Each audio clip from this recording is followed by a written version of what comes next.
Yo, what is going on? Hold up. I need lighting. Where is my lighting? There we go. Adjust. There we go. Nice. Cool, we can play the game now. Chainsaw Tyra, what's going on? Okay, so we're doing Flame of the Redmanes. So what would I need to go spec into? Strength and probably like a little bit of faith, I guess. For Flame, get me strength. I could use like a regular ass dagger. I'm smoking, what's going on, man? What's going on, Youwy? Gang! I don't think the regular dagger gets like a high dexterity requirement, does it? Nah, it doesn't go. We here. Everything's fine. Okay, so high strength. I think the hero is the play. Don't forget to smash the like button if you guys are against domestic violence. I wish I had 11 points into faith instead of arcane. That would have been so much better. That's okay. It's the next best thing. Okay, we need a name for the character. Confessor? Nah, it's fine. Cryptic is going, man. Okay, which one's a fire dude? Him. Can you stop with the spamming already? Jeez, I just got here. It's a quick way to get timed out. Kind of dummy first thing in the morning. So what's the name of the character? I beat Ludwig for the first time yesterday and finished it off with a tiny Tonitrus. Time yesterday nice. And finished it off with a tiny Tonitrus. It was so epic. Good job, Aiden. Good job. Ludwig is a fantastic boss. Probably my favorite boss in Bloodborne. I don't know. I mean, since I've been doing these marathons, I think Maria. I'm starting to like Maria more than Ludwig. I'm not gonna lie. Knuckles. Ah, shit. It's too late. It's too late. Rip Knuckles. Okay, so we actually can go grab these things legit.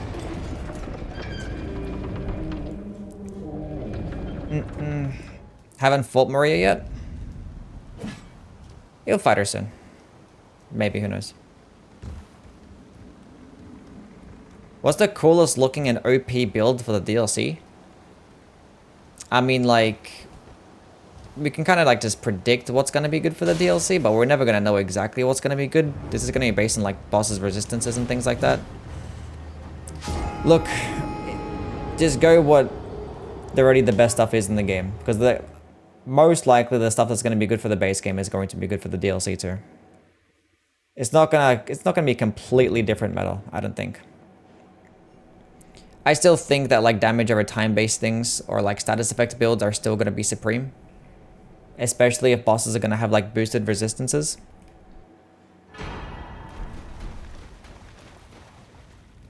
Need a fun weapon to use, no straight swords or great swords. It sounds like you want to use the Siluria's tree. That's what it sounds like you want to use. It's a great spear. They get a horizontal attack with its heavy. And you get a cool weapon skill that has a melee version and a projectile version of which both get hyper armor. Sounds like you want to use that.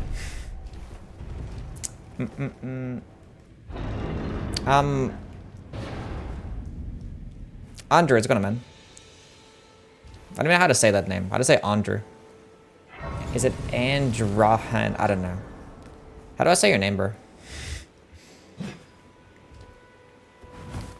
The lance is nice too. The lance is nice.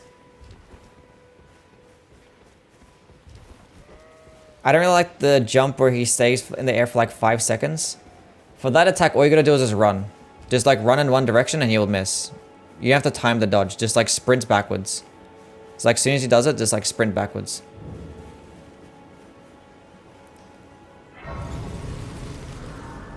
Started playing Lies of P. The parry frames are super strict. Yeah, the parry and the dodging frames are not forgiving at all. It requires lots of skill.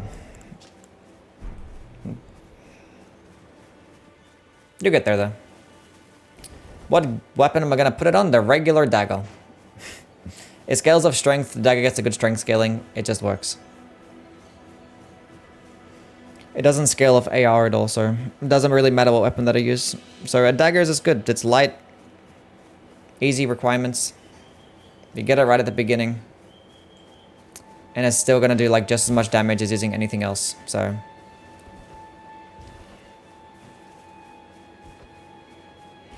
I got a plus 10 Blasphemous Blade in 3 hours before the stream. Nice.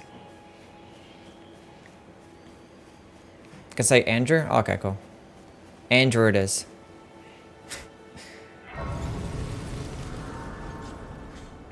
I'm learning parrying because I'm using the Azura's Glaive. Main skill is parry. Got bodied from the King of Puppets. I mean, the King of Puppets will body anybody with any weapon, so... It'd just be like that. Definitely like the first challenging boss. Or like... Nah, there's a bunch of challenging bosses, I lie. The 2 fingers. But you, I can play turning rune to 80. You need onto the foot of... Then it's summon... I become... Hey, Melina. It will summon Torrent. Treat him with... I finished the game a few times after release. Had a Blood Dex Arcane build, just downloaded again to get ready for the DLC and starting all over.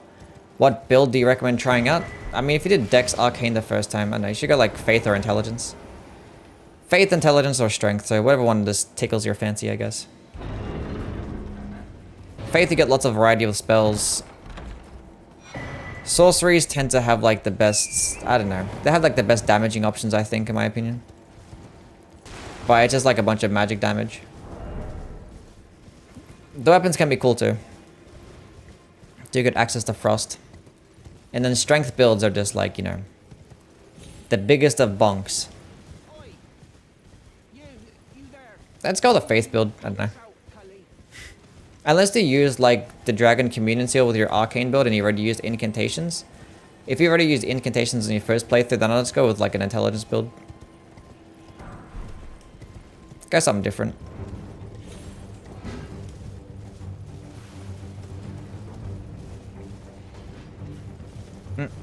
I just go start off with like the Wretch starting class just in case you want to change your build. You don't have like any wasted stats because you most likely will actually end up changing it.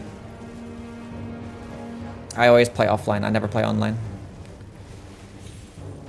Because just in case I want to use like cheat engine for something, I just play offline. I mean, like I start up the game in like offline mode. Have you watched the movie Spaceballs? No, I have not. I got a map. I did pick up a map. What did you look at that? I picked up a map. I did use the dragon incantations. Okay. It's up to you. There's plenty of other incantations that you could use if you wanted to get back with Faith, but I know if spells excite you, then go with But even if you do go with a strength build, you can still use incantations because the claw mark seal is actually pretty decent.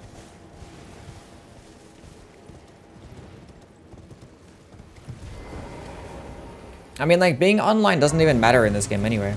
Like, you don't get invaded in solo play unless you use, like, the Taunter's Tongue. So it's like, it doesn't really mean shit.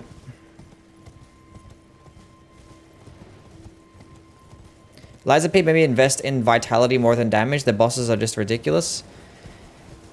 And they get way harder in New Game Plus. New Game Plus is brutal in that game. Can I pick up all the maps? We'll see. Anyway, I dropped my top 10 best Dark Souls 3 weapons today. Did you guys check out the video? And do you guys agree? And if you don't agree, get out. I'm kidding. Playing Dark Souls 1 on the Switch. I have it on the Switch and I haven't played it on the Switch, so I don't know how it performs there.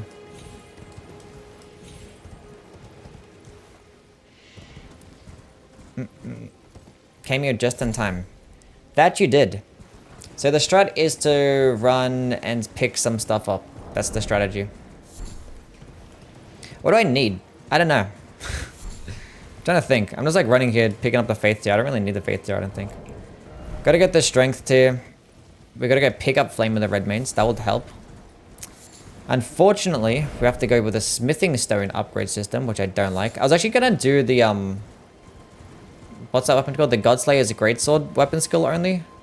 I was gonna do that run today. I was like, you know what? I feel like doing an Ash of War instead. Instead of a unique skill. Should I start New Game Plus 7? Sure. What drip are you gonna run? This is fine, I guess. This drip does okay.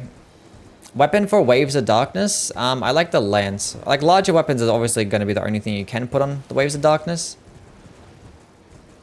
So you could just go with like, you know, Great Stars, Lance, What's going the Giant on? Crush if you wanted Youwy to. I don't know. Gang.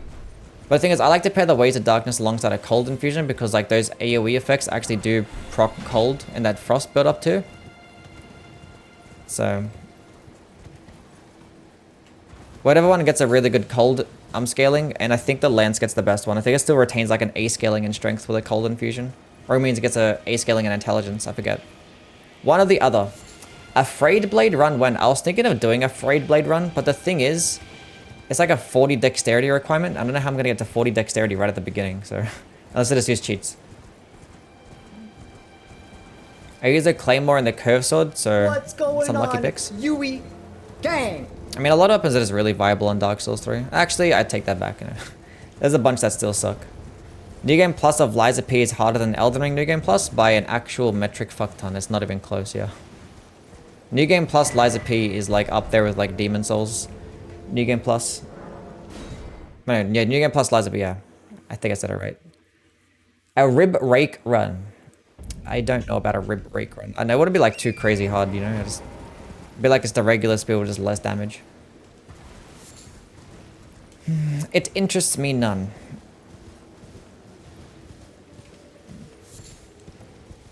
I got banned from the server for trolling. Skill issue. Sounds like a skill issue.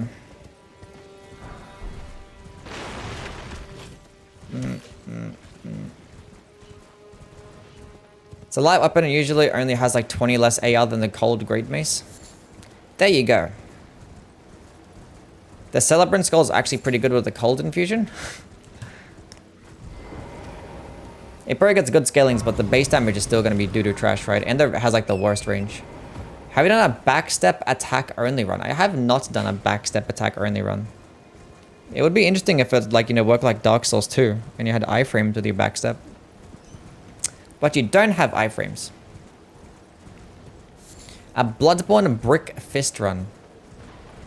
No. How do you feel about doing a Graceless run, only using the ones necessary? I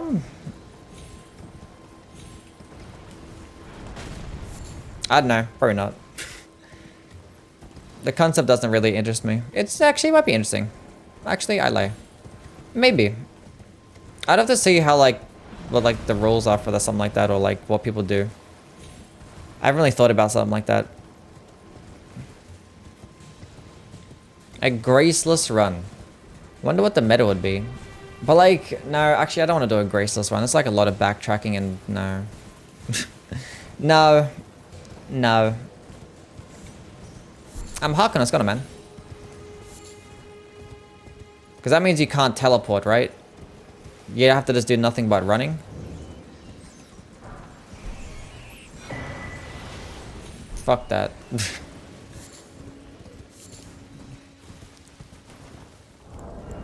Not a fan.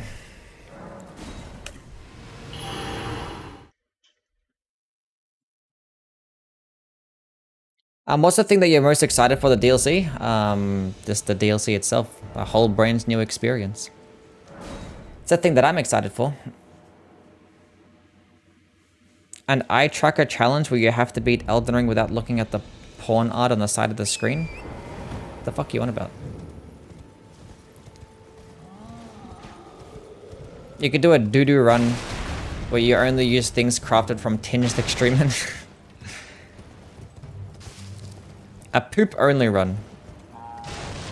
When is the Chaos Blade Marathon? Maybe tomorrow.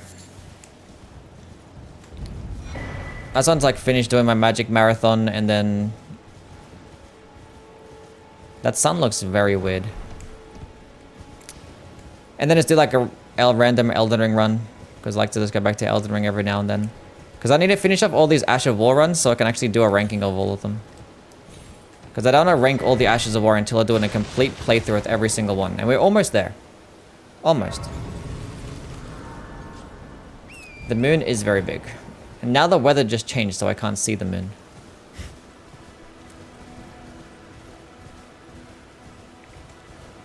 Which damage booster is good on Liza P?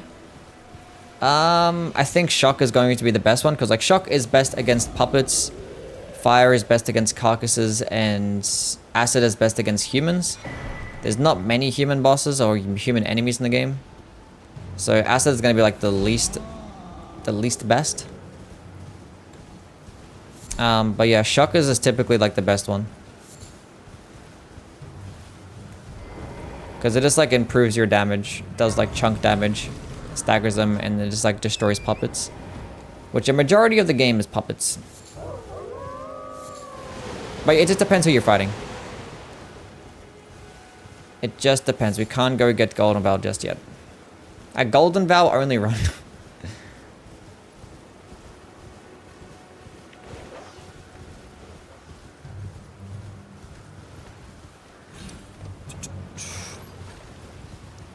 You were the type of guy to play the entire game with one Ash War before he decides to grade it? Look. At this point in the game's cycle, I think I want to do something like that.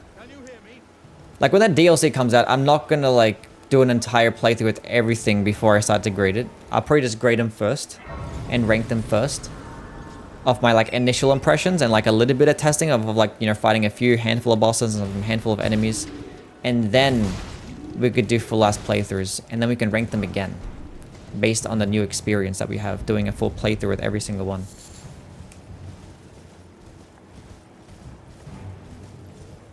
Because anybody can test it out for like, you know, a couple hours. But how many people are going to do a full playthrough from start to finish? Have I done an Ash Slam run? Yeah, I have.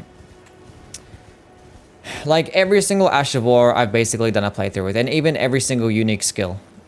So, and every single spell. I've done a playthrough with everything. Everything. There's like a handful of things that I haven't done that you guys probably don't even care to see. Like Stamp Sweep. I haven't done like a Stamp run. Or like, I haven't done Charge Forth either. That one could be somewhat interesting, I guess. I haven't done any of the blood-based Ash of Wars, but I don't think I care to do that. How's Night Maiden's Mist? It shits ass against anything that's past halfway through the game, because it's like flat 1500 damage. So against everything later in the game, it's just useless. Actually useless. Do you think they'll add a Twin Blade from Mikula and Melina deal? Nah, probably. Maybe. Well, like that cut content Twin Blade you're talking about, or? Do an inverted camera run?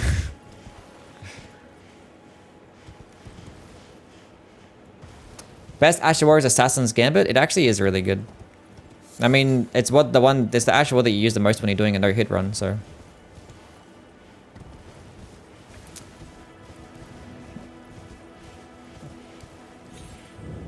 Yeah, the cut content?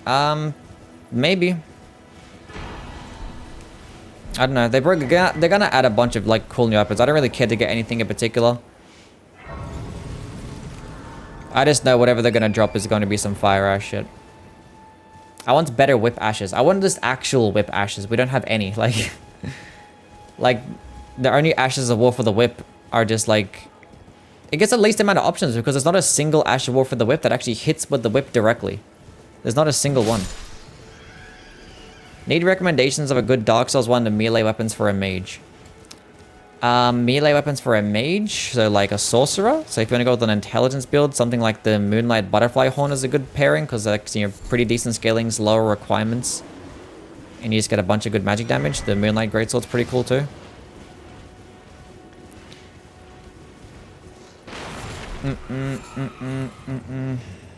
Do I need to grab that? No, I don't really. A heavy equip load run. It doesn't seem that interesting, honestly. Like an overloaded run will just be more interesting, and I wouldn't want to do that because that sounds boring. Elden Ring is my first Souls game, and I love it. Nice.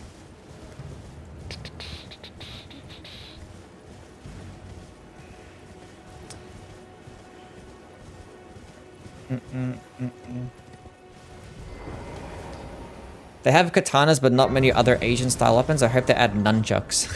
Nunchucks would be kind of cool.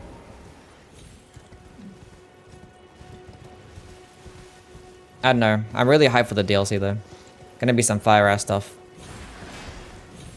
Do an Ash of War run. Maybe.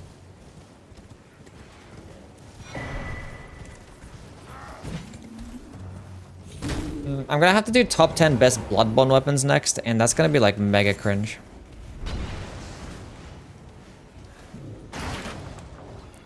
I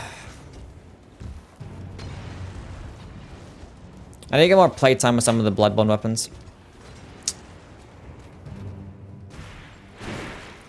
It'll be interesting. Why is it gonna be cringe? Because like they're all really good, like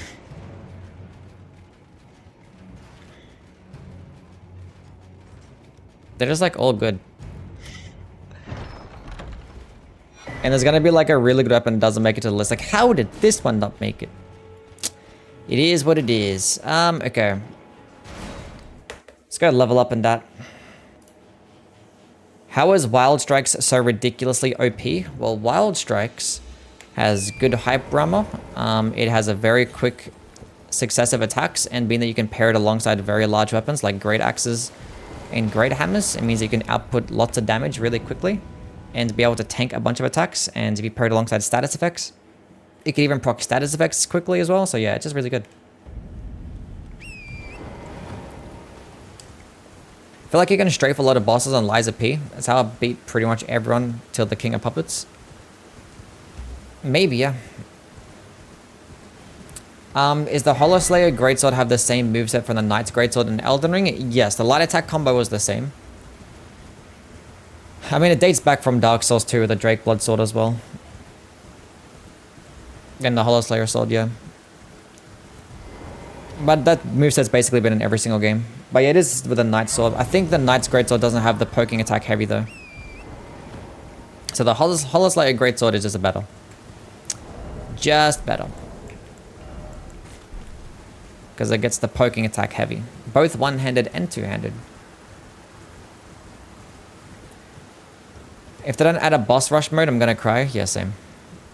There better be anything for like some type of game mode. There better be a game mode. It's the only thing that I care for. The Knight's Greatsword's good, yeah. But it's not like the Hollow Slayer Greatsword. Nothing like that.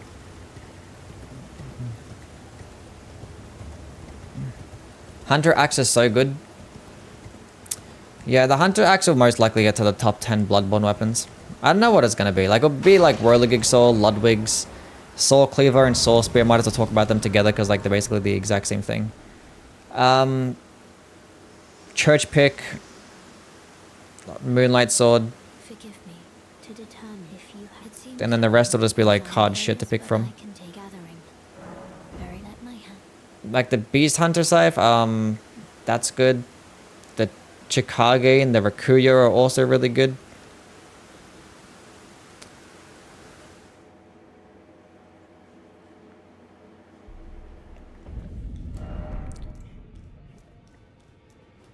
Death's Poker is really broken? The Death's Poker is broken, yes.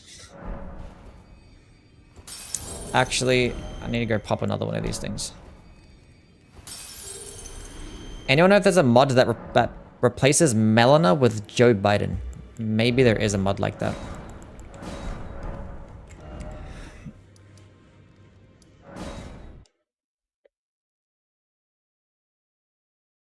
This Ash on daggers used to be godlike. Well, we're still going to use it on a dagger, but yeah. It's no longer godlike, but I think it's still going to perform really well because people only really use it for the stance breaking capabilities. But the thing is, being that it scales with strength, I want to see how it performs still, because like it actually does go pretty far. It's going to have its uses. Like I still probably wouldn't use it over Flaming Strike because Flaming Strike is just like high stance damage, really high damaging, and pairs alongside like many different types of builds really well. And also just buffs your weapon. Whereas for like Flame of the Redmanes, it's mainly going to be more for like crowd control type of thing because it's like a very large AoE and it goes like 3 times as far as Flaming Strike. It kind of is like similar to like Scouring Black Flame, but just without the damage over time effect. But it's like in a much faster animation though. I know, it's gonna have its uses. I'm not sure what I'd rate it on my Ash of War list. We'll see how it performs. It has the potential to be like A tier. Can you fucking stop, man? You're so annoying. I can't stand his AI.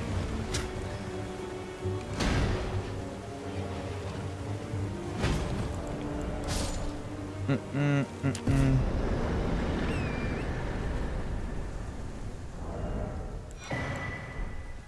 it should be okay. It's probably gonna be like B or A tier. At the moment, I'd probably put it B tier. The only reason it won't get to the A tier is if like the damage is really poor. But if the damage is really good, then it probably gets a high A tier. I'm not gonna rank all the Bloodborne weapons, no. We're just gonna stick with top 10s. We're not gonna change up the formula. And it makes it easy for myself, because, you know, why not? What am I doing? We are running. Wouldn't it deal more damage in a weapon with more AR? No. Typically, weapon skills or Ashes of War that actually don't hit with the weapon themselves will scale up a particular stat and weapon level. So if any Ash of War that has a projectile, that's not going to scale off AR. It just doesn't happen. Like Glintstone Pebble, this, Vacuum Slice, Beast Roar, none of them scale off AR. Spectral Lance, Ice Spear, they do not scale off AR. How's the run going? I mean, we haven't really picked up the Ash of War yet, so we don't know. My prediction is that it's still going to be okay. Smearbolt's gone on. Soul Cleaver for strength and then Soul Spear for dex, yeah. I mean, they're basically the exact same thing. Like, if I'm going to talk about top 10, I was going to put them together. I'm not going to like try and get into the whole competition as to which one's better than which. Do you think it's possible to do an entire run with Black Flame Tornado? Yes, because I have done it, so yeah. Black Flame Tornado is actually an S tier Ash of War. It's really good. It is really good.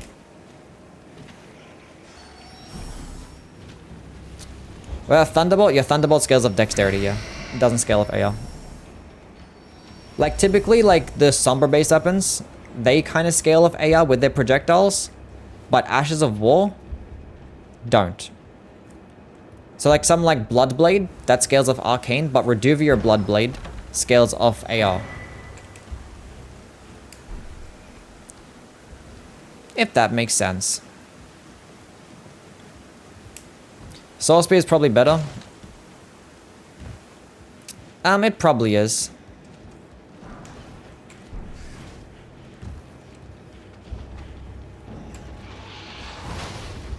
But Soul Cleaver is like right at the beginning of the game, so, you know.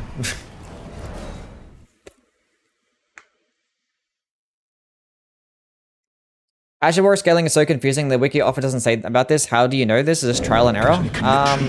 Yeah. I mean, I tested it out ages ago. Like back when I did my Ash of War ranking videos. Like a long time ago. I just tested it out. Cool. The way Black Flame Tornado stacks with the Black Flame damage over time is illegal. Yeah, it's just really good. Ixnay, what's going on?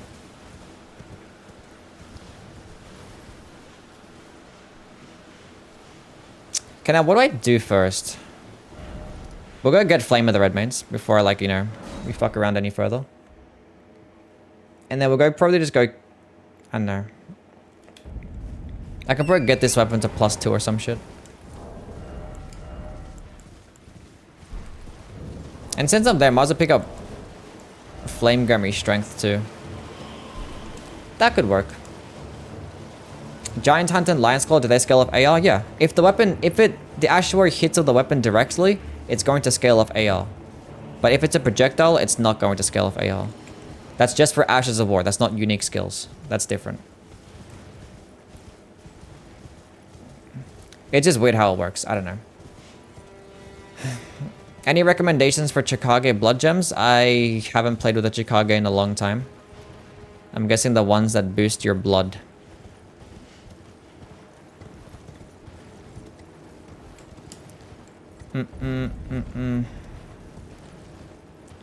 Probably those ones.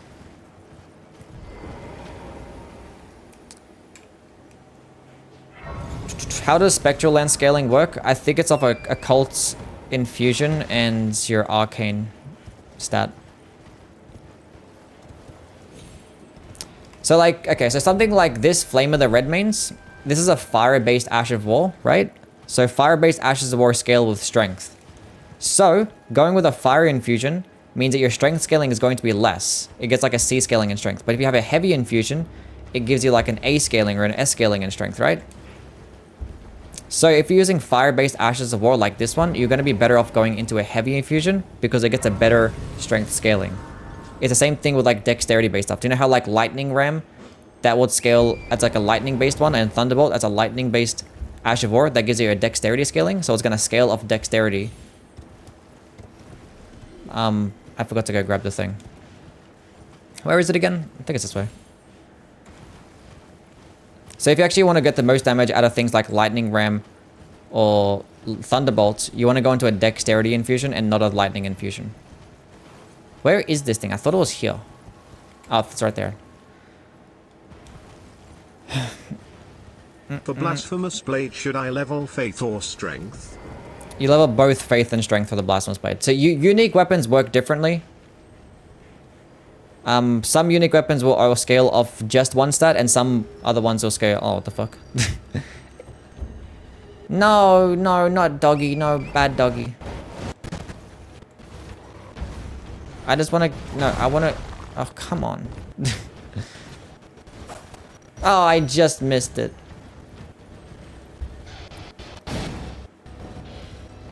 Let me hit the thing. Come back. This is fine. But for Blasphemous Blade, you mainly want to level Faith, but you want to level some Strength as well. I'm just like chasing it around and not meeting it where it's actually going to be. That would be the more intelligent option. Oh, where? Oh, they're fighting each other. Yeah, go get him. Go get him. There you go.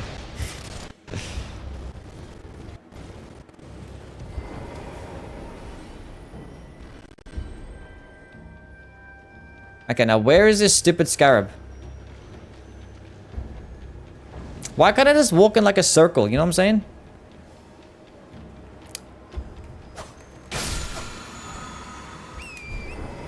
We did it. One strength, one faith. I think the Blasphemous Blade Ash of War scales off faith. So you want to go mainly into faith, but like you still want to go... I don't think 1 for 1. Maybe like 2 for 1. I think in terms of AR, they get even amounts. Actually, no, I don't think it's even amounts. It might be. But like 60 faith, 40 strength type of thing is what I'm saying. Kind of something like that. So a Flame of the Redmanes, you want to have the highest possible strength scaling on a heavy infusion. Yeah. Kinda.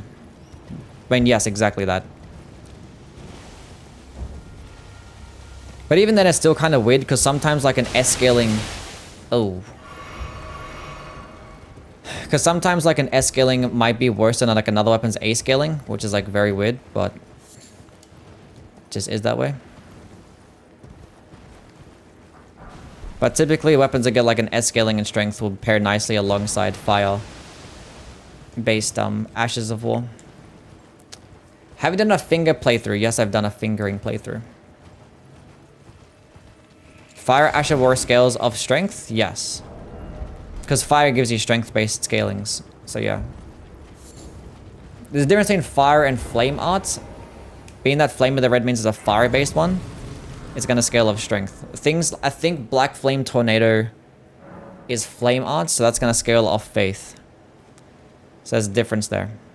How does Hoarfrost Stomp work? Hoarfrost Stomp scales with intelligence.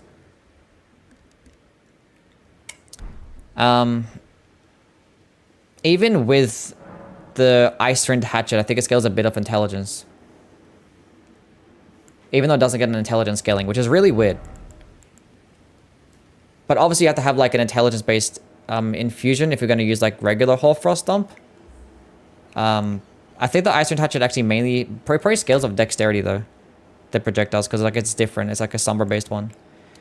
It's just different in the way that it works. It's like really fucking annoying.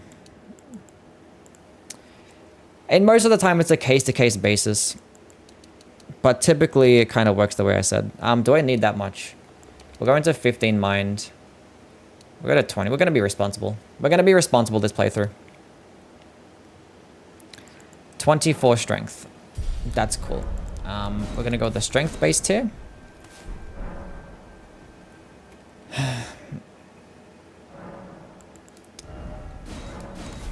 Yeah, the ice ring hatchet is gonna scale of dexterity, so I'm pretty sure the weapon skill scales of dexterity. Either way, you wouldn't want to use Hoarfrost Stomp with the ice ring hatchet anyway. You just want to use the ice ring hatchet, the Hoarfrost Stomp with, like, you know, another weapon. With like a magic infusion, you're just gonna get more damage. Do you think they should bring back something like blood gems? Not really, no. Because your infusion system is kind of like just a better version of blood gems, honestly.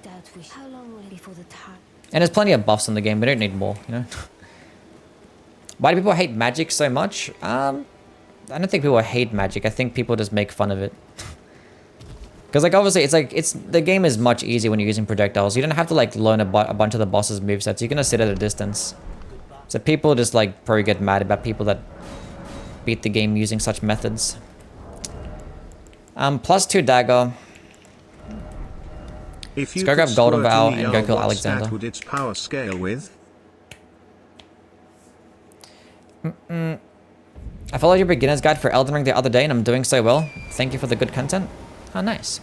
Glad that you're doing well. Hold up, I need to go equip the weapon skill. If you could... What? Mate, what the fuck, man?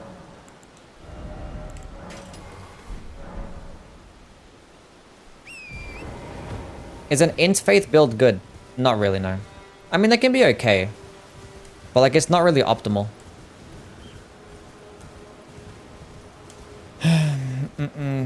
And, like, your only option is Sword of Night and Flame for weapons.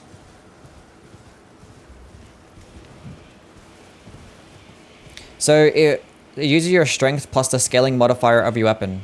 Yes. That's, in fact, what it uses. 'Tis in fact what it uses. Like, it staggers them nicely. It doesn't do good poise damage anymore. It's like 10 stance damage. But it staggers well. That's cool. What else was I getting? Have I beat Margit yet? No, we're doing some more preparation type things.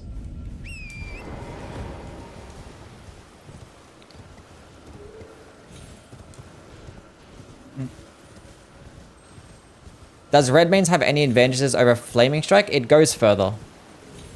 And, like, the projectile would just do more damage as well. I probably still wouldn't use it because, like, Flaming Strike is just, like, really good to have with, like, almost all weapons. It's still just going to result in, like, more damage still. Bro, I honestly don't need to, like, buff for this guy. Like, I need to talk to him. True. Bruh.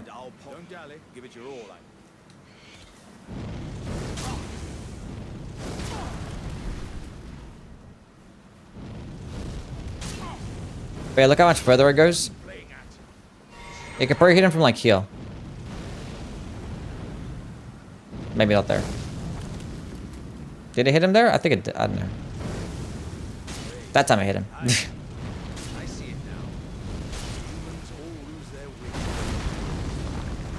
Isn't he immune to fire? Nope. Clearly not. Clearly not.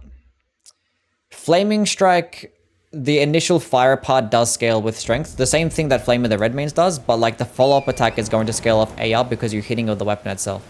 He lost his lid. I haven't done this run already. Stop lying. Can Flame of the Redmanes hit multiple times? I do not think so, no.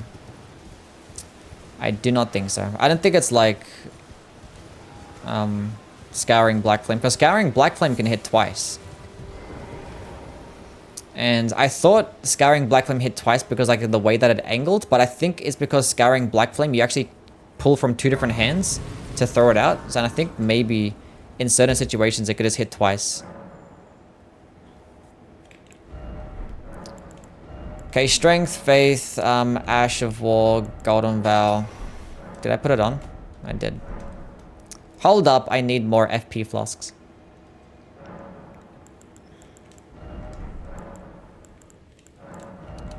Yeah.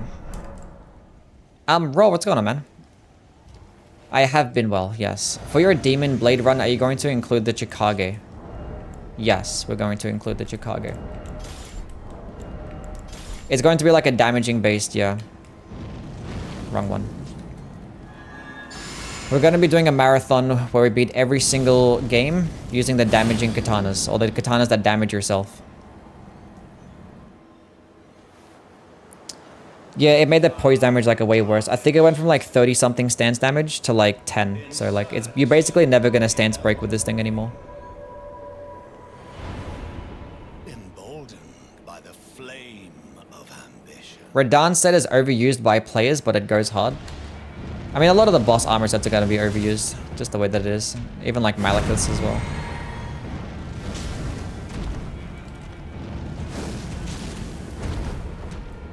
See, this is going to be the use that Flame of the Redmanes has a flaming strike. You can like just hit at a distance.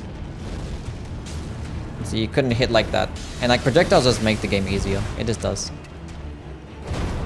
Is the Urmi usable or not? The Urmi is the best whip in the entire game, which isn't saying much, but the Urmi is actually really good. The heavy attack builds go super hard. That's going to hit me, but I don't care. Do you think they'll add the Chaos Blade in the DLC? Probably.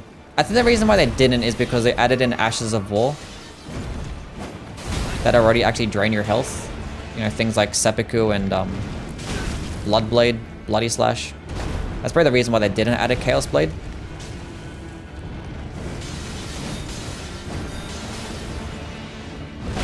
This is current patch, yeah. I never play old patch. Always current patch.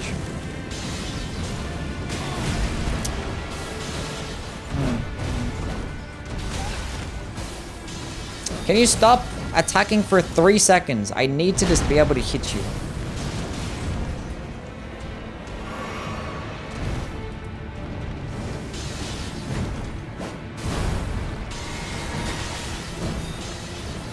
He doesn't want to stop. He does not want to stop. Okay, hold on a second. What do you think of Flaming Strike? Flaming Strike is a top 10 Ash of War in this game. It is really good. It buffs your weapon with a bunch of fire damage.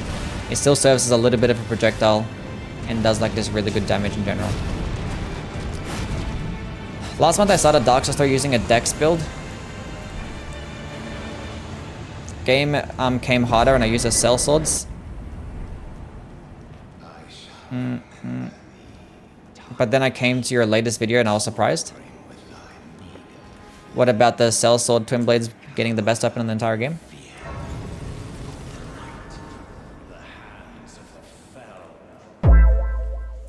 Elden Blink, thank you for the follow. Are you excited for the Horse Tranquil... what? Swamp in the DLC? The Horse Tranquilizer Swamp? I'm excited for any swamp that they make.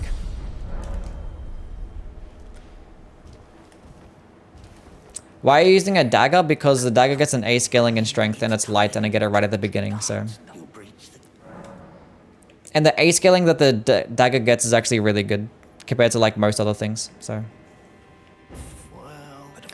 Like the A scaling is like on par with like the S scalings that like you get with like the Knight Rider's Glaive.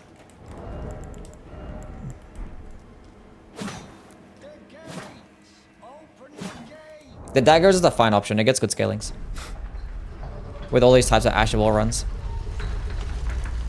Cell Sword Twin Blades is so overrated. Unbelievable. Why do you think that though?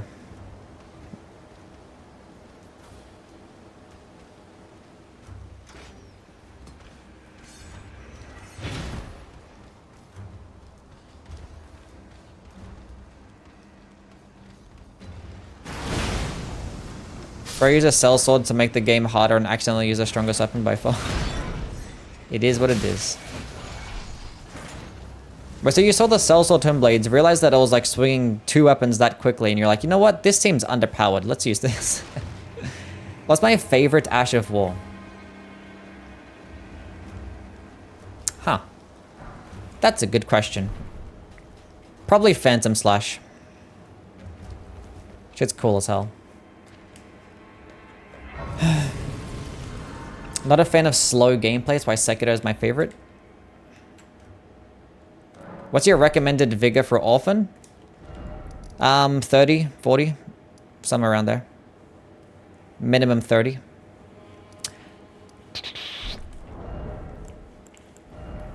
What am I getting? What should I do? Let's actually go grab... Let's go level this thing up. Yeah. Let's go get a bell bearing. I want to play dagger only run. What should I start and end in mid game? Well, it depends. Like, I don't know. Do you just want to like... Because you could just go use the black knife Ash of War and you can just spam the Ash of War the entire time. So it's like... It depends what you classify as a dagger only run. Like, do you only want to use the dagger to do damage? Or like, are you going to allow projectile based Ashes of War? So you're going to use things... Because you could use things like Glintstone Chris, Black Knife, Blood Blade, or Duvir Blood Blade and then just beat the entire game that way. And you're technically using a dagger, so...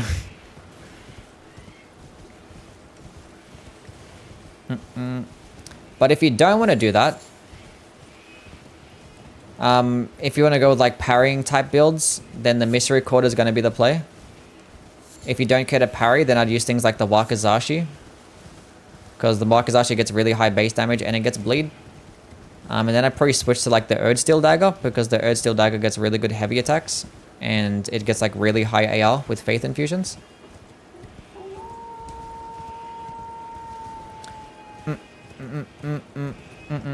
So it just depends what you want to do.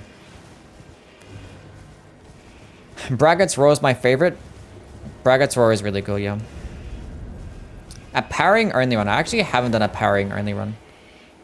But it's because like a lot of the bosses you can't even parry anyway, so. What do you think of the Cragblade Ash of War? I think it's an S tier Ash of War. The fact that you're just adding 15% more physical damage to your weapons just makes it a good pairing with like any type of strength build. And you're just getting 10% more stance damage, which in some cases doesn't really make much of a difference, but there's other cases where like it does mean that you just stance breaking like one hit earlier. And it lasts like 40 seconds, which is really cool. And it's a quicker animation. You can like use it multiple times in a fight. I think it's really good. The reason Sekiro parrying is so easy is because of the parry frames, right? Yeah, for the most part, you can just like spam L1 and you're probably perfectly fine against a bunch of bosses, honestly. People say like spamming L1 is like not the game, but you basically spam L1. You can spam L1 and still be fine. The game's not that bad. It's still like the best combat though. It's still fucking flawless. The bosses are still amazing. I love Sekiro. We were playing it a couple days ago. But unfortunately, we had to end the stream because like it was just getting too hot in this room. So I didn't actually finish off my prosthetic tool only run. And I kind of wanted to because like I only had like a few good bosses to go. Sword of Night and Flame is a top 10 best weapon in Elden Ring. I agree. Yeah, maybe I agree. I think purely based on the fact that it's like the only Faith and Intelligence option means it actually has a lot more uses than like almost anything else. So based on how like that alone, that's like enough reason to put it like top 30 maybe. But the fact that it's still like overpowered still with its weapon art or weapon skill might propel it to the top 10. I was there for the Sekiro run you were baking. I wasn't even playing that bad as well. Like I thought, because I hadn't played Sekiro in like an entire year. I thought I was going to go in there and play like ass. But I could basically kill a bunch of bosses first try. Have you done a winged Great Horn run? I haven't done a winged Great Horn run because its weapon skill is just a debuff. And I don't really care to do that, so it doesn't sound fun to me. A Faith Int Infusion would be very cool. And necessary. It's just so upsetting how like we went from Dark Souls 3. Like the first game that actually introduced a Faith and Intelligence starting class. And then they were just like, you know what? Fuck it, who cares? No Faith and Intelligence in the next game. It's like, what? Why? Because like either way, like typically speaking, you're always going to get more damage just by speccing into one in particular, because you could just like stack the talismans for that particular spell type and you could be perfectly fine that way. So like, you have to like stack on multiple different types of buffs if you're going Faith and Intelligence, and you're leveling up 2 different types of catalysts too. So it's not like it's a broken build. Like, I don't understand why they had something against it. Maverick, what's going on, man?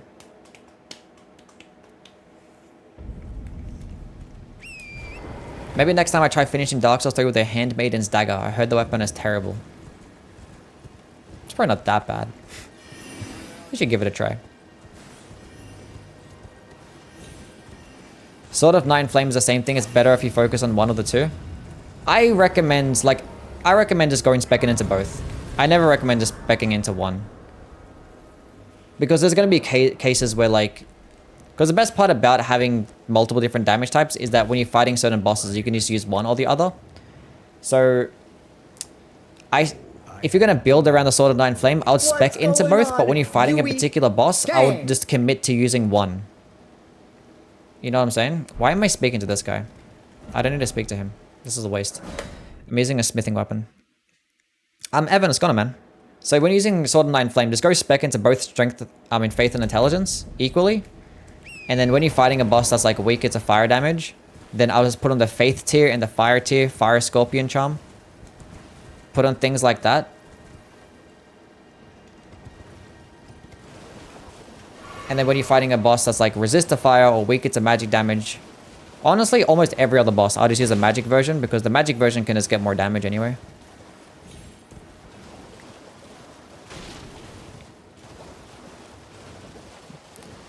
So yeah, kind of like you commit to both, but like you use one for a particular fight, is what I'm saying. Is the Bloodhound Claws good? Yeah, claw weapons are just amazing. Really good stuff. And the Bloodhound Claws is probably, I wouldn't say it's the best of the bunch, but it's the one that scales off strength the best, so. And it does hit around shields and stuff. You should do ASMR streams again. Again? What do you mean? No, I should not. Who is even resist to magic outside of Leonia? Not many people. Magic is like very neutral. It's like the most neutral type in the entire game. Like, not many enemies are resist to it, but not many enemies are weak to it as well. Domestic violence. Like, the only bosses that are actually like weaker to magic damage, I think, are like the gargoyles and stuff, which is still pretty cool. I think gargoyles is like their only enemies that are weaker to magic. There's probably something else out there. But basically, like, enemies in Leonia the Lakes, I think the Regal Ancestor Spirit as well is resist to magic. But like, everything else is just very neutral. Like, it's just decent, you know? Not many things are just resist to it.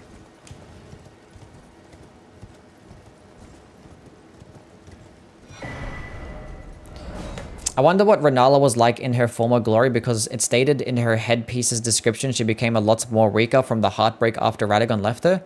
I mean, Rala in her prime, so to speak, is probably second phase, right? Because the second phase isn't actually her. Isn't that like a projection? Right? Because the first phase is actually Rala, where she's like just sitting still doing nothing. So like, the second phase, being that it's just like a projection or like an illusion or some shit like that, that's probably what she's actually like when you're fighting her. Am I wrong? Did I actually answer a lore question correctly? First time ever? I'm probably still wrong. What do you guys think the worst weapon is in Elden Ring? The Vari's Bouquet is the worst weapon. It sucks so bad.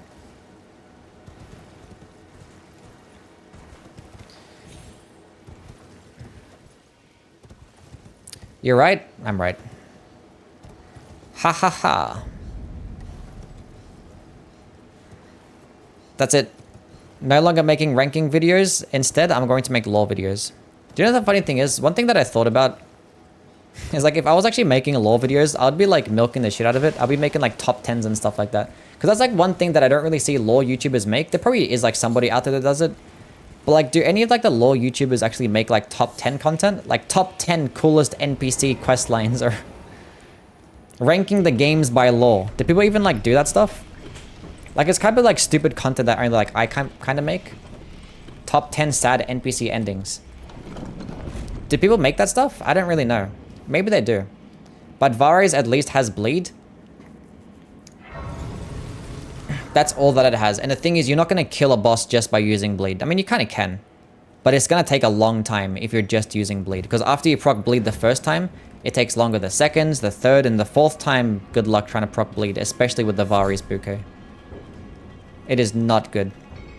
Rusty has ranked every quest line. Yeah, but I'm talking about like lore YouTubers, like actual like lore dudes. Do they make content like that? Because like Rusty is like a ranking type of guy. He ranks like weapons and shit like that as well. I'm not sure if he's like a lore nerd or some shit. I don't know.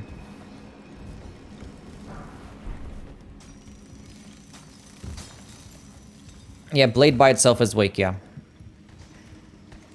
I know, I did a Vari's bouquet only run and it is not fun. It felt like I was doing a +0 run. Honestly, I was doing more damage with a +0 run. I did a +0 weathered straight sword run and it performed better than a maxed out Vari's bouquet.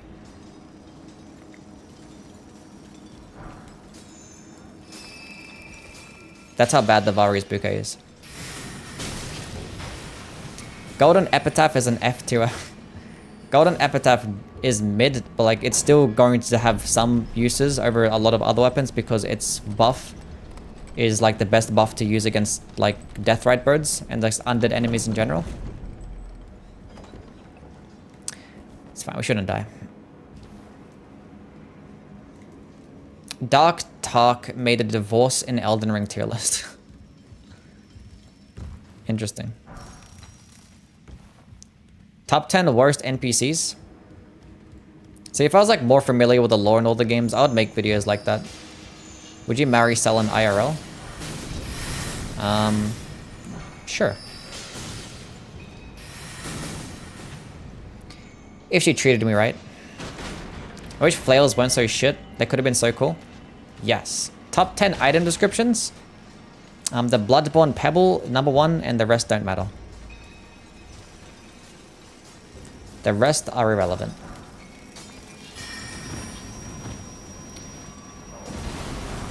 Flails should have been very unique and they just weren't. So yeah, I agree. Every swamp after the DLC comes out.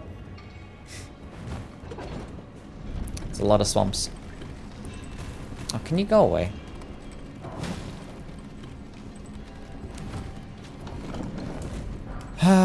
This dude.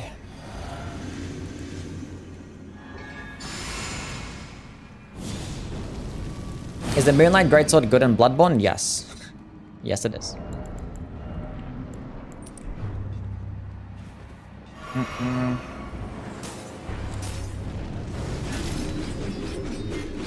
I don't think it's like top 5 or anything like that, but I think it's gonna be top 10. Because like, I don't know, the fact that you're having projectile attacks that don't consume many bullets at all is always gonna be really good. But like the arcane damage is kind of cringe, and like you're gonna need like nourishing gems to really make it good as well.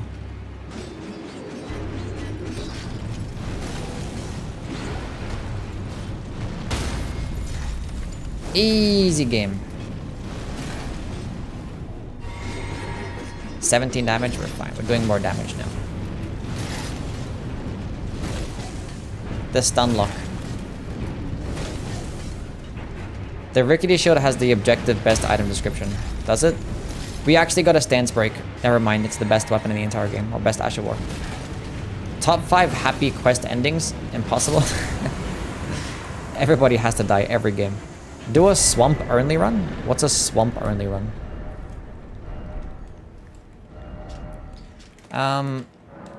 Let's go back and go buy some stuff.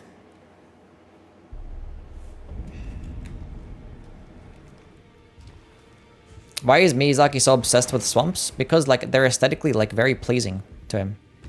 Because he just sees the satisfaction in like the players just struggling, and then he gets off on that. It makes him really happy. Just a good guy. There aren't even 5 happy endings in the entire game, yeah.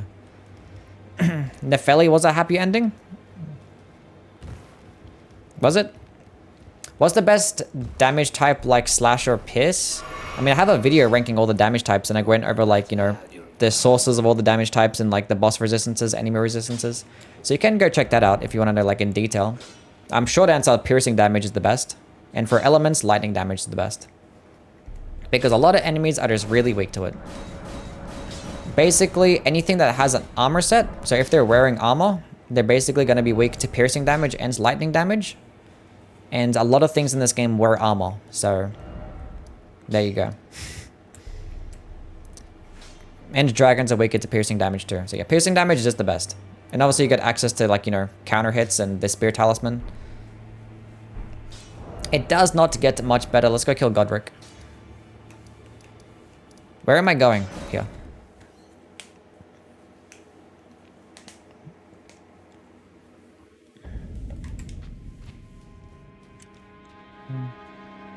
Michael's lucky. He definitely wanted to make the entire Leonia a poison swamp. Yeah, he did.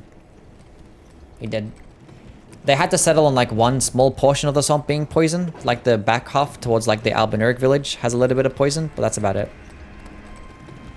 I feel like knowing Miyazaki, he actually probably would have liked to actually have the horse take poison build up too. He was probably heartbroken when they told him, like, no, Miyazaki, we can't do that.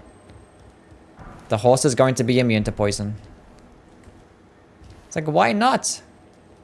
Does a Lucerne do piercing damage? Yes, it does. Have you done a seal-only run? No, I haven't. Gotrick. Yes, we're doing Gotrick.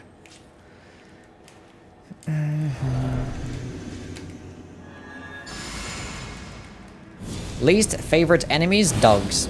Every single one. I hate them. They all suck.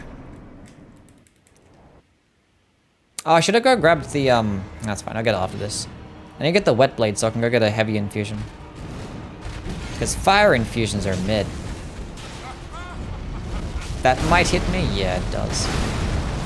Is that guaranteed? I swear I dodged that. Just for Ludwig phase 2 for the for the first time. So badass. I agree. There's like very few bosses that I fought for the very first time. And then like I had them like very weak and then I died and I wasn't mad. And that was Gale and Ludwig. My first time playing them and I had them very weak and I died. Normally I get like really upset about that. But like I was actually excited to fight them again. They're like the only two bosses. Like that was so cool. I want to do that again. I was like kind of happy with the fact that I died just so I could fight him again. Gale and Ludwig, they're the only two bosses. I got a stance break. Never happens. I still remember fighting Gale for the first time. That was legendary. Like waiting for the Ring City to... The Ring City hype was so real. It was so cool. What do you think of the Spectral Lance Ash of War? It is really good. I mean, like, projectiles in general are always going to be really good. What makes Spectral Lance really good is that it goes really far, especially when you pair it alongside the Arrow Reach Talisman. It goes like stupidly far, and it actually gets tracking too. And the stance damage actually scales off your weapon. So if you're using like a larger weapon that actually does some more stance damage, you can like poise break incredibly quickly. So pairing it alongside like a lance, you can like poise break most things in like 2 or 3 hits. Not 2, but like 3 or 4 hits. Which is pretty good stuff. Pretty good stuff.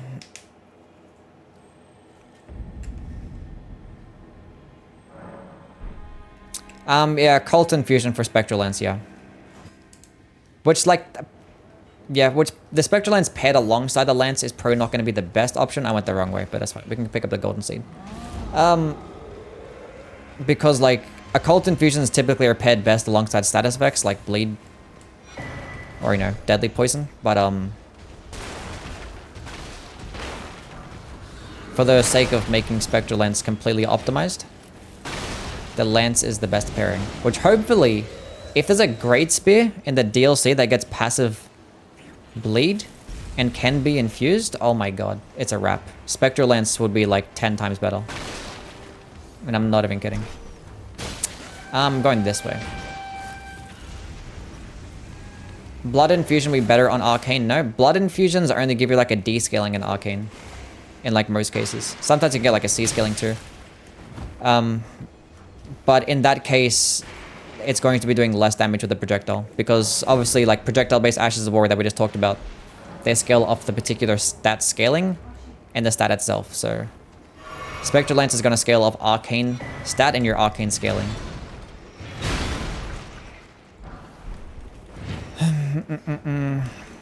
So you want to have like the best Arcane scaling possible to maximize damage. If you just care about like stance breaking, then just go with a Blood Infusion, because if you want to do bleed as well. But if you actually want to maximize damage, then Occult is the way to go.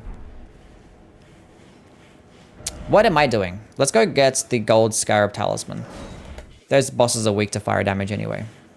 What's your opinion on the Saint Trina's swords? I don't care for it. It doesn't get that good of damage. You get a descaling and intelligence, and sleep is like one of the most useless things in this game, outside of fighting like 2 bosses. And that's about it. I know sleep should just do more against like, because it can like stagger enemies, but like almost any other status effect just works better. Like, I don't know. Staggering enemies doesn't really do much for me.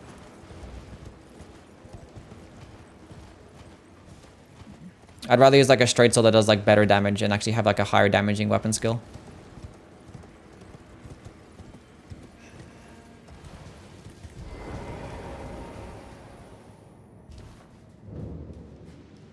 The lens seems to scale very nicely on almost all infusions in my experience. Not with me. I noticed a pretty decent difference.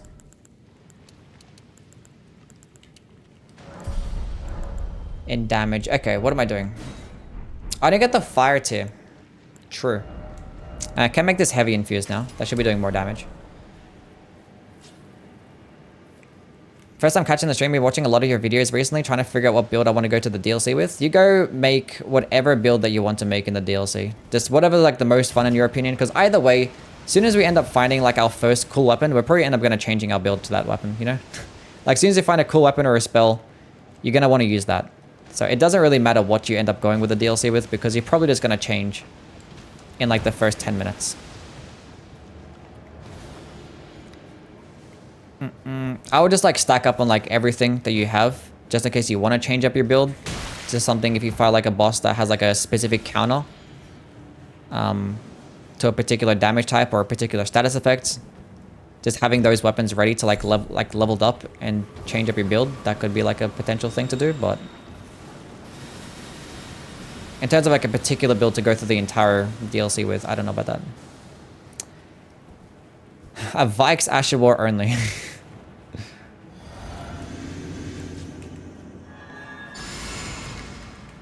What's the best generalist starting class? The best starting class? I mean, I have a video on that too. It kind of just does not matter at all, but like... Best starting class is like the most... I don't know. I go with the Wretch when I'm ever in doubt. The Wretch is just the best. Like, you start at level 1, 10 in every single stat, so if you want to change every build, it's like very minimal stats wasted. These guys are weak to fire damage, if you don't know. So they're getting hit really hard. I think that guy's might be a resist because he's standing in like waterish type of thing. Maybe. Okay, should we go kill Doug? I think we go kill Doug. Actually, I want to get the Ritual Sword Talisman. Let's go get that. And the Vagabond is really good because it starts you off with like... Doesn't start you off with a straight sword, ends a halberd, which is like both of them are really good, so... And you get like 100% physical block shield, and you get like a decent armor set. The only thing that doesn't make the Vagabond noob friendly is that it starts you off medium rolling. I mean, it starts you off fat rolling, I mean. Which is like kind of cringe. I don't know why it does that. It just like punishes new players. Don't forget to brush your teeth. I did. I did this morning. I had some Fruit Loops, and I was like, this is very sugary. I need to brush my teeth. Confirmed. What's going on? Ethereal's gonna, man. Dang. I'm thinking of doing a dual S-Stock build. Any tips? For a dual S-Stock build? I don't know. What do you want to do with a dual S-Stock build? Like, do you want to proc status effects? Do you want to pair it alongside spells?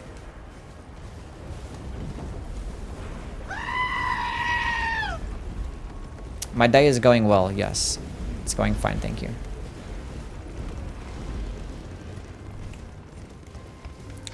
Yeah, the new play is basically a death sentence, yeah. I can't imagine how many like brand new players like started off with the Vagabond and they were just like fat rolling.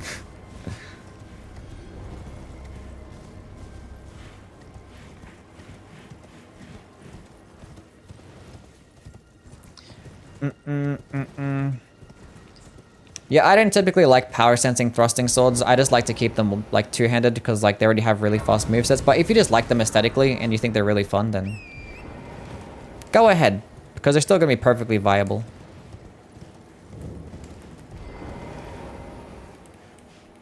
So you said did a footloose? No, Fruit Loops. What? Peeper Rat's gone, man. How am I doing?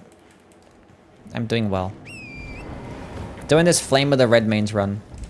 Of which it's gonna be okay. I gotta like rank all the Ashes of War. I have like a list of like every Ash of War ranked. I still have to tweak it because it's like not complete. I just did it in like 10 minutes and I kind of disagree with it. So either there's still a few Ashes of War I have to play with and then I can just go make my entire list. Or still a Crag Blade spell. That would be cool. Like a gravity based weapon buff. For a like intelligence sorcery spell. That'd be nice. Will Radagon parry Flame of the Redmanes? Yes. Radagon parries like every projectile. Radagon even parries Hoarfrost Dump. I did a Hoarfrost Dump run and he actually parried that. He parries crossbows, arrows, like he parries everything. It does not stance break like crazy, no. They nerfed its stance damage by like a lot. It went from like 30 something stance damage to like 10. So I like hardly proc. You're not gonna stance break with this thing. Even though I have like twice already this run, but it just don't be happening.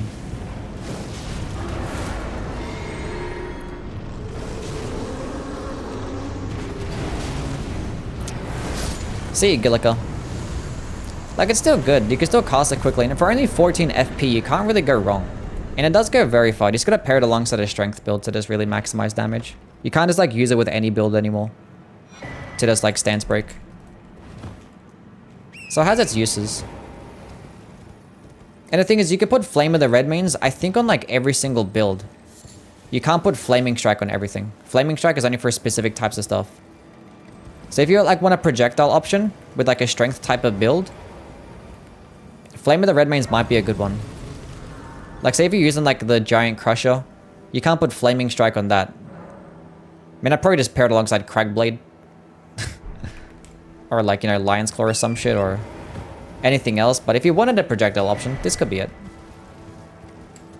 Because it goes pretty far. Look, I just really wish we could be, like, use Ashes of War on horseback. It wouldn't make much of a difference. I probably would still never do it, but, like, it would just be cool that if we could. How are you doing so much damage? It's stronger than using a weapon? I mean, first of all, Gillica is very, like, you know, doesn't have much health in general. And you're using things like Flame, Memory Strength, and Golden Vow can make anything do good damage.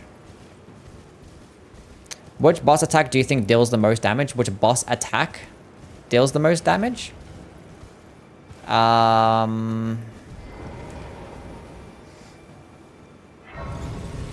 like Millennia's grab attack, because not only are you taking actual damage, but you have to take the embarrassment that comes alongside getting grabbed by a girl that big and yeeted up into the air. Like, imagine just getting picked up by a girl with one hand and it's getting thrown in the air. Do you know how embarrassing that must be? That's a lot of damage you're taking. Emotionally and physically. See, look, I picked up a map. I do believe in maps. I feel like I'm being gaslit, seeing different messages on stream than in chat. It's because we're streaming on both Twitch and YouTube, that's why.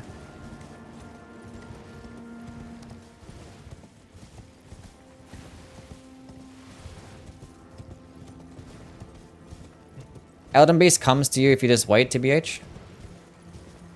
The Elden Beast? Force YouTube chat to come to Twitch. It's fine, they're allowed to do what they want. Now, why am I here? That is the question. Why did I come here? Oh, you know what I gotta do? We gotta go get some more smithing stones. True. True. People need to stop chasing the damn Elden Beast.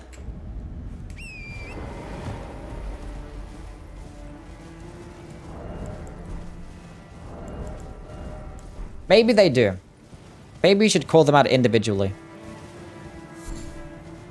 YouTube chat discrimination? Ah, you guys will be fine. Feels like a perfect arena to use torrent. Maybe. Look, I didn't mind the Elden Beast boss fight. Like, the swimming is not unbearable. It's just like when you get certain types of RNG that he swims too much. That's like the problem. Because sometimes you can get like super cringe RNG where he would just like swim around and just shoot a bunch of like projectiles. When you get like good RNG and he does nothing but like spam melee attacks, that's when it's kind of cool. Because he has like a bunch of like melee combos and not just like the ones that like he just does by swinging. Like there's other ones as well where he summons like holy types of blade shit. But it just gets super annoying when he spams those like piss darts that fall from the sky. And he keeps swimming away and doing that. That's when it gets like super annoying. So it's just like, it's very RNG heavy. But they could like tweak that to like make it so he doesn't do that as much. Hey YouTube chat.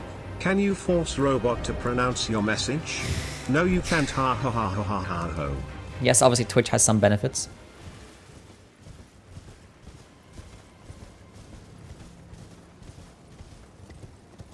Yeah, because like if you had certain fights against the Elden Beast where he just does like a bunch of melee attacks.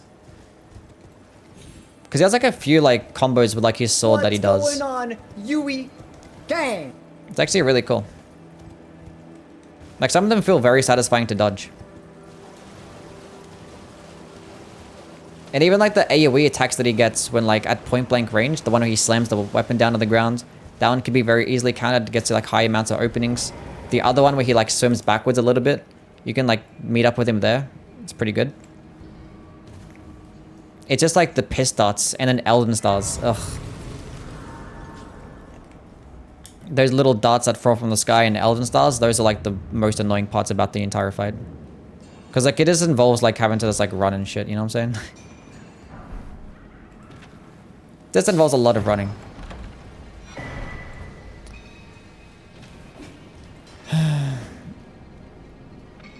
I would like to pick up these. I'm actually going to pick up all the smithing stones here. Might as well.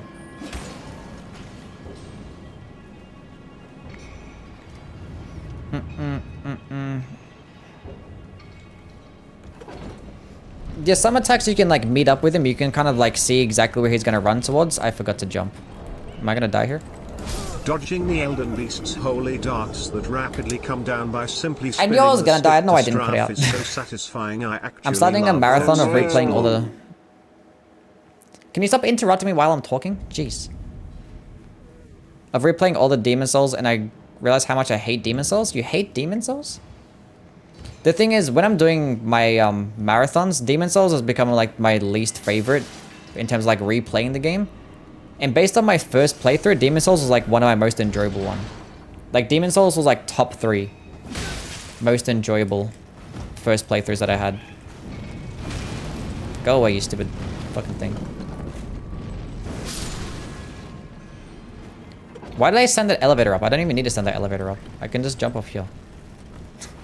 I need to jump off there anyway. That's fine.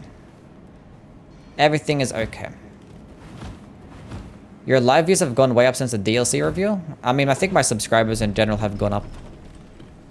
Just because, like, the types of videos I've been making, I think it's just more Soulsborne related content, and I think, I don't know. It's just kind of like the only content I really can make at this point. Elden Ring content has kind of run its course until we get to the DLC.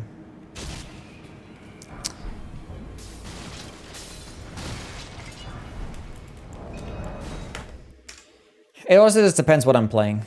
Like when I was playing Sekiro the other day, nobody cares to watch Sekiro. Why is there a poll going on, it says? Oh.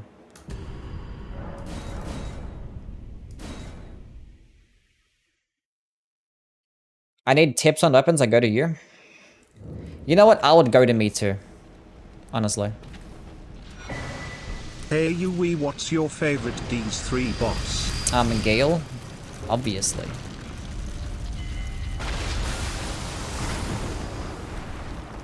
Move, you stupid thing. What is this? What is this? Dark Souls 3, I mean, Sekiro lacks variety. It's not the most fun one to try and replay. Because like it kind of, all the playthroughs feel the same. I mean like the prosthetic tool run that I was doing did feel a bit different. But like there's not really much you can really do in that game that's different. That's why I don't really include it in my marathons. Because like what are you really doing? You know what I'm saying?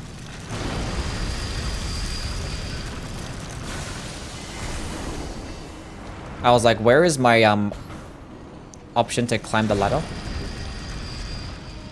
Please. But yeah, DLC is Gale. Base game is the Twin Princes. Those are my favorite bosses. I feel like, I don't know. Is there a... I don't think I've seen a tier list that has every single boss of all the Soulsborne bosses. Maybe I do like an all Soulsborne bosses tier list.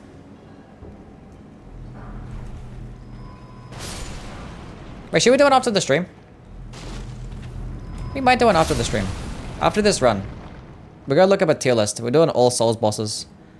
All Soulsborne bosses tier list. Hopefully it doesn't include like Chalice Dungeon bosses because I haven't played the Chalice Dungeons in a while.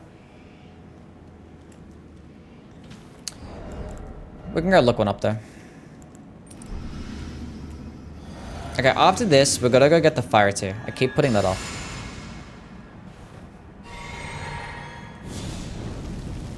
Nameless King and Solar Cinder are better than Twin Princes, Imo?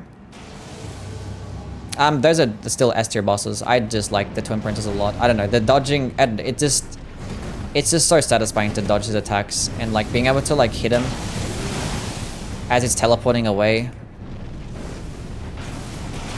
The music is just flawless. The second phase adds up like just enough to make it feel like a second phase, but it still feels just as nice. It's such a fantastic boss fight. I love it. Can you stop dodging my stuff, please?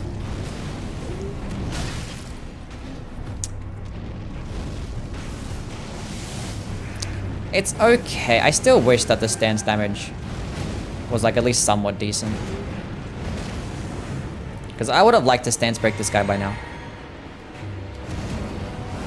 Because like 10 is like a bit harsh. Like nerf it to 20. But I guess when like something's like that overpowered, they feel the need to like nerf it to the ground. Which I guess is valid. I suck at Medea. You'll get there. Like Medea's is one of those bosses that will just end up clicking. Like, can this guy stop? Oh my god. What is wrong with him?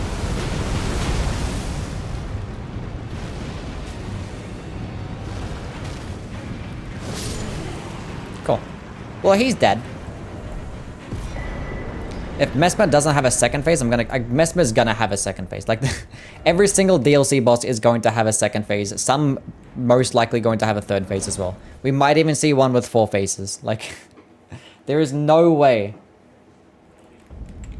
I will literally retire as a Souls YouTuber if Messmer doesn't have at least 2 phases. There's more of a chance that he gets 4 phases than he actually does getting 1.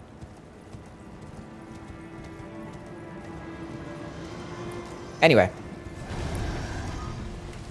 Thoughts on being an absolute Cheeto head that can't quit yapping? Look, would you rather like watch a streamer that doesn't talk? I don't understand.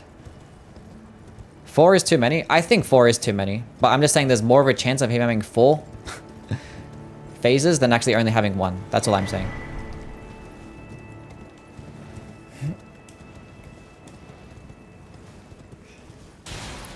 Because like 3 is fine. Like the thing is, when you're having different phases, they don't have to change it up that much. Like Gale has 3 phases. But like his phases don't differ that much. You know what I'm saying? There's like slight different mix-ups. So you can have like a 3-phase boss fight and not have it be like that complicated. What do you get for killing this Margaret? You get the stamina talisman. The one that boosts your stamina. I think it's like the +1 or +2 version or some shit. I don't know. It's okay if you're using certain types of Ashes of War or spells that consume a lot of stamina. Like Hand of Millennia. I think when I'm doing my Hand of Millennia run, I used it. Ends the Beast Claw, Garang's Beast Claw, that consumes a lot of stamina. I used it there too. Anyway. Godfrey kinda has 4 phases. Does he? Kinda, yeah. Kinda does, yeah, true. Yeah, Godfrey kinda does have 4 phases, that's right, yeah. Good point. What am I doing now? We're gonna go get the fire team. That's what we're doing.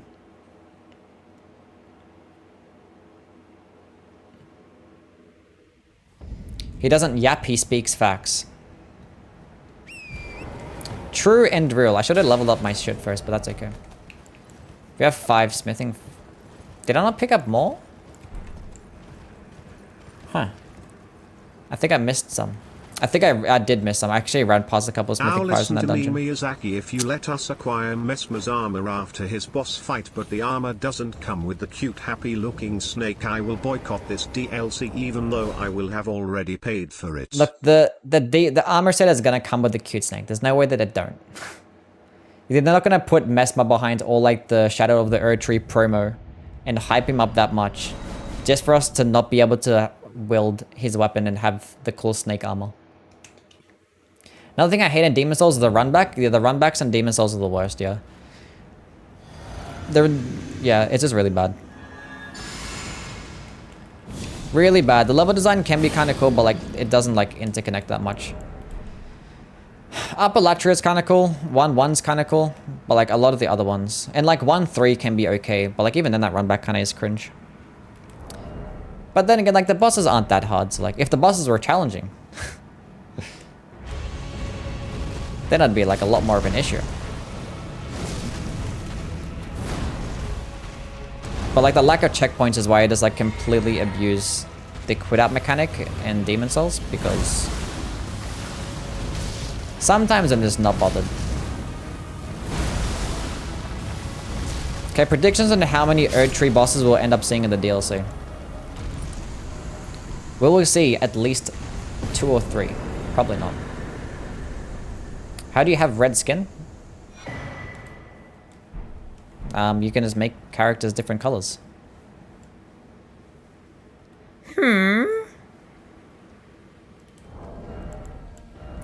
Okay. Let's go back. Let's go get another talisman pouch.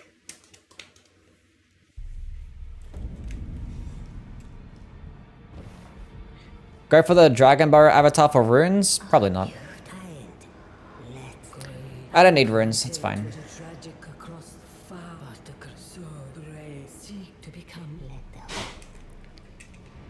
Wait a minute, I haven't killed a second Great Rune boss, true. That's right. What should be my other talisman slots? I might get the Fire Scorpion Charm. This doesn't consume much FP, so I don't really need the Carrion Filigree Crest.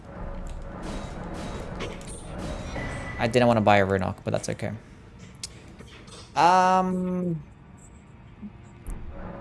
What's my shit at right now? Okay, cool. I need to buy 4 of these, and then I need to buy 12 of these. Fantastic. Can you re-edit your character? Yeah, at Rala. I think you can do it for free as well.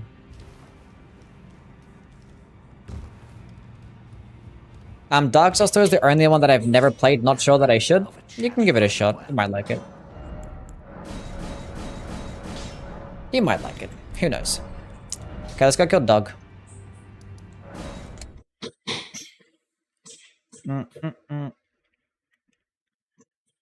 And the mirror in Fear's room? Wait. You can edit... You can? The mirror in Fear's room, you can edit your appearance? How have I never known this? I have never known that. That's crazy. And your name? Huh, fascinating. I thought you could only do it at Rala. I mean, I never really changed my appearance or name anyway, but... How did you not know that? I don't know. I don't watch YouTube videos, you know? I just make them. But then again, it probably would have been self-explanatory. There's a mirror in her room? I don't know.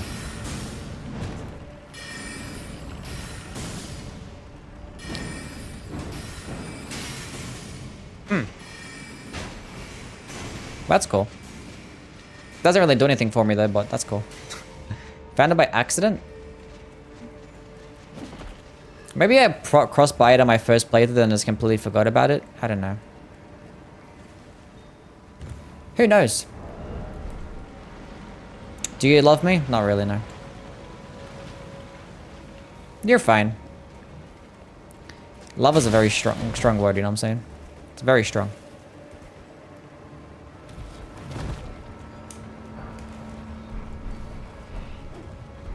I spent way too much time at that goddamn mirror. Fair enough.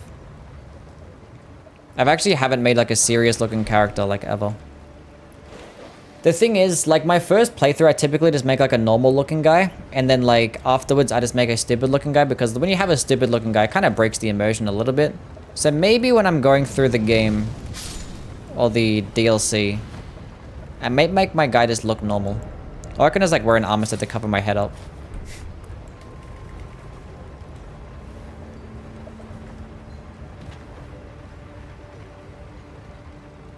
I don't know. I like making stupid guys, it's funny. It makes my brain happy.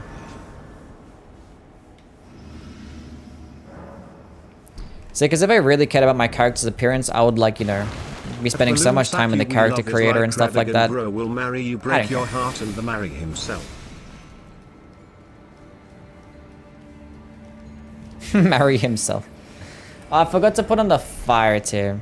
How am I gonna beat this boss now? Do you see any reason for using Flame of the Redmanes over Flaming Strike? No. If you have the option on your weapon to put Flaming Strike or Flame of the Redmanes, Flaming Strike every single time. But the thing is, Flame of the Redmanes can be put on more weapons outside of Flaming Strike. So with certain types of like strength type weapons, it could pair really nicely because it is a nice projectile attack and it can hit multiple enemies at once. And as a way to do fire damage with like a pure physical type of weapon, which is really cool. And I had the wrong shit equipped. Nice.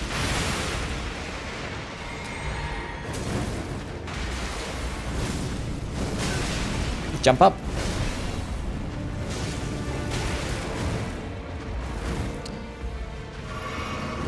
Nice, good RNG.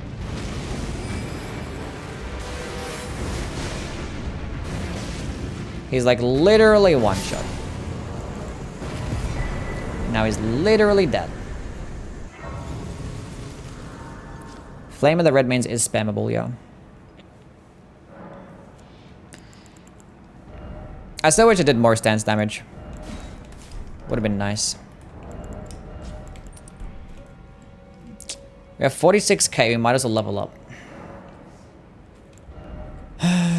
What soul level we'd be going through the DLC? I'm probably just gonna go with my like regular character, like at level 150, just to like test out multiple things. You can go in at any level, honestly.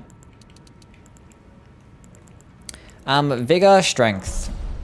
I didn't need... Nah, it's fine. H and K, it's gone, man. When Dragon's Dogma 2 is out. I gotta play the first Dragon's Dogma game, see if I actually like it to play the second one.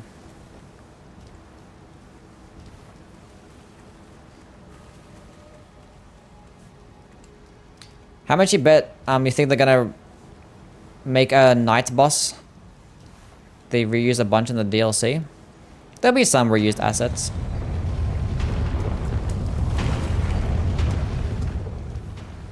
I don't think there's gonna be a bunch though. Because the thing is, the file size of the DLC is like pretty large. And the thing is, what typically like ups the file size of something. Oh, get off the ledge. Go off the ledge. Idiot. Is like just different types of models and like sound effects and things like that.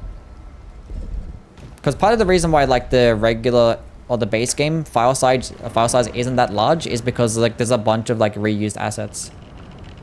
Like different assets is what makes the file size be really large. So if the DLC is going to be a really large file size, then there'll most likely be a bunch of unique things in there. Unique models, unique sound effects. Question mark. Brian, TTS man, does not speak other languages. Confirmed. Everyone says that Malekith has low stance, but I've never broke his stance. We've never broke Malekith's stance. Maybe we should use charge heavy attacks. He doesn't have like as low a stance as like Millennia or like Radagon, but I think it's like not that high either. It's not like fucking Radahn poise, you know? I'm just gonna hit him with this, I don't care. I do not care. I forgot to reload my flasks. Can I hit the stupid child? Wait. That's fine.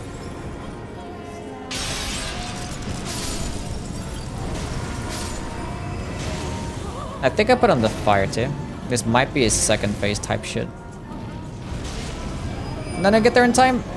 Oh, I ran out of stamina. Absolutely tragic.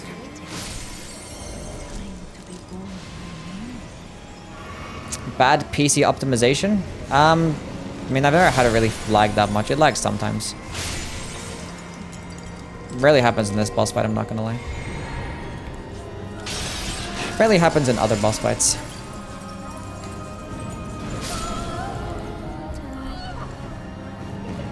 Oh my god, I got hit by a falling child. Wow. Now I'm gonna rip my 10% damage. What if that's happened to somebody in like a no-hit run? Oh no, he's hot! Let's stay at full health, why not?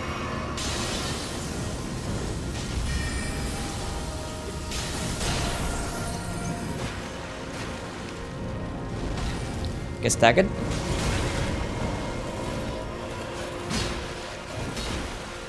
Jump backwards, please. Hit them both.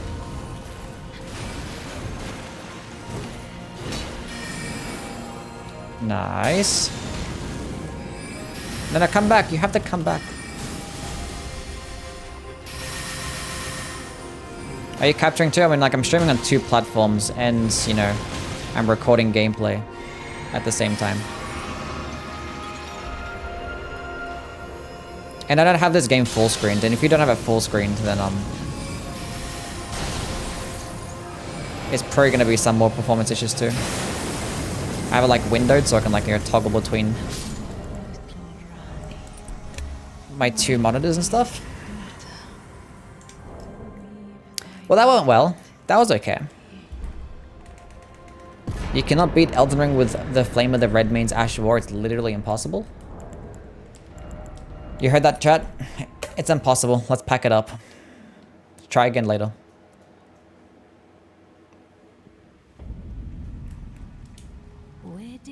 Would you rather be naked to the whole world or have clothes of the world but never leave the house?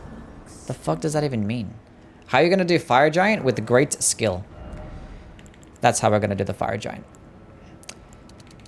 Get some more mind. Actually, no. I need faith. Because I don't want to keep having to switch back and forth with my 2-finger heirloom.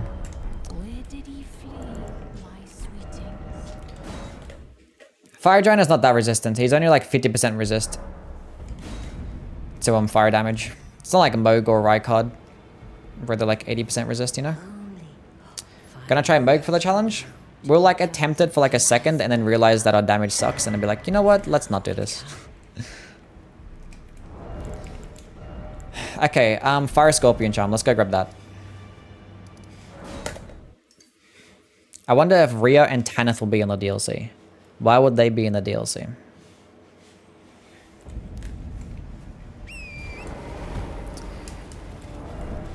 I hate Fire Giant, worst boss in game. Yes, all my Hamies hate the Fire Chaos Giant. And Capra Demon. It's such a bad boss fight. There's like nothing good I can say about the Fire Giant. Maybe it's like design is kind of cool. I don't know. That shit's ass, bro. There's like nothing good I can say about it. How many new ashes do you think you will get? At least 20. Cool cutscene? Maybe, I think Godskin Duo is the worst. I mean, like, at least the Godskin Duo has a good OST. The boss fights aren't too bad mechanically by themselves. There's something that I still don't like about them, but too bad they're not the worst. And the arena is actually good. It's a good boss arena. So those are the things that I can say that is good about the Godskin Duo. The Fire Giant, there's like nothing good I can say about it. Even though I still hate the Godskin Duo more, the Fire Giant, there's like nothing good I can say about it, honestly. This shit is just an absolute snooze fest. It is just the most boring boss fight and the most frustratingly boring boss fight of all time. And combined with the fact that the arena and terrain of the arena is just complete dog shit. It is not visually pleasing as well. The guy takes like one step, then you have to like chase him from half what, so it's fine. We're not gonna get into it right now, okay?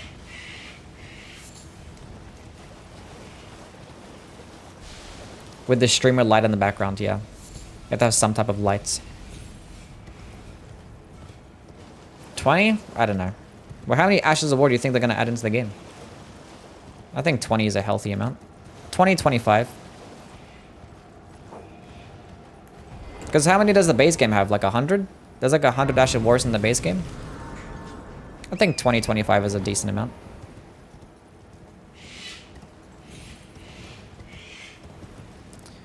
But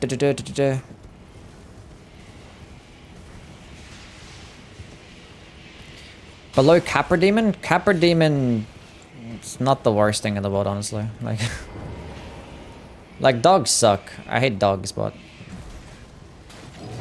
the Centipede Demon and the Bed of Chaos are like the worst boss fights in that game, and it's not even close. Not even close. Why do you have the sound of someone fucking in the background, or what is that? People are doing renovating and stuff like you that. Little That's what it rapscallion, is. do you think Fire Giant's schlong is bigger than Drake's? Maybe it is. I like the Bed of Chaos. What? What do you like about the Bed of Chaos? I'm confused. Godskin Duo is actually a good boss? Oh my god. Okay. These are very interesting takes. Why do you guys like these bosses? Ban him? How dare you like the Bed of Chaos? I mean, it's interesting to see someone that actually likes the Bed of Chaos. Why do you like him? Oh, it's, thing, her, whatever it is. Why do you like the Bed of Chaos?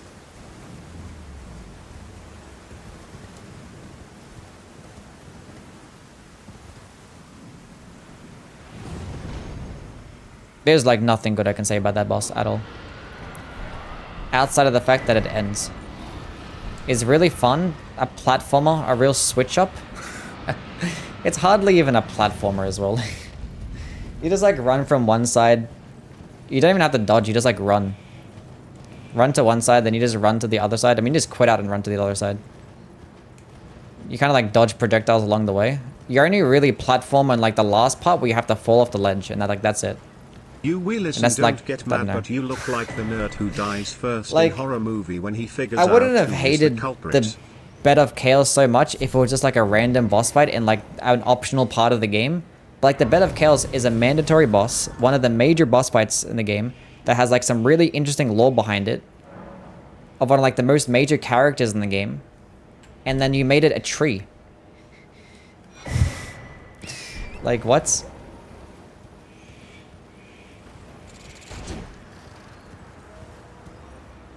I don't know. I don't know. Like, if it was like an optional boss, I'd be like, whatever, who cares? Not gonna hate it that much. The stream frozen? Nah, you gotta refresh, that's on you, bro. Don't ignore a message. I'm gonna ignore your messages because you say a bunch of stupid stuff. Like, you just say stupid things. So, half of your messages I just don't bother looking at because it's just like a waste of my time.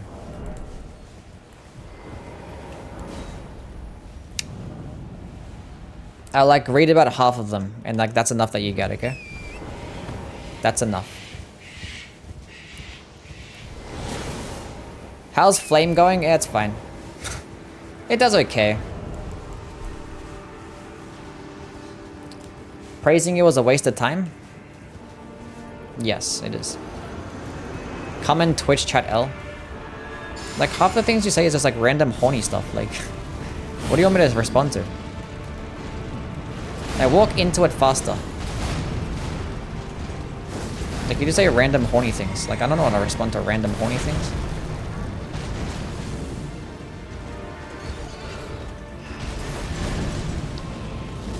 Die.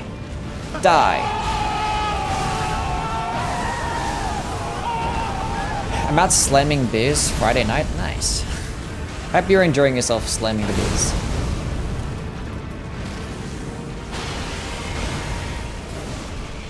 I mean, you're sexy. That is true. I am. Obviously. Most attractive Soulsborne YouTuber alive. Don't know why I said alive, but you know, obviously. But like, what do you want me to say? When you start saying some like cringe ass stuff. Like, it does okay. It's good. It's good. I still wish it did more stance damage, but like, it's good. It doesn't stagger like at all. It does 10 stance damage. Like, you're never gonna stagger with this thing. Its use is going to be like a projectile that you can use alongside a strength-based build. That's going to be its use. I know I'm cringe, but I love you. Thanks, bro.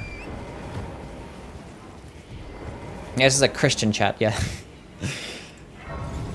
Frog, what's going on, man? What happened to Alexander? Where did he go?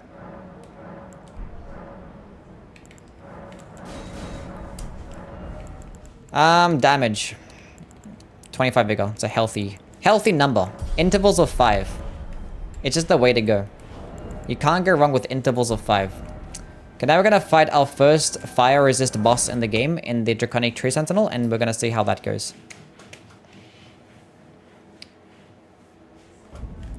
It's something that does, yes, fulfill a specific niche. That is true.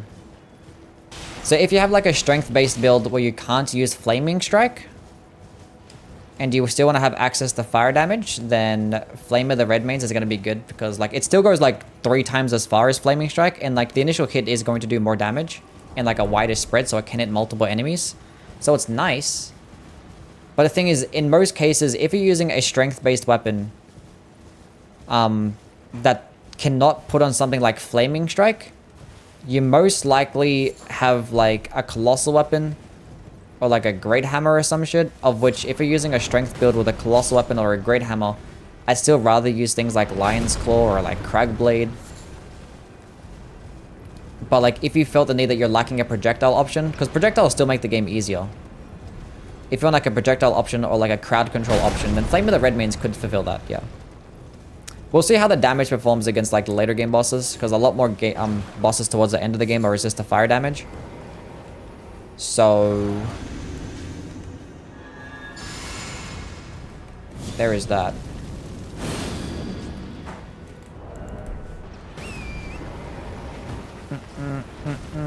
Ghost, what's going on, man? How are things? If you were to change the scalings for lightning weapons, what would you change about them? I mean, obviously just make them faith, I guess.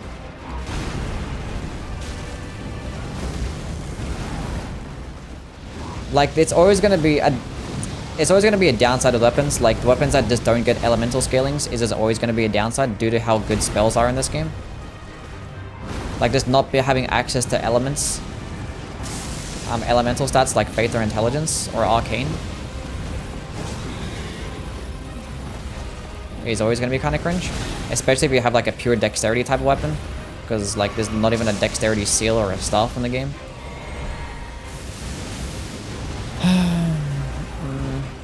At least with like a strength you get the claw mark seal, so you can get access to some types of stuff.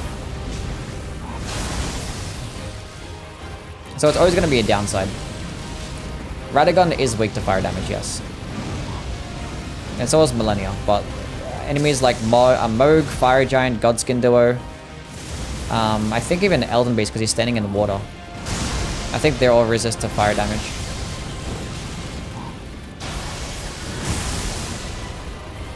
It just is what it is.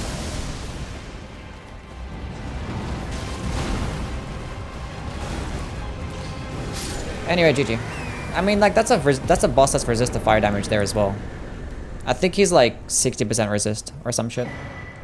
How are you gonna fight 80% resist Moog? We probably don't. Like, we attempted and then realized that we're not gonna bother doing this. We could give it a shot. We'll give it a shot. What weapon should I use? I'm doing a Batman run.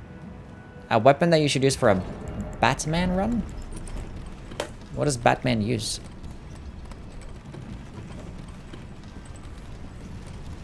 Look, I don't mind lightning weapons getting a dexterity scaling. I just wish there was a dexterity scaling seal or a staff. Like, the Gravelstone seal should have 100% scaled with dexterity. I don't know why the Gravelstone seal doesn't. It's just really weird. Like, lightning doesn't really have much of an identity. It kind of is like half faith and half dexterity. It's like, just commit to one, please. Night spells? Yeah, you can go with night sorceries, maybe? I don't know. Is that like a Batman thing? I mean, he's a nighttime type of dude. I'm not sure if he uses like projectiles like that. Even when taking water into account, fire is the best type for Millennia? Yes. I mean, it's tied with lightning, but yeah, it is still the best. And thus I shall farewell. I shall leave. I will you have But I'm pretty sure the water in the Elden Beast fight. Would you be happy if I gave you 100 bits? Look, I mean, you don't have to give me 100 bits. I'm happy with you just being here in general. Like, I just, like, appreciate it with people that is here and being active in chat. It's cool.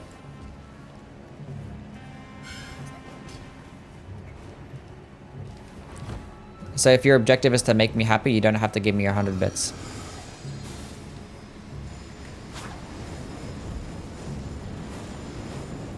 You can spend that dollar elsewhere. You can save it for yourself.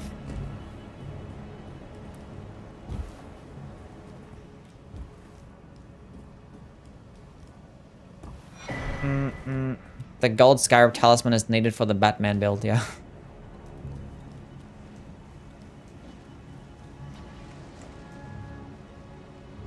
Why lightning scales with dex anyway? I don't know. Is there a lore reason as to why lightning is scaled with dexterity? Chat?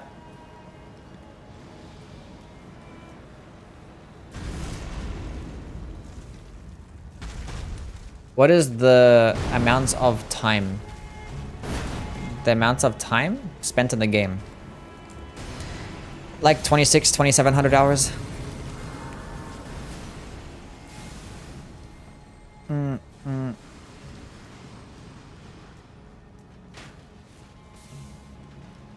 Use Kestis as melee? Bestial sling Discus of Light? Maybe. Instead of even make fun of Steven?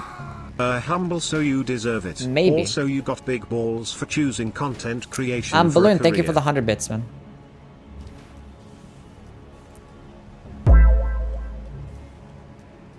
Solaire Restorer, thank you for the follow.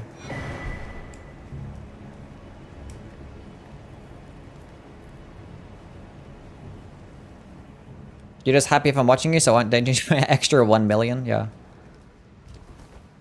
I didn't need it.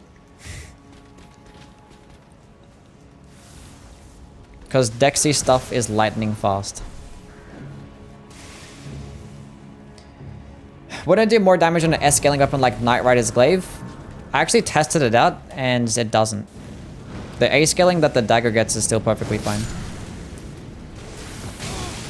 Okay, we're gonna go rest at the Grace. And I got the dagger earlier on. I don't have to kill anything else, and I've already upgraded the dagger. If I go get the Knight Rider's Glaive, it's fine either way. Let's go into Mind. The damage is fine. Elden Beast says 40% resist to fire. Yeah, but Elden Beast says 40% resist to all other elements, I believe. Except for holy damage. But like, all other elements he's resist by 40%. No, he's 80% resist to holy, he's not 60%. But the fact that he's like standing in like water, wouldn't that make him take even less damage? Unless that's compensated? I don't know. Because I've used fire builds plenty of times against the Elden Beast, and it doesn't seem like it's doing that bad of damage.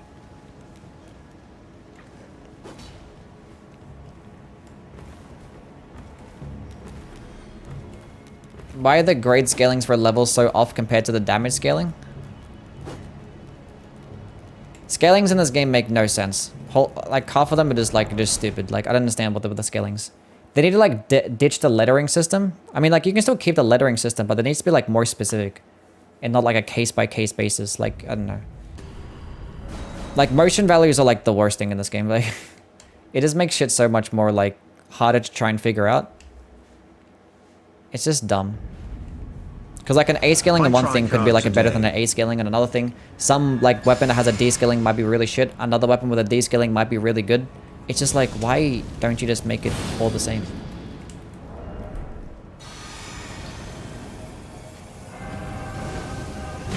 Not a fan. Not a fan. The best weapon for higher New Game Plus playthroughs? I mean, things that do like damage over time. Percentile damage over time is really good.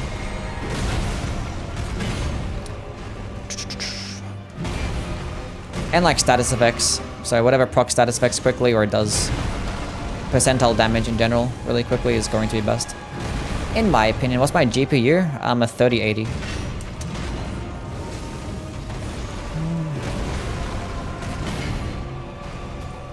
For some reason, I always like lags in this boss fight. I don't know why. Fight Rykard today? Not with this build, no.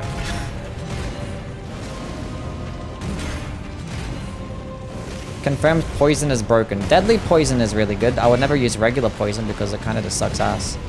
You're doing like 4% damage over like 2 minutes. It's like... it's kind of stupid. We'll attempt to do Moog. We'll attempt Moog. If I end up hating my life over it, then I probably won't do it. But we can attempt it. It only consumes 14 FP, so it's definitely possible. Okay, what should I use? What should be my last talisman slot? Because I don't really need the carrying for the good crest. It only consumes 14. And using it probably makes it go to 12, which is like not that big of a difference. Go for the Frenzied Flame ending? No, that involves having to kill Sewer Moog. Which is also 40% resist. Can I like just rest? Thank you. Alexander, I already have the Warrior's Jaw Shard, so...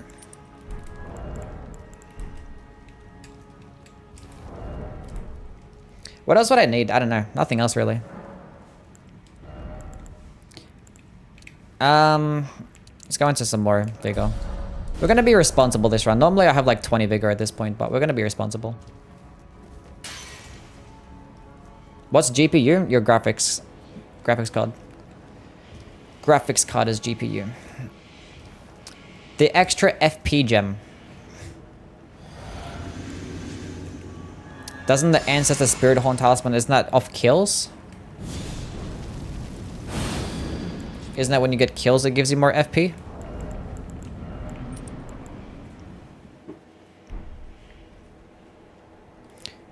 Wait, do I have my I do.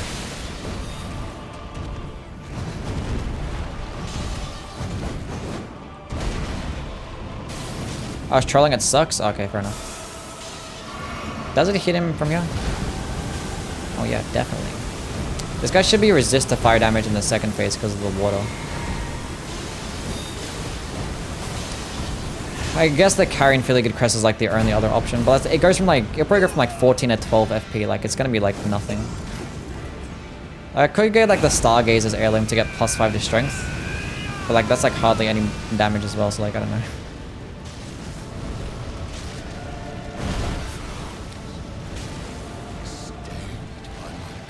I don't know.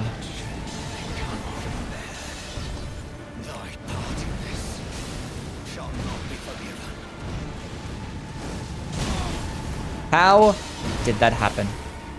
Have I beat the Soldier of God, Rick? No, I have not. He did a lot of damage there.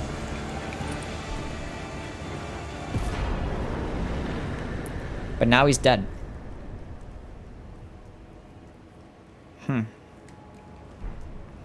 Make a new character and kill Alexander one more time for fun.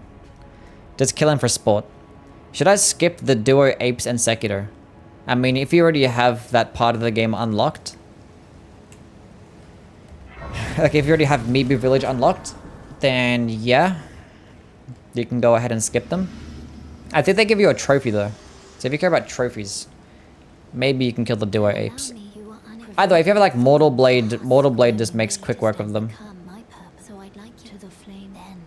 So just spam like a fully charged Mortal Blade and then you'll be okay. And you have like prosthetic tools, you can like spam projectiles too. I don't know, but Mortal Blade should do the work perfectly fine. But okay. Strength.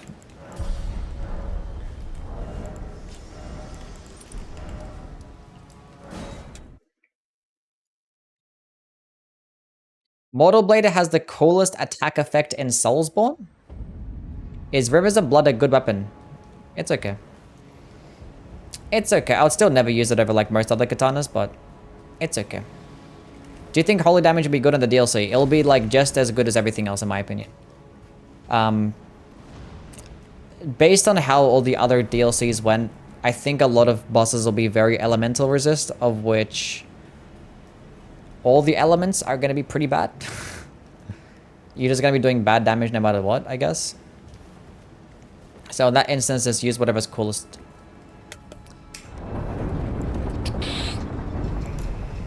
That's my prediction. I'm using OBS, yeah. I mean, like, Rivers of Blood is okay. Like, the only benefit that it has over the other weapons is that you get... It's a Sombra-based weapon, for one. And that you get, like, an extended part with double slash, so, like, it goes, like, twice as far. Even though it still doesn't do as good a damage or blood loss build-up, but, like, it does make certain types of enemies. It's kind of like Flame of the Redmanes compared to Flaming Strike. It just goes, like, a little bit further. It's like that extended range can come in handy for certain types of bosses. But like a Nagakiba with double slash would just do like better blood loss build-up, better damage, better arcane scaling, so I'll compare alongside the Dragon Communion Seal and stuff a lot better. Why do you like Marika's hammer? Because I like Radagon the best. He's like the coolest boss fight. He's like just so flashy, very cinematic, and his weapon just looks really cool. I like the way that it looks. I like hammers aesthetically, and I like holy damage aesthetically. Like those things just, I like them. Too bad they don't like me back because they're like kind of mid in this game, but they're really cool. I wish holy damage was better because holy looks really nice.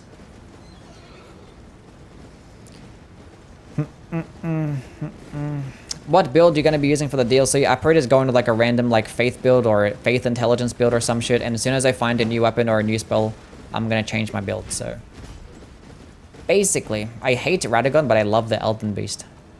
You're full of hot takes today, aren't you, Fisherman? Full of hot takes. Radagon can be kind of cringe with the second phase of like the teleporting and the projectile spam. Sometimes the RNG can be kind of annoying. Have you played Liza P? Yes, many times. And I have many videos on Liza P as well.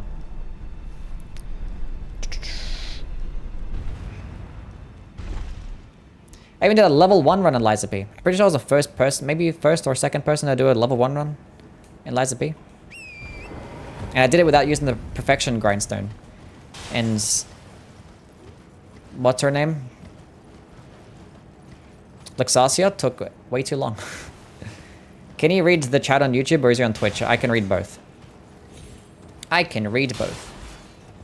More lava tears? Yeah. I'm telling you, like, if we get an endgame PvE game mode, and if the rewards are lava tears and dragon stones, it'll make everybody so happy. Have you ever tried Soldan's Sacrifice? No, I played Soldan's Sanctuary, like, a long time ago. Like, back when it came out. I'm pretty sure Soldan's Sacrifice is, like, the sequel to that, right? But no, I haven't played it. Are you going to do a giant pot run? Of course I'm going to do a giant pot run. We're going to do so many challenge runs when the DLC comes out. So much stuff.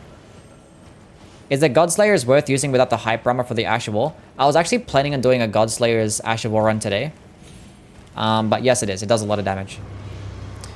For like only 30 FP for the entire combo, it does like a lot of damage. You're just going to have to time your attacks correctly because obviously it's like not the quickest animation and like the lack of really good hype armor. Kind of does hurt, but it's still really good. Top 10 most flashy Ashes of War when the DLC drops. I don't think I'll do that. I kind of like talking about the performance of weapons and skills and shit like that, more so than how cool they look. I mean, like my initial review on things, like I'll probably give like my initial thoughts and like review and probably do like a light little ranking thingy before I dive deep into them. And in that type of video, I'll probably like talk about how cool they look, I guess. How many weapons can you max out in a playthrough? That's a good question. How many Ancient Dragonstones do you get?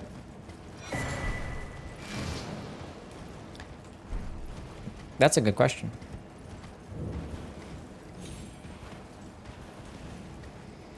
I don't know. Probably like about 20 or something like that. If I had to guess.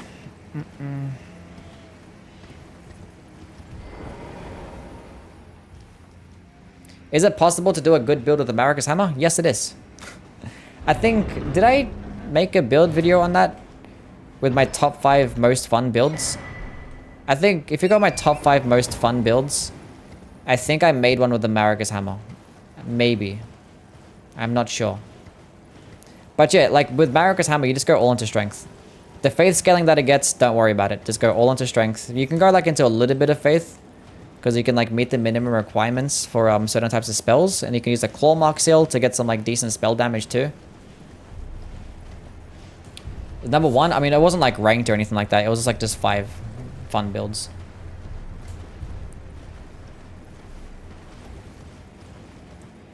Remove the hype. I don't think I think the Godslayer's Greatsword still gets hyper armor. It's just like not much hyper armor, I didn't think. How many times you beat this game? A lot. Hundreds. I don't know, like I don't know. I could probably try and figure out like a rough amount by like calculating how many spell runs that I've done, like calculating all like the spell types, all the Ashes of War, the unique skills. But I've also done like a bunch of randomizer runs. I also done some speed runs, no hit runs, like, you know. It's like a bunch of random shit. It's definitely in the hundreds though.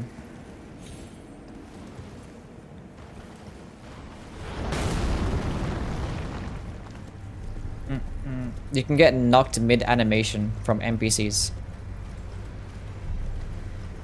Yeah, we're gonna have to go do a playthrough with that, because that's like one of the few unique skills that I haven't done a playthrough with. So maybe...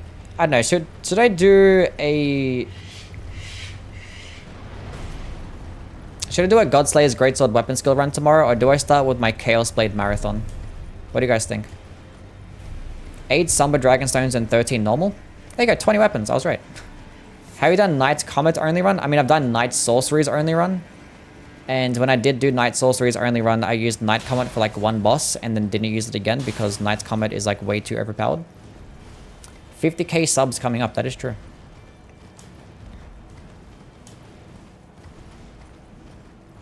Should I not run a bleed build? I don't have one of the Millicent talismans. I mean, the Millicent talismans just boost your damage. It has nothing to do with bleed, so...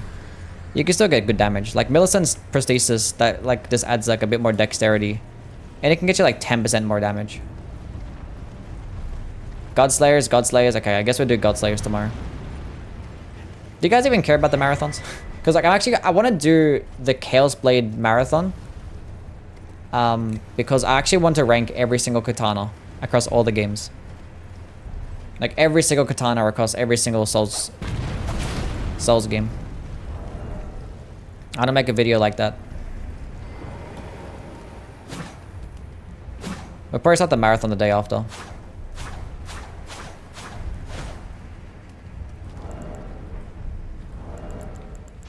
Come break this. Come. Moonveil is too damn stylish to use any other katana. In this game? Yeah. Maybe. Okay, break this one. But your fire doesn't even break it? That's so cringe. Now he's backing away. That's awful. I hate this guy so much. Oh, he's going. He's breaking it. He broke it. What a nice guy. How did that even hit me? The funny thing is, I don't think I hit up a single grace along the way. So what we're gonna do...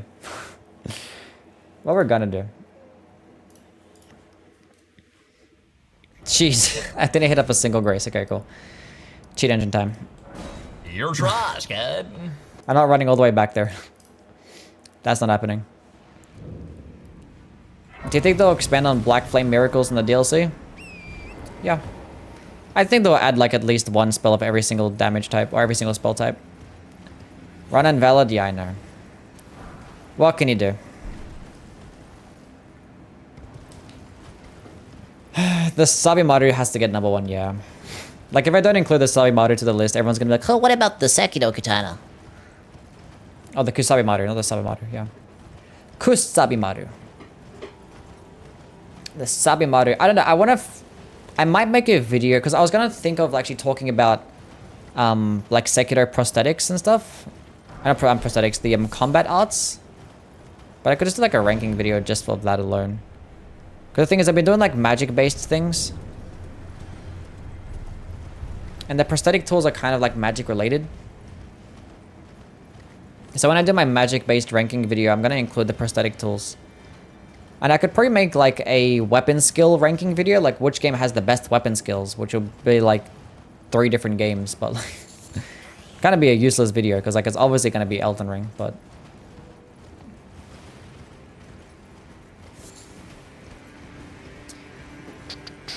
do a Sekiro no parry run. I think it was never done before. I'm pretty sure a Sekiro no parry run has been done before. Multiple times, in fact.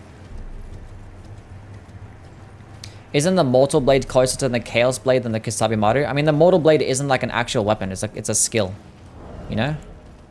Like, I know it's like a whole ass weapon that he has equipped, but like, you don't get to like use it outside of the combat art. So like, in combat arts, it is like weapon skills. I wish like the Mortal Blade was an actual weapon, but the game doesn't classify it as such, so I'm not going to talk about it as such. So maybe, I don't know, is there a Sekiro, because the Mortal Blade doesn't drain your health. Like if there was like a Sekiro item that drains your health, then you could probably include that in the Chaos Blade Marathon, but I don't think there is.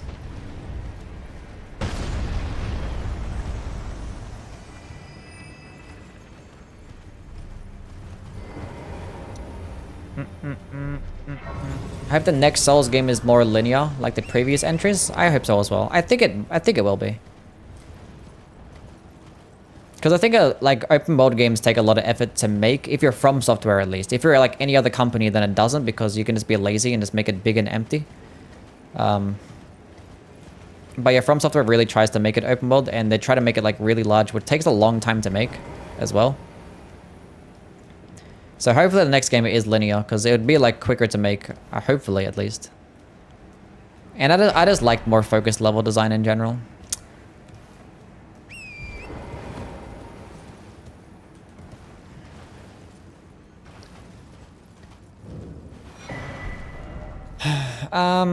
Okay. There are some benefits to open world, like it's good for like build creation and stuff. But for the most part, can be kind of boring. Okay, what am I doing now? I need to go to the Celia Crystal Tunnel. What's the fastest way there? Probably here. I need to go kill the thing for more Somber 7s, or Smithing 7s. What's the best stance-breaking weapon? The best stance-breaking weapon in the entire game is the Wing of Astel. There is no weapon in the game that can stance break as well as that one. I have like a top 5 best stance breaking builds, and you can go check that out if you want to know like the best builds for stance breaking. But yes, the Wing of Astel is just ridiculous. Like both the weapon skill and the heavy attack could do like absurd stance damage. Like the heavy attack that the Wing of Astel gets, the charged heavy attack gets just as much stance damage as a colossal weapon. I think it actually gets more stance damage. It's like really dumb. Really dumb. And it's a curved sword. Ordovis right behind you. Ordovis is there as well, yeah. But I think my top 5 was like the Wing of Astel, Ordovis's build. There was a Starfist build in there. I'm pretty sure there was like an Envoy's Longhorn, because like Great Hammers are like the best stance breaking weapons in the entire game. Because yeah, Great Hammers get more stance damage than Colossal weapons, and the Envoy's Longhorn does like 90 stance damage with all the bubbles, which is just ridiculous. And yeah, I forgot what the last one was. But yeah. That was my top 5 builds. You're playing the Steam version but offline. What do you mean?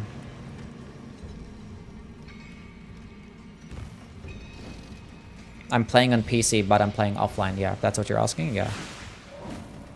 Flame of the Redmanes used to be broken. That is correct.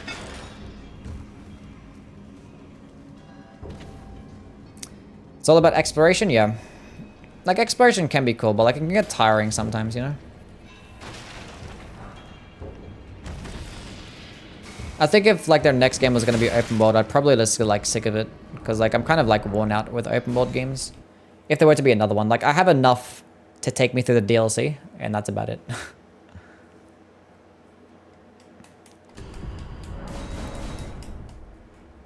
The buckler shield could be great stance breaking. Yeah, I guess.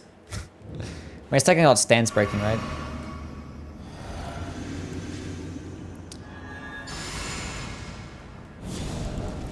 Look, I wish that the Flame of the Redmanes didn't take that big of a hit to the stance damage, but like, it's still good. It still has its specific uses. I still rate it.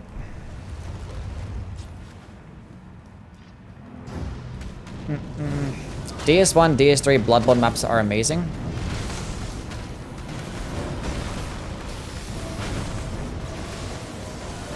They're good.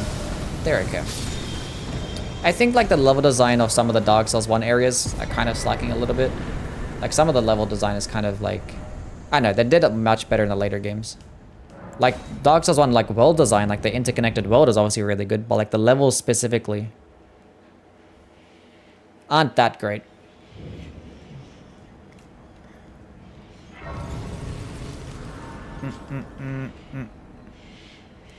Elden Ring isn't an open world in something like The Witcher 3. I mean, yeah, it's not, because you have to still have to like unlock certain areas first by killing things, or like a certain prerequisites.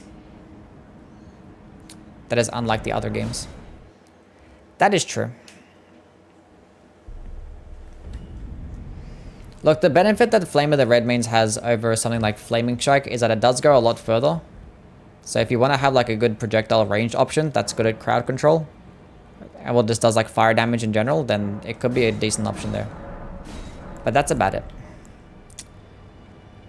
What's my shit out right now? Can you Plus explain 13, how geez. DLC area works like Sekiro?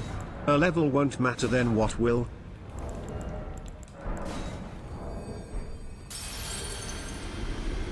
The DLC area works like Sekiro? Have you played Sekiro? Because it's like you have to go kill bosses to get these memories, and then you use these memories to improve your damage. Like you just consume them and it improves your damage. So if it works something like that, I'm not sure if it's going to take into account like your damage negation and health too, because Sekiro also had prayer beads that gave you more health, because even like boosting your health worked that way also. So I'm not sure if it's just going to be for weapon damage or like damage negation. I wouldn't be surprised if it is for damage negation too. How much does the DLC cost? And I was like 40 bucks, right? DS2 Giant Souls. Yeah, like the Giant Souls in Dark Souls 2. Guys, go get the Fire Giant with some fire. That could go well. I never played Sekiro. It's ass. Clown take. Absolute clown take. I don't need... We'll go 6 FP flasks. Are you an Aussie? Yes. I'm glad. I must thank you. It's probably still going to take 30 hours to complete. Yeah, probably. Why am I talking to you? Go away. We have everything we need. This is like such a waste. I don't know. I need like literally anything else. I don't even know what to put on. We're just going to have like that last talisman slot be nothing. That's cool. I'll never consider it a Souls game. You don't have to consider it a Souls game. No one said anything about it being a Souls game. We're still going to compare them all to each other because they're still made by the same company, and like this, the player base is a very large carryover, and there's still very similar themes, aesthetics, and gameplay elements to the other games. So should I play next? It's obviously going to be compared. I swear I could never do this jump anymore.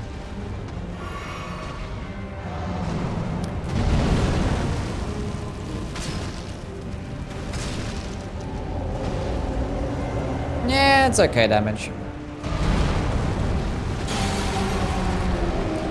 I'll move your hands, man. I don't like you. I don't like you. You're annoying.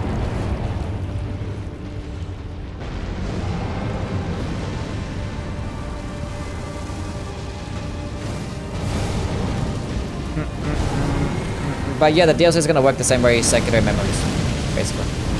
So most likely you have to kill a boss, and then you'll probably like either just have it in your inventory, and just having it passively in your inventory will just mean that you just do more damage to like everything else when you're in the DLC area specifically. Obviously your level is still going to matter. Like I'm not sure if it's gonna take into account your health and damage negation. I got a poise break. I don't think he said anything about health and damage negation, right? Didn't you say this specifically damage? Because I don't want enemies to, or people to steamroll. So arguably your vigor stat is going to be even more important than what it normally is. Wait, no, hit him. Second phase. And I fucking missed my dodge like an idiot. I'm so stupid.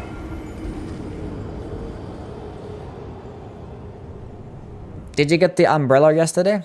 I did.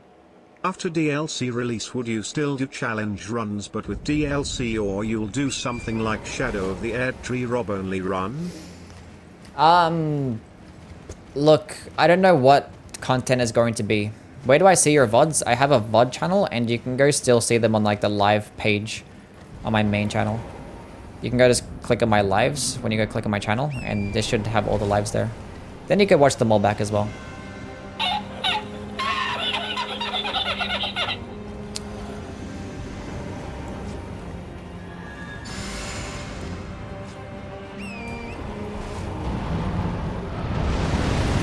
Clicking X to jump, yeah.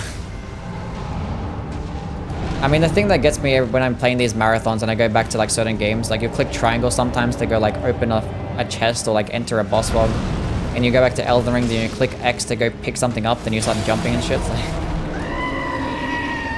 Because even Sekiro is different. Like Sekiro, you have to click square to go pick something up.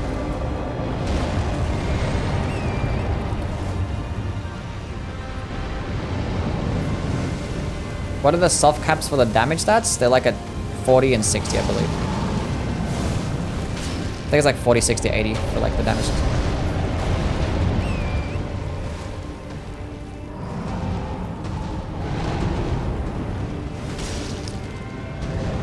But can you like not?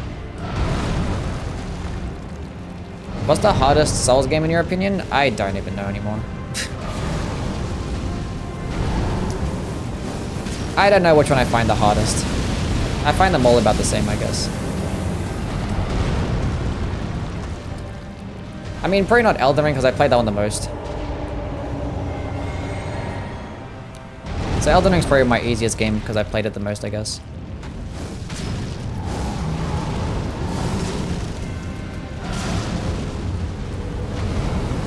But in terms of like what's going to be the hardest game, it's just all personal experience.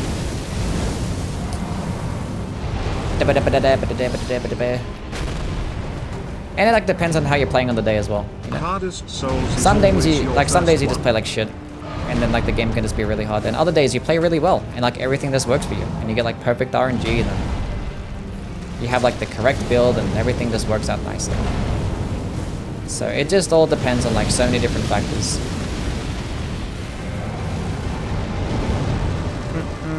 The hardest is always your first one? I disagree, because it's different for other people. It's never the case. It's always like a hardest, like the difficulty in it being your first game is that like you have to learn what it actually, like what you're trying to do.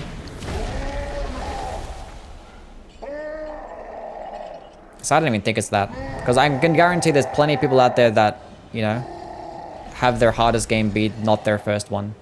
So this immediately disproves that. So there's no such thing as the easiest or hardest. I say that all the time. Yeah. Whatever is the easiest or hardest, no such thing. There's no way to categorize it. It's just case by case basis. And it takes so many different things into account, just like in real life with everything else, you know? Like, we always try to categorize things like all the time. It's like, which one is this? Which one is this? Like, who cares?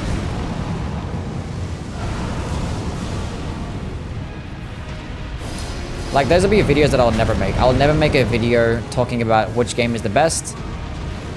And I'll never make a video talking about which game is the easiest. Because, like, it just... There's, like, nothing objective that you can say.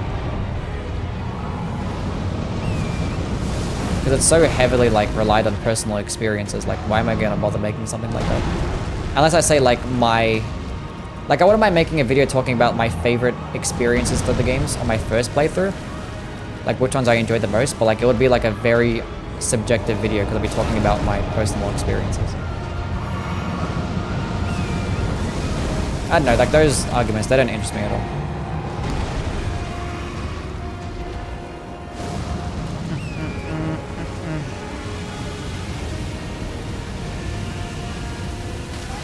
I fucking hate this boss fight. It's such a terrible fucking boss fight. That almost hit me again as well. God, this thing is so bad.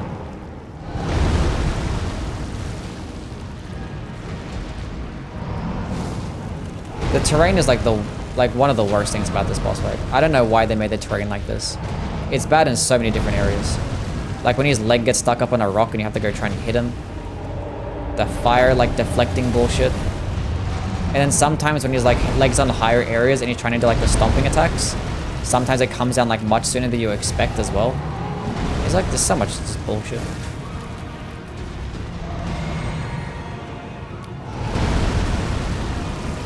The best game is obviously Candy Crush.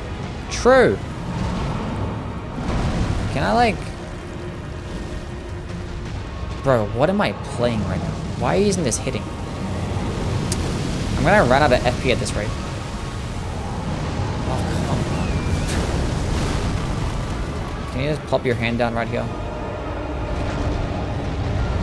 What is he doing, man? When it comes to judging which game is the hardest, find it helpful to limit your first playthrough.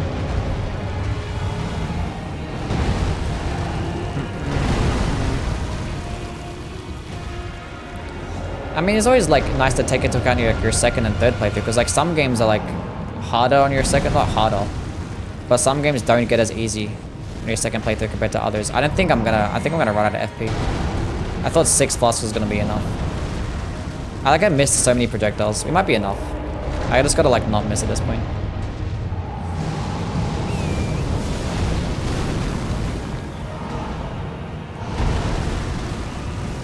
Oh, come on.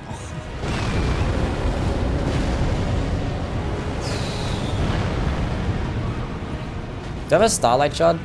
I think I picked one up, right? Yeah, I did.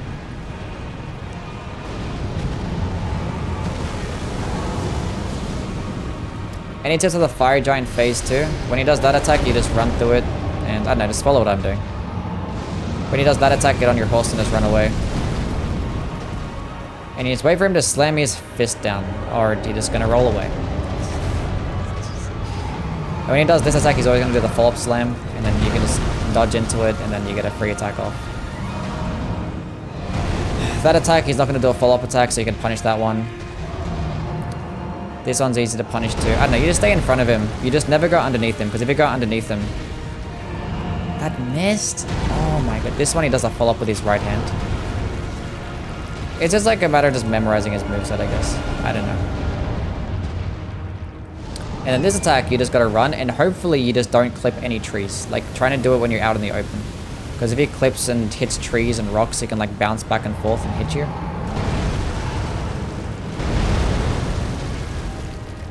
We have one left, and he's literally 1 HP. I've never seen this man so 1 HP in my entire life. Thank you.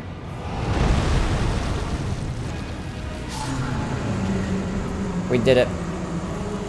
Literally my last attack as well. That took every single bit of FP to kill him. All 6 FP flasks. What do you think about the Highland Axe? I mean, it's a good offhanding option. Objectively speaking, chess is one of the best and most difficult games.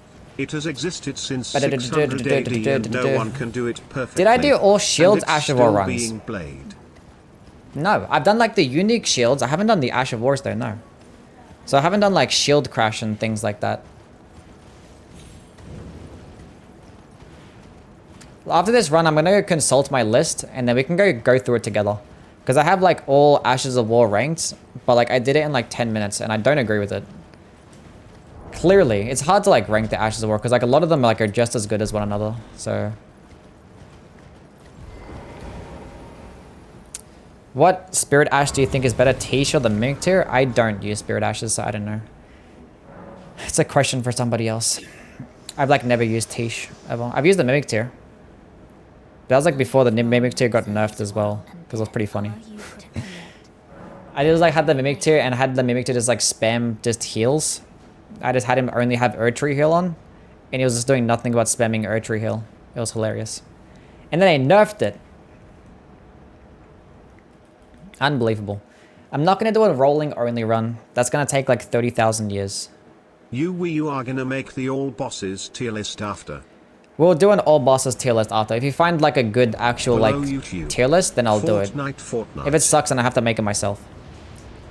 Chess is one of the best and most difficult games. Yes, I agree. Tis a good game.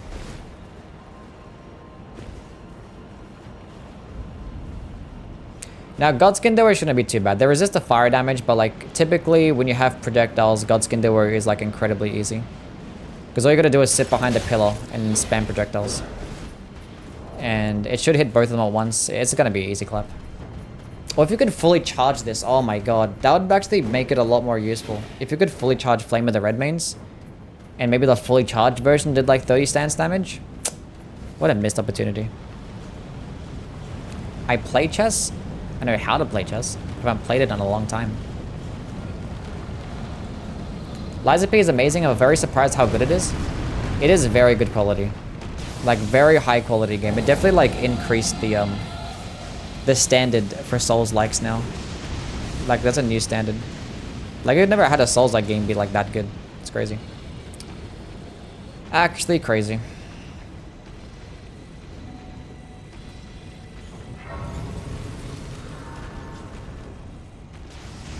If chess is so good, why did they never make a sequel yet? Why is there no chess 2? Damage, nothing else matters.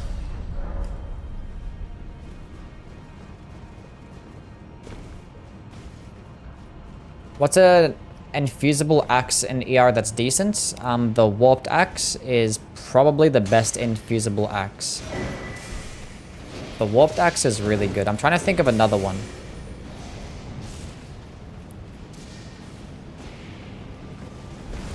I mean, a lot of like the Iron Cleaver too, yeah. I mean, I kind of think the Iron Cleaver is outclassed by the Stone Club because of striking damage and just higher stance damage in general. I think the Iron Cleaver is pretty good for PvP with like the roll catching potential. I didn't even think. I like the Somber axes are kind of shit too as well, right? Rose's axe is pretty good, yeah. Out of all like the unique ones, Rose's axe is probably the best axe. But yeah, probably the Warped Axe. The Warped Axe just gets like amazing scalings. I think it gets like an S scaling in strength. Even with like a Blood Infusion, it gets like an A scaling in strength. And it gets like a very unique light attack combo. Like the follow-up light attacks are actually really quick. But yeah, axes in general are just kind of mid. Ever do a fist only run? When I bare fists, I don't think you guys know how much damage a bare fist does. Like a bare fist does like ridiculously low damage.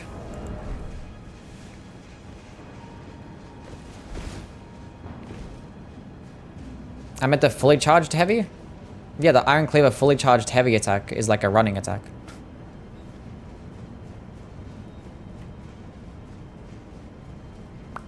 It like you do like a little charge and it takes a few steps forward. I don't really care for it much for PvE, but for PvP it's nice. Let's go sell these or consume these. Golem's Halberd is the best weapon. I would disagree wholeheartedly. I think that Golem's Halberd is a pretty big missed opportunity.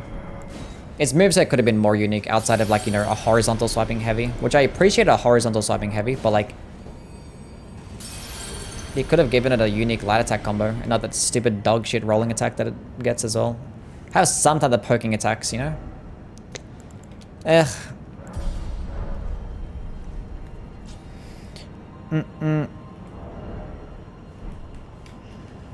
Kind of annoying. And I hate it like every single weapon in that weapon class has to have every single type of Ash of War that they get as well. So like the Golem's Halberd gets charged forth. as an innate skill, but you can't infuse it with Charge Forth because colossal weapons just don't get it.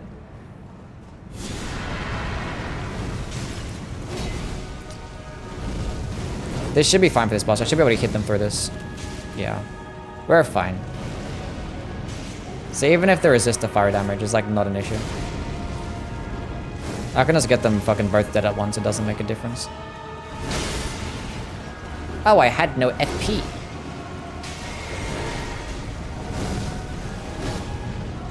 Die.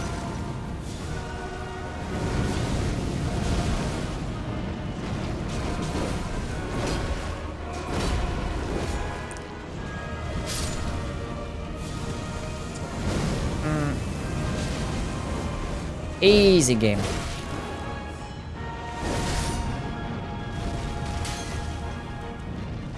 Skibbity toil at Ohio Giant reset your Fortnite. Actually, I kind of want him to do the thing. Pro tip. When you hit him as he transforms, he actually won't do the spinning attack. He'll actually do the other one instead. But I wanted to bait out the spinning attack because I can just hit him like this, so. So if the spinning attack is a problem, you can actually like just hit him directly afterwards and he won't do it.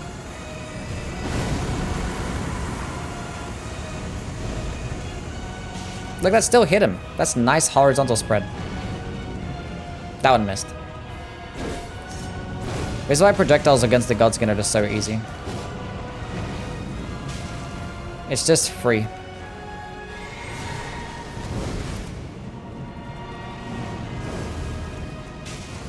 Oh, don't summon your friends. It's fine, you should die anyway. Oh, come on.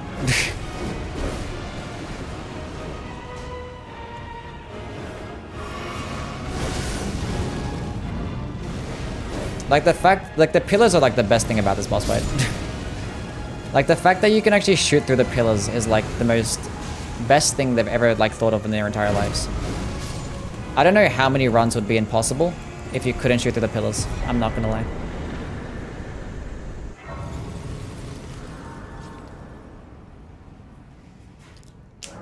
W pillars, exactly. Damage.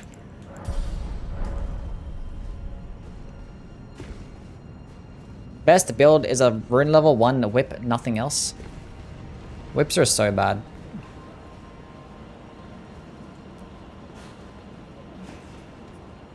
Anyway, I can send links. I don't think you can send links on YouTube chat. Why, is there a link of every single boss? You can go send it on Twitch chat. I allow links there. I don't know how to allow links on YouTube. Am I fat rolling? I am. How? The one talisman. It's like my running animation looks weird.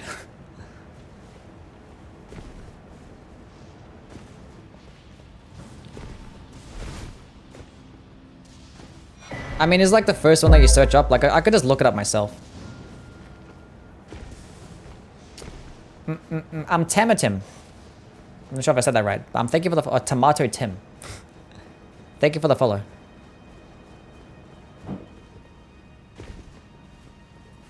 What's your opinion on the Venomous Fang? That was like once upon a time my favorite weapon in this game. And I still love it. Deadly Poison is like so cool. I like the aesthetic of Poison. And Deadly Poison is so nice because it doesn't last that long. And you can pair it alongside the damage boosting talismans. Like Kindred of Exaltation and the Mushroom Crown as well. And you can just make really good builds. My problem with like Claws is that like obviously like their range is not that good. And like the weapon skill options aren't the best. But you can still get fine options. I mean, the Venomous Fang does get the least amount of range out of all the claws, and it also is the only claw that doesn't get 110 crit, which is also annoying. I wish that it did. Did my controller just like poop, or like, what was that? I don't know.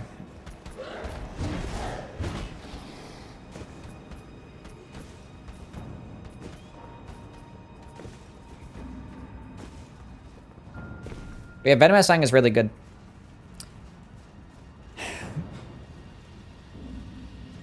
Oh, it's Fishman. Okay, what's going on, man? There's the link. Okay, cool. Let's click on that now before it goes away. Every Souls game boss. Is this every single one? That looks like every single one. Does it include... It does include Chalice Dungeon bosses. See, I don't know what I'm gonna do for Chalice Dungeon bosses. I haven't fought them in a long time. Oh my god, it's every single boss. I thought it was just gonna include, like, the... That is, in fact, every single boss fight. Wow. That's clearly gonna ruffle some feathers.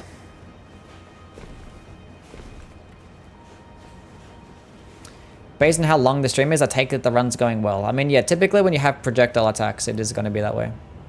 We're going to do an all bosses tier list after this.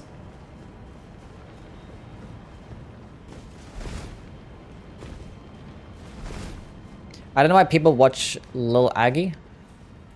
Maybe because he's really good at the game. Like, he's a really good player? I don't know. Is that not enough reason to watch him?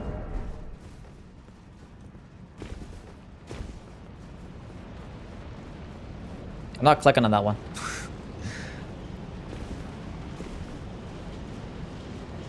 Wait a minute, hold up. Wait a minute. Let's go get this bad boy to plus 25.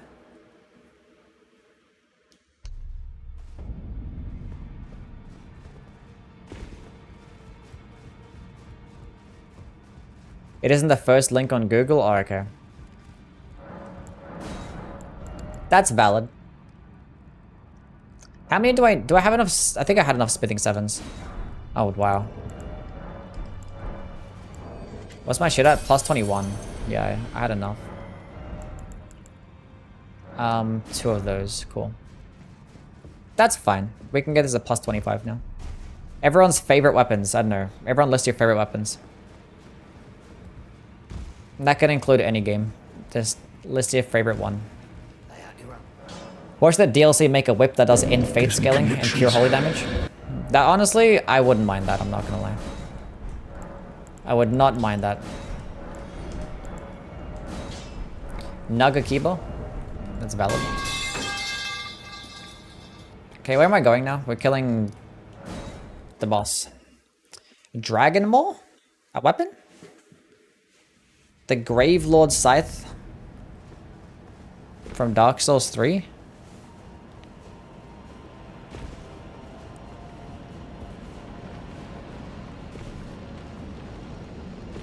The Gravelord Scythe from Dark Souls 3? Sellsword Twin Blades? Malekith's Frayed Blade? The Dismounter based. Rings Knight Greatsword. Moonlight. Wait, buddy, let me buff. Very important. Don't run just yet. Just stay still. Don't run. He actually listened to me. He actually listened to me. Okay, now you can run.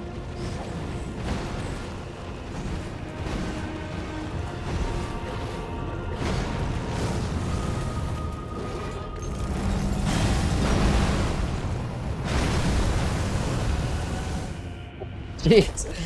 I wasn't even paying attention to how much damage I was doing. Oh, I'm so bad at this game. How did I miss? I have to drink my juice. If I had known it was going to go to the second phase, I could have did way more damage. That's fine. Can you, like, walk into this, please? Thank you. Go do the follow-up. Well, it's really good. And now he's dead.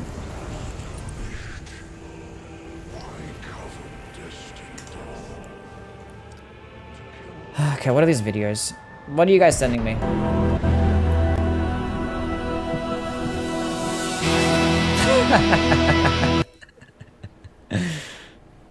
Oh, fuck. What is this?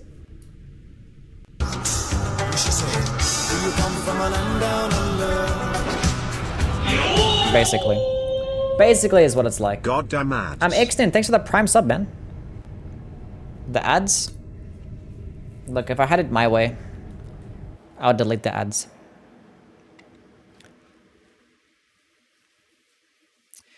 He doesn't run at you immediately on the first attempt, doesn't he? I think I had sometimes that he's actually run at me. I think it's just been random. I've had times where he's just sprinted at me. Unless I'm thinking incorrect. I don't know. Maybe I am wrong. Okay, we don't need much endurance. I'll go into like 1 point though. Because I don't know. Why not? I don't need it. It's fine. Damage. 60 strength. Hell yeah. Okay, let's go clap Gideon's cheeks.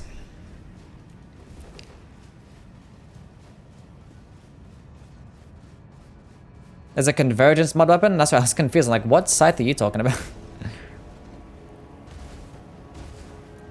What's your all-time high peak viewership? It probably would have been when someone like rated me with a couple hundred viewers, I guess. I think I've been rated with like a few hundred viewers at one point. So it's probably then. I think by myself, like without any like exterior help, maybe like 100 and something. And that's like on all platforms, not combined though. I think there was a time where I was doing like a weapons tier list and I had like 100 people in chat. And then when I was reacting to the DLC, I had like 100 and something as well.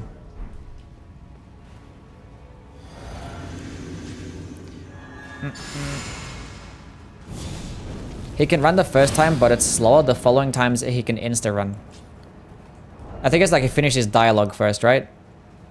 That's why. You deserve thousands? True! Give this person mod. It does good damage. If I had like the Shard of Alexander, it'd be even more damage. How does this compare to the Sword of Night and Flame? I think the Sword of Night and Flame can get more damage. It is like a longer animation and consumes like twice as much FP, but the Sword of Night and Flame can definitely get more damage.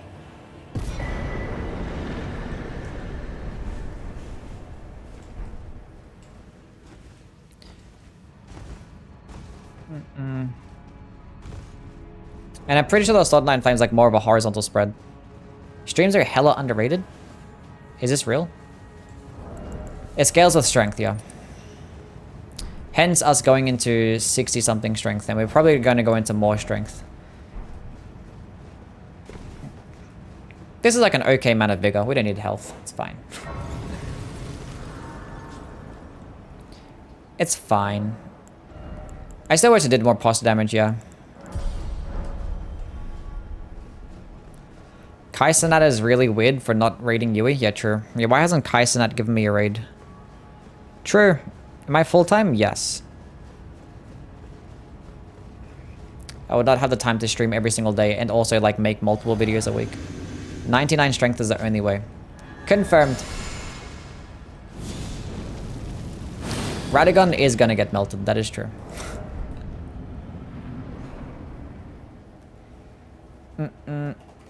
If it scales with strength, why wouldn't a weapon with more strength scaling do more damage? It does. But like the dagger gets an A scaling in strength, which is still like really good. And like the...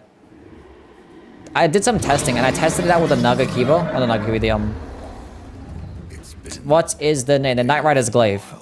And I tested it out with the Great Mace and another weapon that gets an S scaling in strength. I forgot which one I tested. But I tested out with all of those. And the dagger actually got higher damage. And I don't know why. Maybe I did something wrong. But the dagger was like getting more damage than like other weapons that got an 8 scaling in strength. It was weird. But I tested out like 10 minutes before I went live.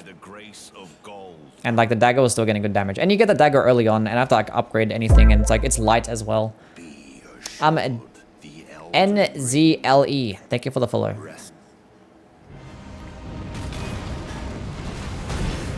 Favorite sorceries or incantation? Or favorite sorcery or incantation? I always say the same thing. I always like the crucible based incantations. They're really cool. Right, this game is easy. Why didn't I like discover like projectiles my first time around? Like look how much damage I can do. Like why is it like this? You know what I'm saying? Why skip? Yeah, I clicked the button too late. It's fine, we can watch it again. Actually, we can't watch it again. We skipped the dialogue, true. I wasn't paying attention. Have you done a Bolter, Grand Sax, Asher War only run? I have not, and I don't really need to. Because, like... Like, what are we really doing, honestly? Like a bolted Grand Sax Ash. I like, because there's certain Ashes of Wars that I haven't done. Like, I haven't done Taker's Flame. Wrong button. I haven't done the Darkwind Greatsword runs. Like, I've tested them out. I think I played with the bolted Grand Sax a bunch in a randomizer run at one point. Obviously, I've tested them out plenty of times. I haven't done like an entire playthrough, but like, I don't need to. How much do you make on YouTube? At least $10.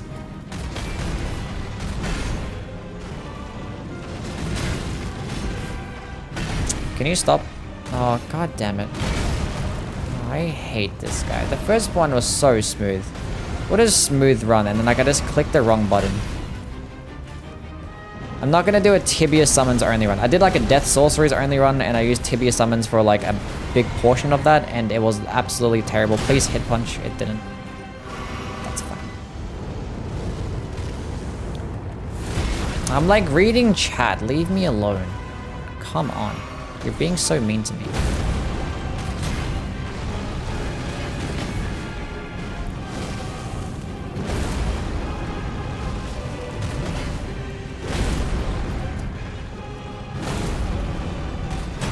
Can I get some Ben & Jerry's? Can I get some Ben & Jerry's? Do a Dung Eater only run? Wait. Oh, I fucked up. Of course he was gonna do that. Why didn't I? It's fine. He's gonna stay at full health. I want more damage. I need a lock-in. I don't need a lock-in. I just need a just dodge. That's all it is. Like when you're doing easy runs like this, it's like not a big deal.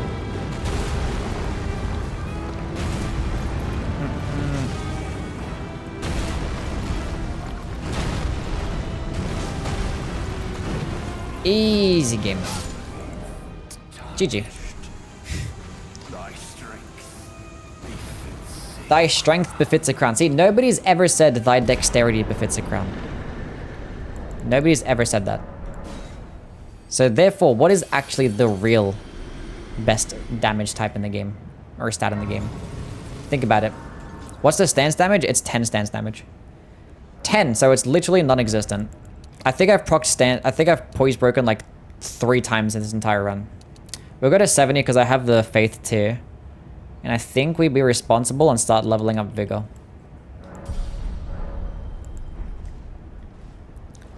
Wait, did I pop the thing? Ah, it's fine. Will I be doing... Yes, I will do Millennial.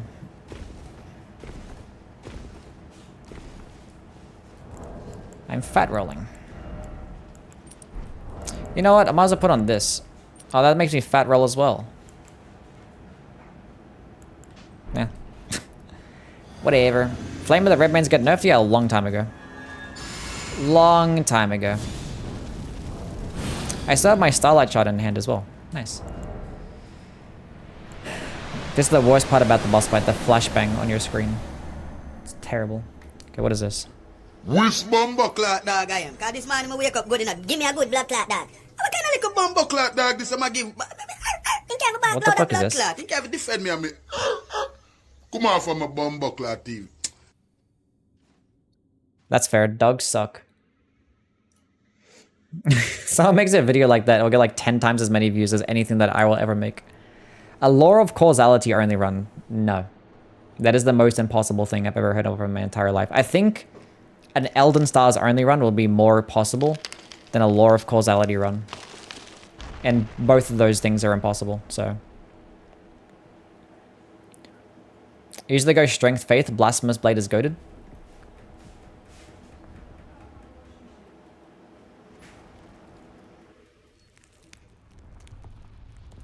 If you see me and you trying to see what's up, The fuck? What are these videos that you guys are sending me?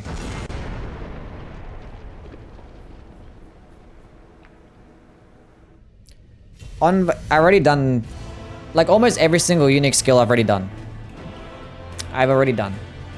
So I've done the Oracle Envoy only run. Yeah, I've done those.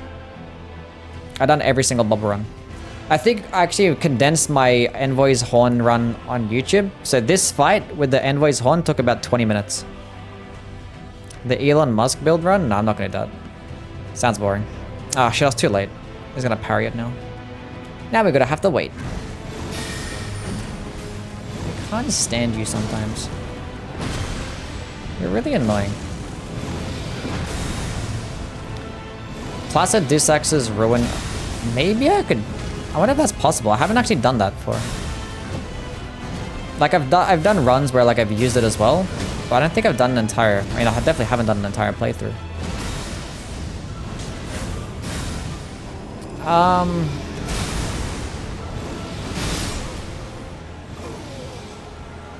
That's fine. I was too close. I mean, I was not... Guys, gonna stop sending me fucking just trash videos. No, not clicking on any more links. And I said it again, this time without the dying part. Would I do that on New Game? I could probably do that on New Game. Placid Dusax's Ruin.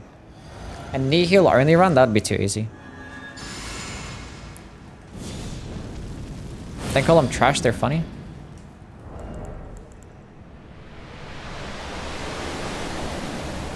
I'm not clicking on none of them videos. You guys had your chances.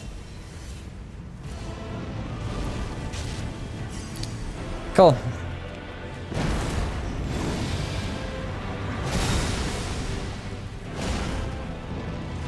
And you guys failed me. Probably could have used it there. I don't know.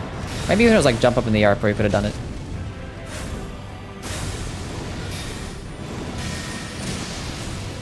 Okay, just don't parry this.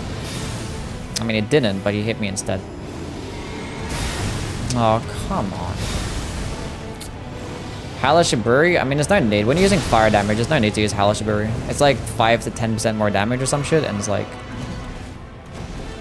What is it? I think it's 5% more damage. But you just take so much more.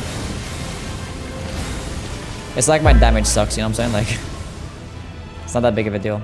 Mass, thank you for the follow. Does that hit him? It does hit him. Nice. Stay at full health, and let's go use Flame Grimy Strength again. What's going on? Youwy? I think turning it would actually just improve my damage even further. Because it does make sense.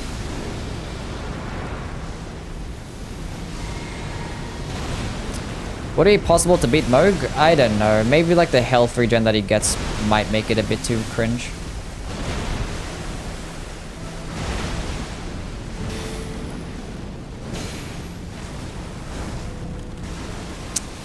Bruh.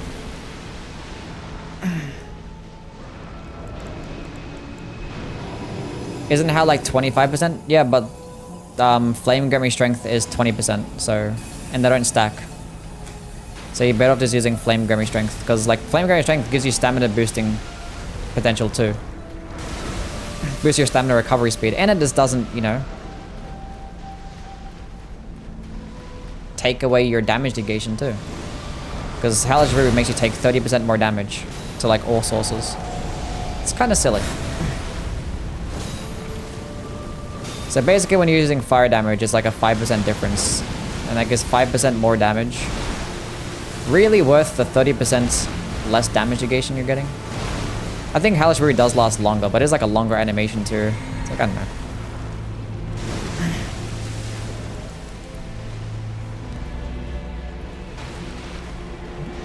Did you do other Souls game weapon runs? I've done like a couple of Dark Souls 3 like weapon art only runs. I'd like to do more Dark Souls 3 runs, honestly.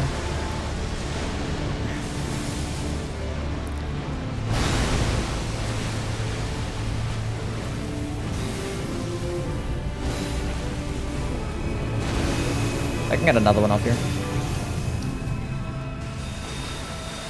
Isn't that 30 with the helmet? Yeah, but like the helmet you have to farm for it, so...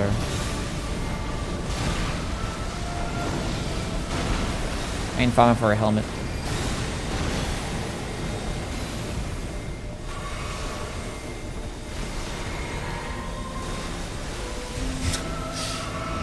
Like most playthroughs, you can just ignore Elden styles, honestly.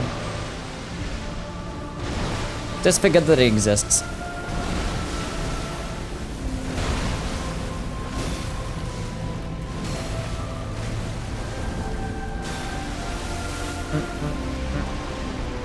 Dark Souls 2 unique weapon skills consuming durability is just cruel. I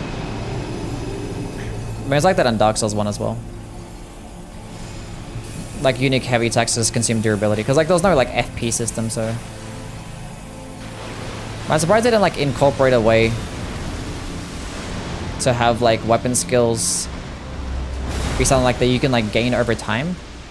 It's like a cooldown. I'm surprised they haven't used like a cooldown system for like weapon skills.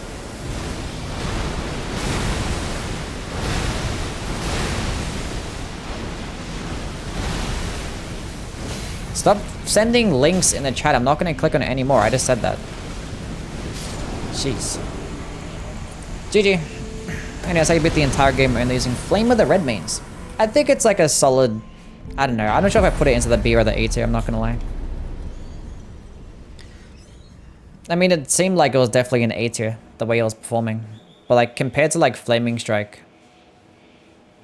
I don't know. I probably put it into the A tier. It has like nice range. It's quick. It's cheap. I don't know. Can't really go wrong. A golden order sword Ash of War only run? I've already done that as well. I've done the golden order greatsword run. You can check out those runs on my VOD channel.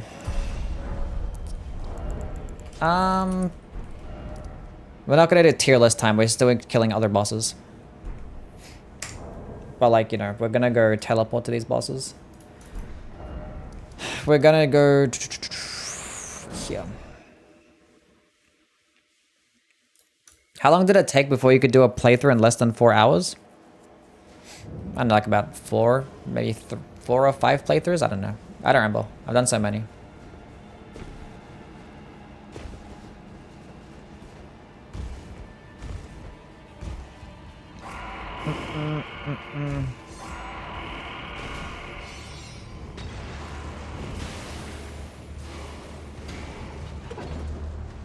Yeah, some holy weapons are really good.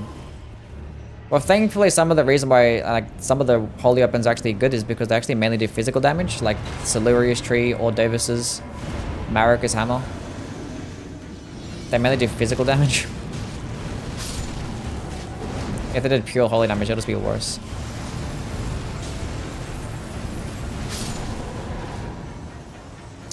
Wait, I didn't use my Flame Gummy Strength. Nor did I use Golden Bow. I'm nothing without these buffs. I didn't have my shit on.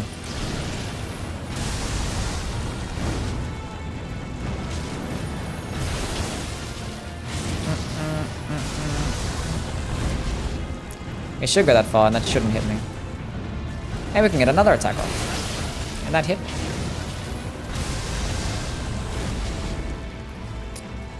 Yeah, the Envoy's Horn is the best holy weapon in the game. It's just the best one. It just does so much damage. I'll see if I can time this correct. Oh, beautiful timing.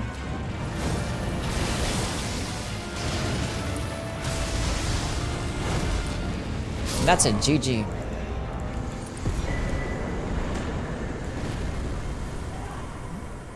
Let's go to the Hallig Tree Town Plaza. Let's go teleport right there. Go kill Loretta, and let's go kill Millennia. Then we can go try and kill Moog and see how that goes. I don't know how that's gonna go. Probably not very well.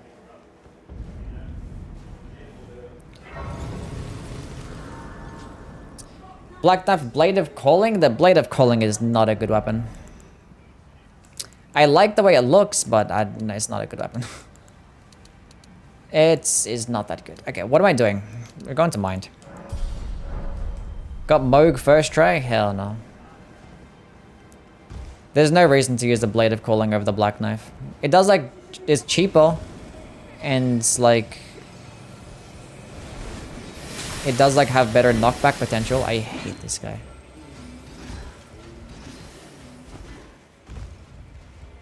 I did beat Orphan the other day, yes. Opinion on Flame of the Redmanes, it's like okay. It's good. Like, it's a nice projectile. It does a decent amount of damage. It's only 14 FP. It's just like hard to like balance it in a world where Flaming Strike exists, because Flaming Strike is just better to pair alongside just weapons that can use it. Because it just gets more stance damage, it gets more total overall damage. Probably like in a longer animation because you had to do the follow-up to actually complete it.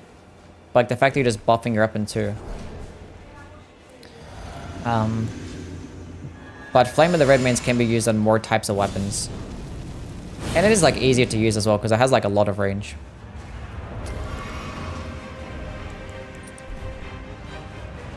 I'd probably put it at A tier. But like the range is really good.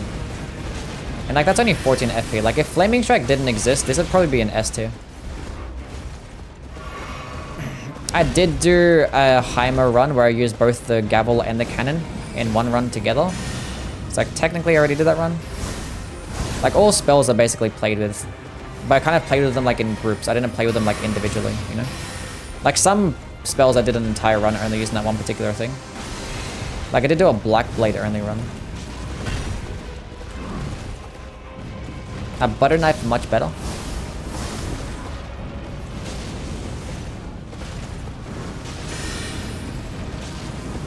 It just does not stagger anymore. It's so unfortunate. Like it definitely needed a nerf. Like it was way too overpowered, but like there's no more stagger. Hey, I got a stagger! Right at the end.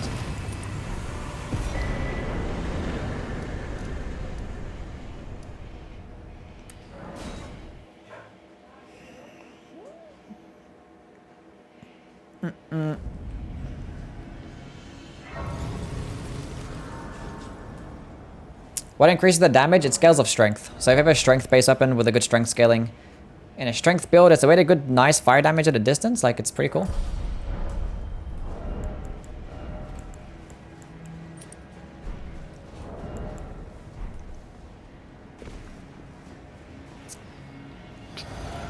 Why is Ghost Flame Ignition so slow? I can't seem to make it work. I mean, it has like nice range. And like the first part of it actually does decent damage in itself. I don't know, it's like it's very high damaging and it procs Frost really quickly. You can't just like use it randomly. You have to use it when you have an opening, you know? Unless like you're at a distance and you use the light attack version. But Death Poker is like still amazing weapon in this game. Happened to Azura? I mean, she's come in like once. She's been like busy with stuff apparently. But she came in like 2 days ago.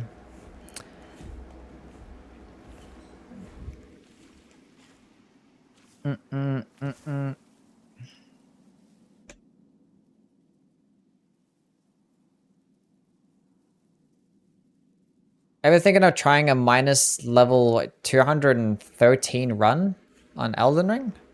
Last time I tried to change up my stats, I got a ban warning, so I'm not going to do that again. Because with the DLC coming around, I kind of still want to have access to PvP. So I don't do anything stupid that might get me banned. And I was offline while that happened as well, so yeah. Favorite armor set in Elden Ring? Probably like the Nox armor. Why am I watching this boring ass cutscene? Go away. Wait, no, come here. We need to stay out of the water. I want more damage. Come, come, come. Now come this way. Wait, if I just do this, would you like walk into it? Oh, it doesn't stay around long enough. Oh, she just straight up dodges it too.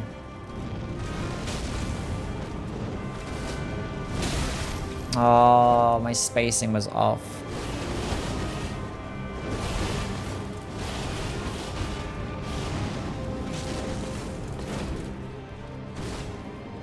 That's fine. Let me just do this. Okay. Clearly, we can't just use it willy-nilly. We can use it here, and she might get. That's fine. That's fine. That's okay. We need a closer distance. That's fine.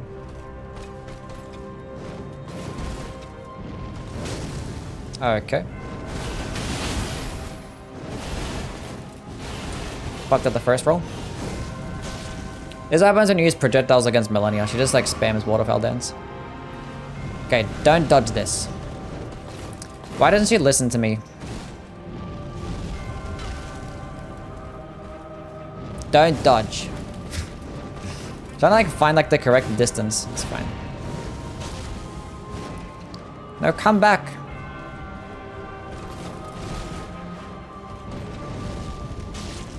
Oh, what? I thought I was gonna kill her. Oh my god. You're the worst.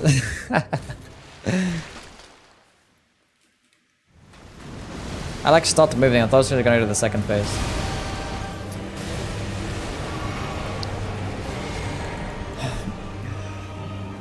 Can we hit her from here?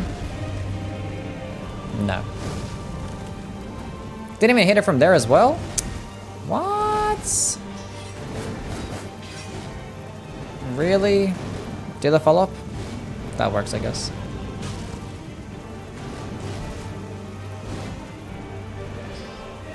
Jump up. I played ER and mouse and keyboard before. I would never play on mouse and keyboard in these games.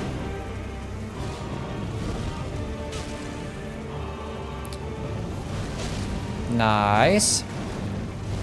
Nice. She's gonna do Scarlet A now. Nice. Let's go pop this again. Why not? Drink this. Stay at full health. She might do something funky here though. Yeah, she's good. Actually, don't do the follow-up. Oh, nice. She listened to me. Oh, she's staying still. Oh, she's dead.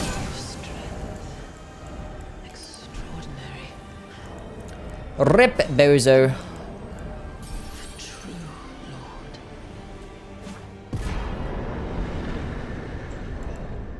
Sounds like a challenge to me.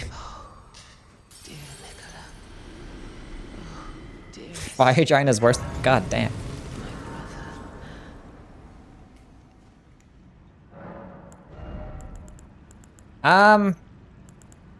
What should I put points into? I think mind is the most, like, sensible option. If I'm gonna go fight Moog. Yeah. See how much damage it is first. Go, where is it? Cocoon of the Empyrean, I'm pretty sure the, Cocoon of the Empyrean is the grace of which he is at. Scarlet ANE or only run? I don't know about that one. It's a good spell, but probably not enough for an only run. I'm probably not gonna use any of my buffs. See how much damage it does. Don't hit me. I don't know, dude. Dodge that. Oh, you're such an idiot. And that's with my buffs too.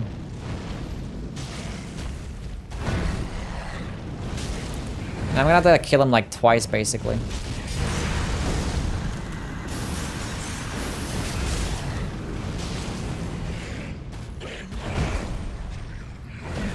Yeah, he's 80% resist.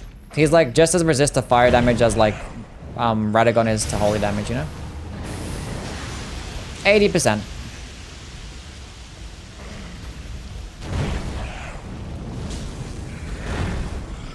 But yeah, fun fact, there's more 80% bosses that are resist to fire damage than there are that are resist to holy damage. Now you guys know.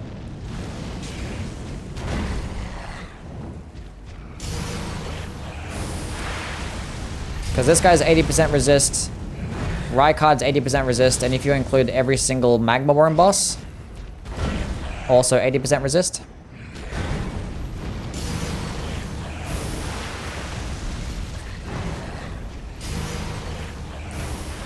Okay, hold on a second. There's like nothing I can do to improve my damage. Won't take you as long as Orphan? Probably not, right? Skip mode, let's start ranking. We'll give it like a fair shot, you know? Where's the music? Maybe because I teleported here with Cheat Engine.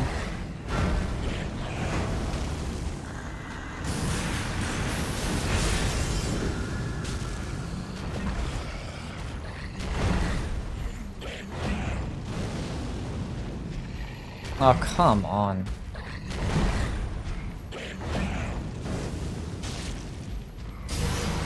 %80 resist bosses should not exist. I don't care if you're literally like just fire itself. I don't care.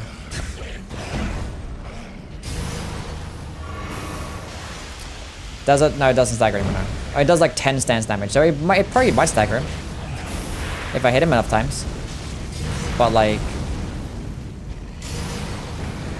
it won't stagger him very well.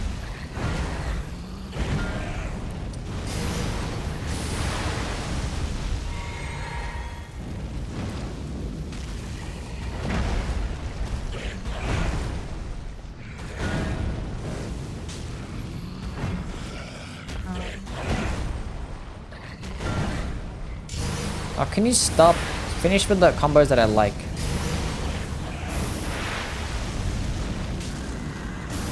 If it did stagger, this boss fight would be a lot more, like, you know, a lot better. Ah, here we go.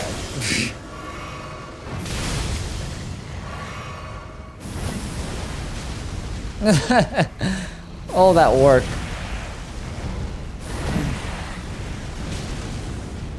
We have 4 flasks left.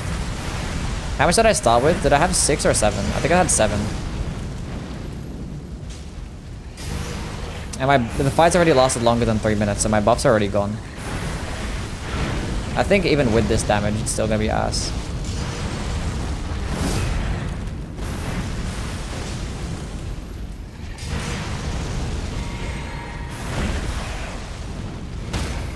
Oh, we got a stance break! Look at that damage! See, if I actually did... if the stance wasn't nerfed, this actually would be a lot more possible.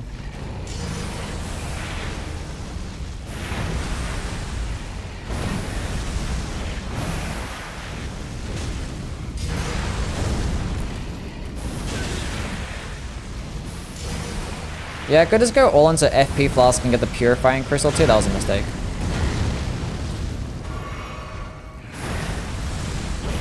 And it'd probably be possible. 3 FP Flasks left. It's... I don't know. The question is, am I bothered?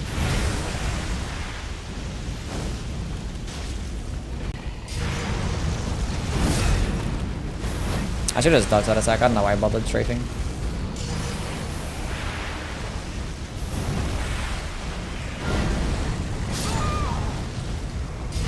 Ugh. We're fine. You know what? Let's just go do a tier list. We attempted it. We attempted it.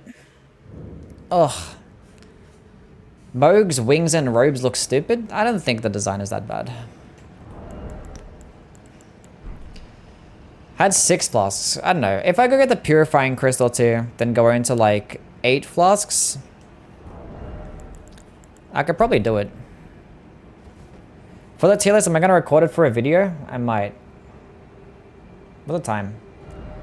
We'll go like we'll actually go try and attempt this like legit.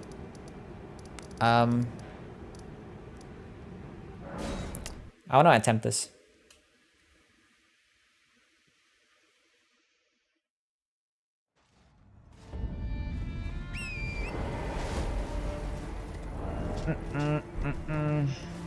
Go get the Purifying Crystal too. We don't need the strength too, honestly.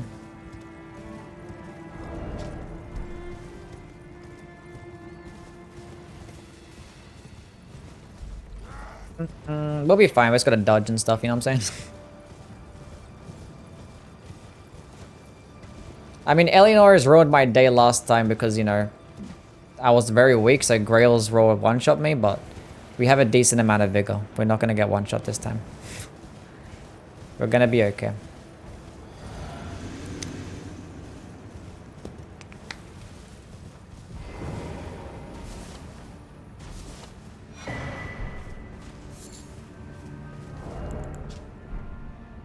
Come, come, come.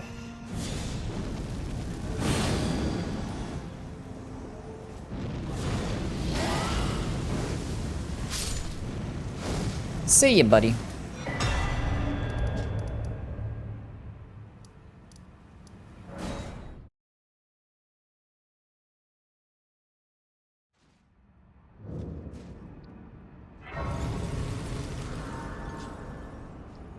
We're okay.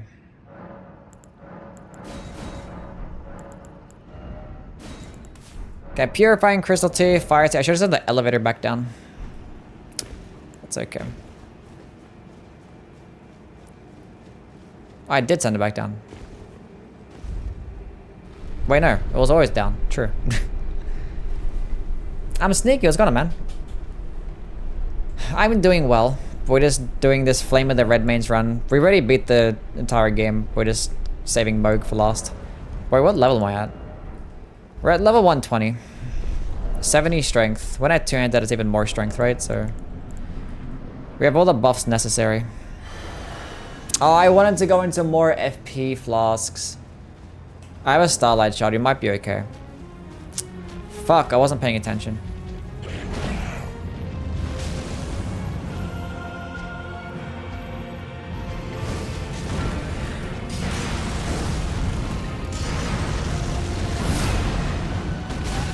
I don't know why I strafed that far. I'm being so bad. Why did that one do bonus damage? But does it do bonus damage at a certain distance? Huh? Maybe that's what it was fucking me over last time. That was a counter hit. Sure. They did twice as much damage.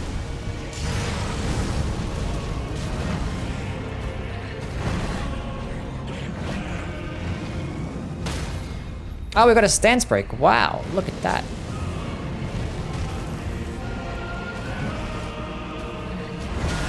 Oh, I wanted to... It's okay.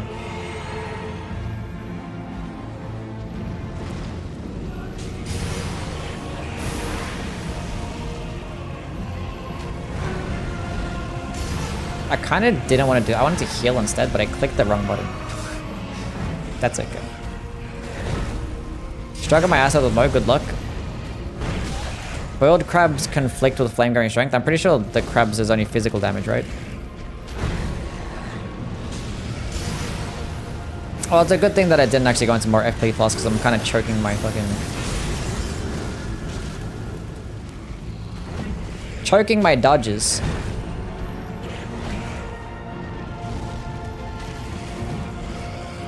Did I have one? Yeah, of course I first showed Millennium.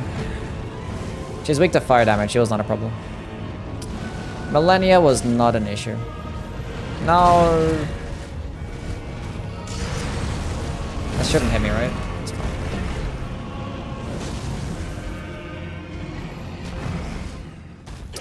Five flasks left, and my buff's about to wear off. Except she's standing in water, yeah. She's still like weak to fire damage even when she's in the water. But like I just made sure that she wasn't standing in the water. Then it worked out fine. Come walk closer. You're not walking closer.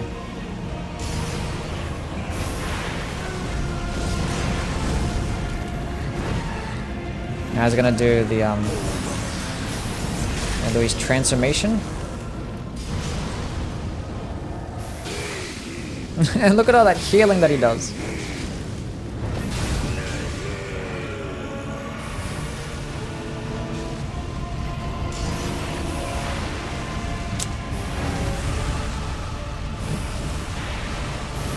Kind of rolled the wrong way, but it's fine.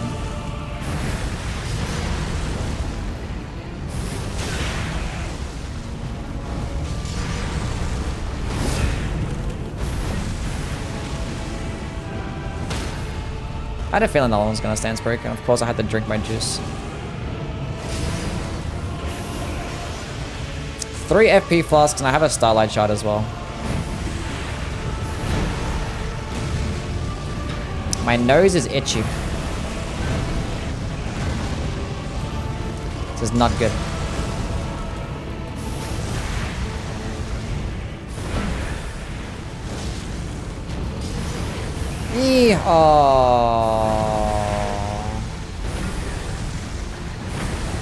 I have to drink now. I'm standing in the fucking blood flame.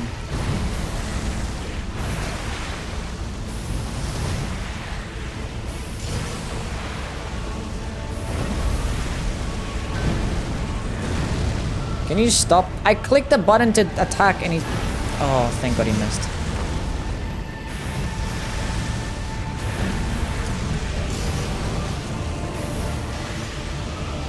Oh my god. Can you stop with that shit, man?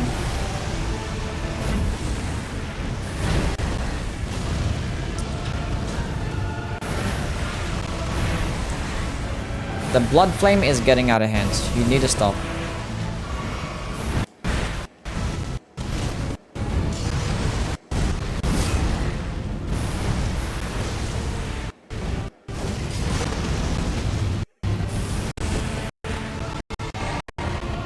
I have 2 flasks left. Is that gonna be enough?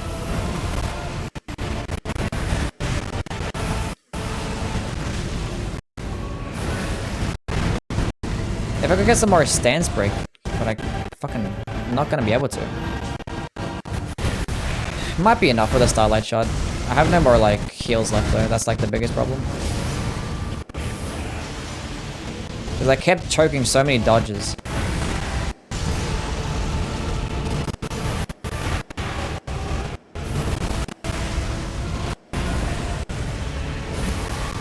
And he just constantly attacks. You need to stop with the attacking.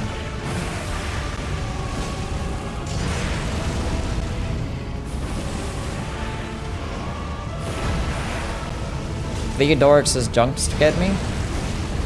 I had a feeling, bro. I thought I could get that attack off in time. If I clicked it straight away, I'd have been fine. It's fine.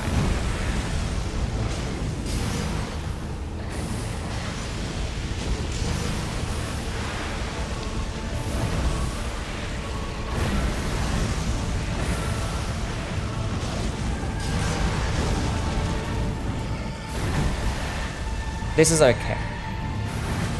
I'd have been flashed. It took so much damage there for no reason.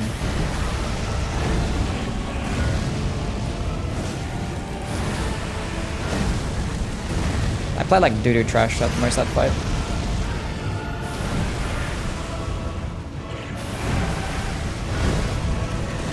Is the audio fucking up again?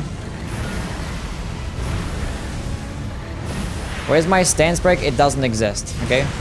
I rolled too early. Oh my god.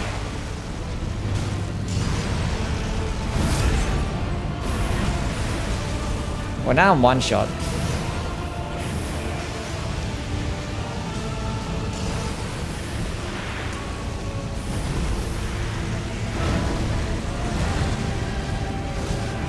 And now I'm dead. As if that wasn't an opening, bro. Holy shit, man. How many FP flaws did I have? I had 1 left. We're fine. As if that wasn't an... As if that wasn't an opening.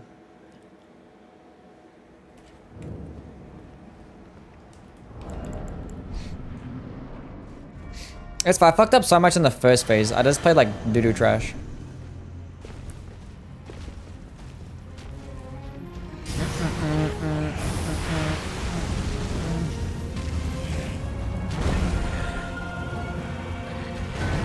Is it doing more damage at like max distance?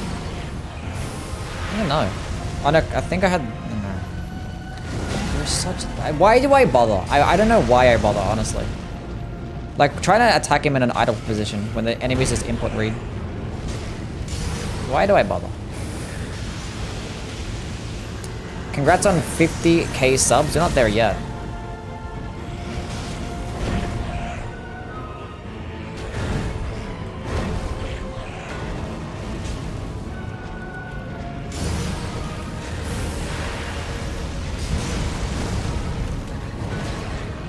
It's fine, we gotta go practice mode more anyway. I don't fight him enough, honestly.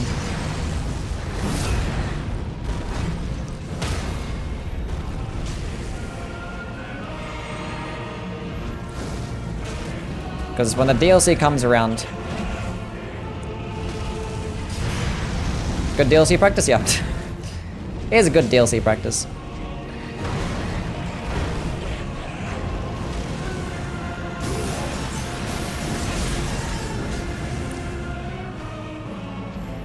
Like, I'm not bad at the boss. It just could be better.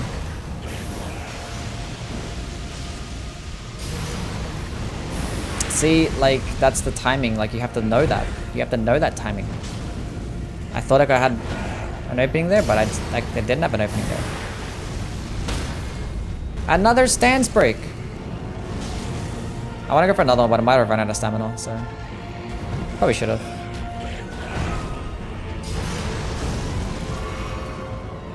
Okay, you stay still. Hold this. Okay, let me drink my juice.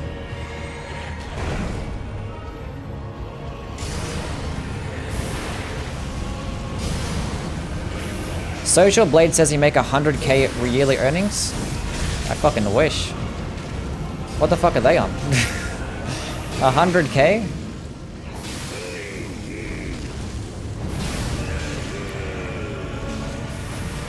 I wish they were right.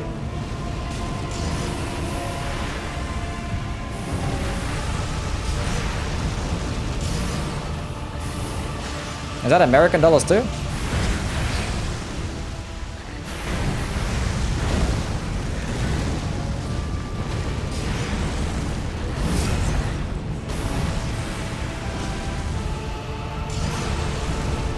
$15k a month?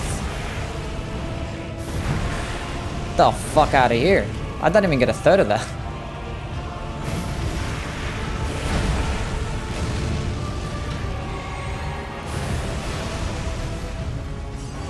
Come on, buddy.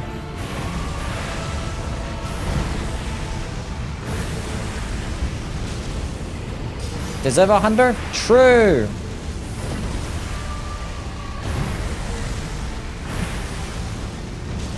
Has anyone actually done this boss fight like level 1 no hit? I mean, they definitely have. I wonder if they've done like level 1 plus 0 weapon, because I can't imagine this fight going that long without doing like a no hit. There has to be some type of strat that you could use. Because I feel like when you do certain attacks, you're just gonna get hit by the blood flame. You just like end up walking into it. It's probably like very RNG heavy. Besides the knee heal? Yeah, I think the knee heal's like allowed.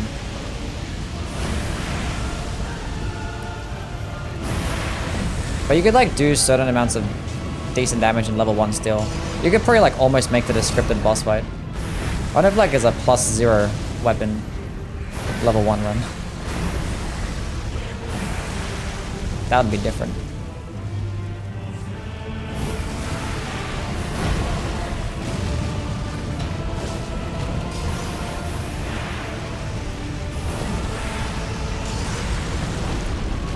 Bro, what is this, man?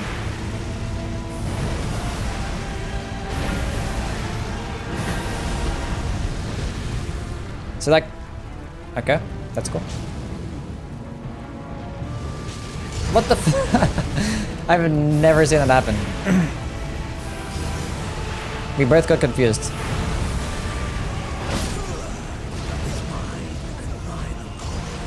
That's crazy, man. That's crazy. The thing is, I wanted to go away from that area. I wanted to get away from that area because like right in the corner. And I went to roll, but my finger wasn't like, it like slipped off the left stick and I backstepped instead and I took counter damage and died. That's why it one-shot me. It wouldn't have one-shot me if I didn't backstep there. Well, if my finger was actually on the stick and I rolled, that would have been fine. I probably couldn't use like flame gummy strength, honestly.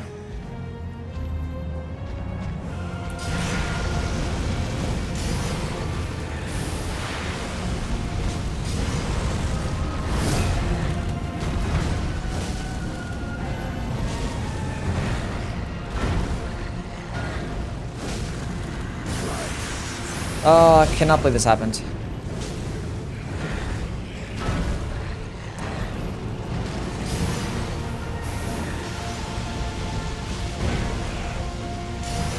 This is fine. We're gonna be okay. We're not gonna be okay, because I suck at the game. Every single time I stance breaking, I run out of FP. When I can actually capitalize on good damage.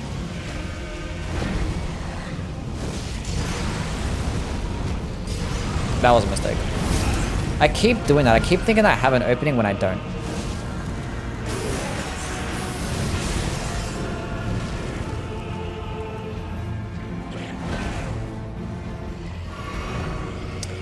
That was close.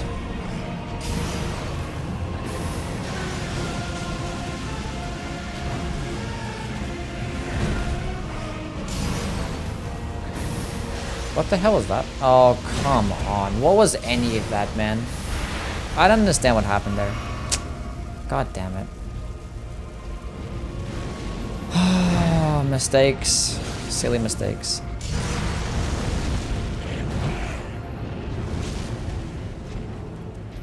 Come on, bro. I'm not gonna attack you. You have to attack me first.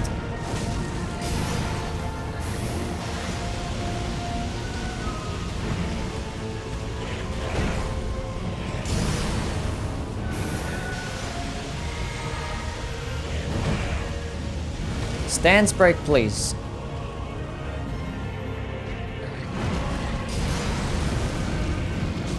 Oh, there's no way. That's my own fault. I'm playing like shit right now.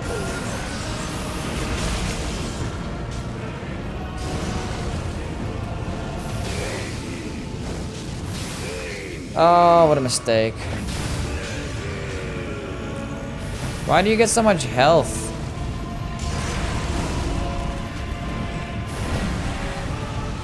Stop getting your health back. That was the most clutch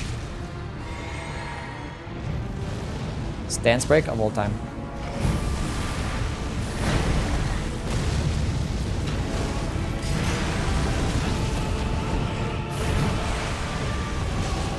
I'm gonna die again.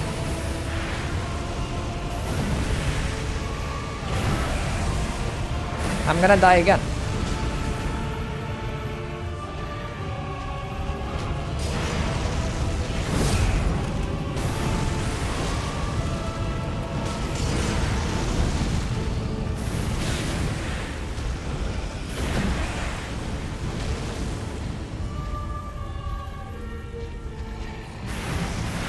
Oh, what am I doing?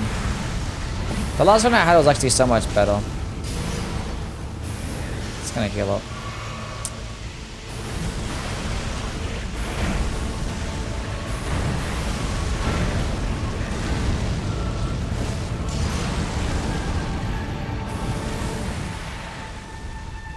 Come on, bro. You gotta do something now.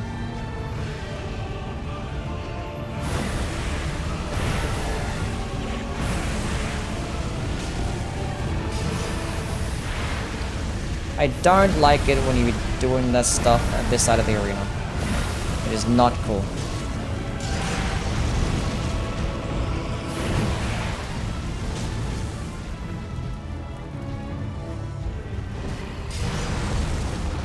Channel my inner Gino.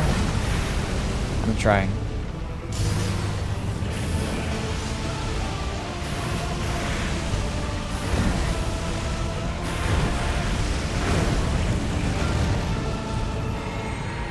We have 2 flasks left, and we have 1 healing flask. Do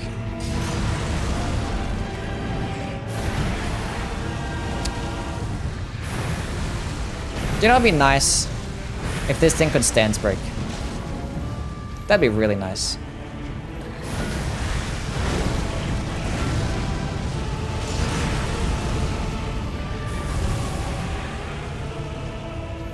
I probably could have used it there when he was turned around. It's fine. We're doing fine. I'm not gonna straight that attack anymore, I'm just gonna roll. I kinda wanna attack him twice there, but... And I just... What am I doing? How am I missing such a simple dodge?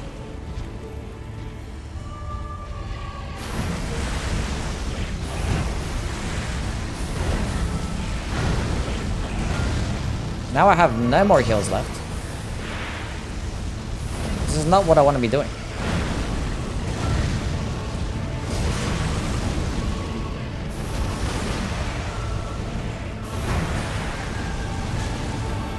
What is this damage? I thought I could outspace it. Why would I think that? Why would I think something so stupid?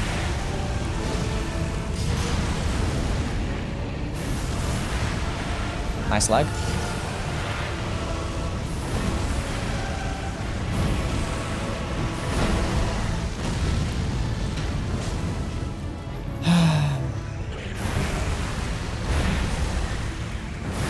What a silly mistake.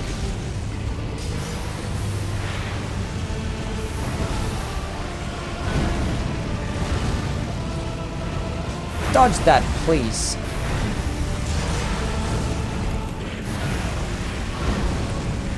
Okay, let me just drink my juicy juice. Don't! I'm dead.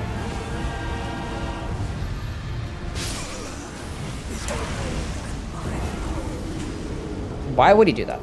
Why would he do that? It's my own fault, honestly. It's my own fault. See you, Ghost. Thanks for stopping by, man. An armor set tier list would be cool. I've already done one of those. That was a long time ago I did an armor set tier list. Let's go use Flame Grimmy Strength, honestly. We're gonna have enough FP. Okay, walk into this.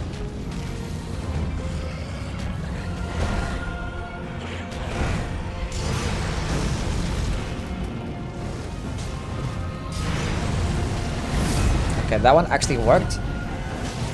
So if I'm gonna do that, I have to do it straight away. Is he gonna walk into that? He does.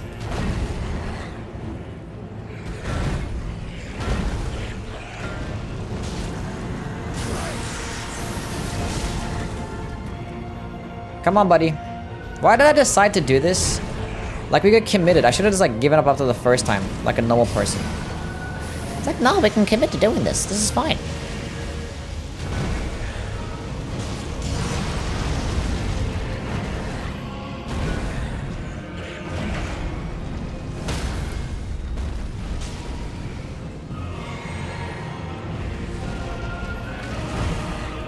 This is so fun.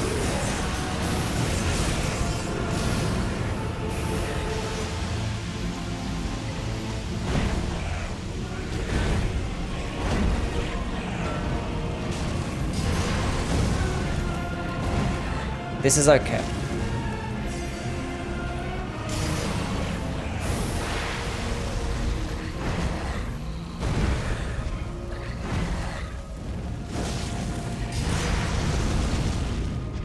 What are you doing? You have to, like, finish your animation.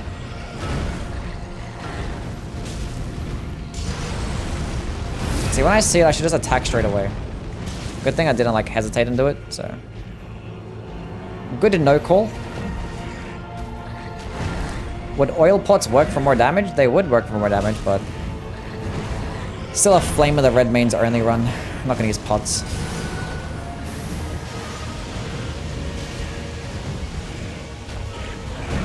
And it's fine, it doesn't make a difference anyway, because I have to, like, throw a pot at him when I have an opening. Might as well use, like, a second Flame of the Redmanes, like, you know? Oof.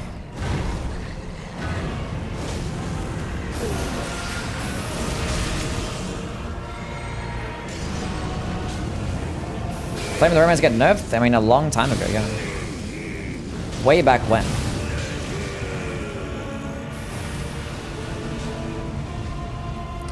It no longer does that stance damage that it used to do.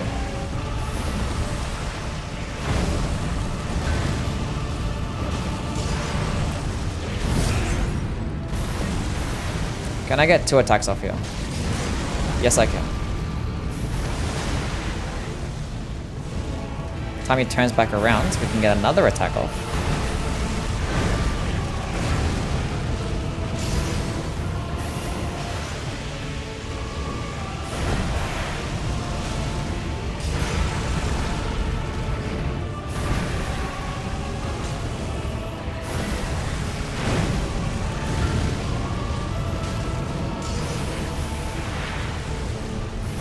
Oh, I need to heal up.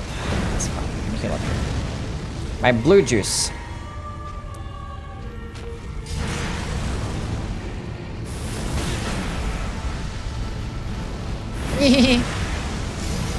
Ignore that noise. That was nothing. Is it a max dagger? Yeah, it's maxed out, yeah. This guy's just 80% resist to fire damage, so... Like, the whole game's been easy, obviously. Because not everybody's resist to fire damage this much.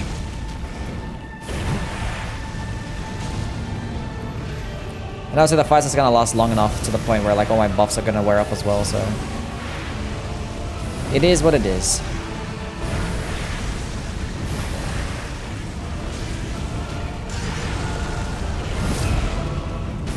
It'll be like a 10-minute fight.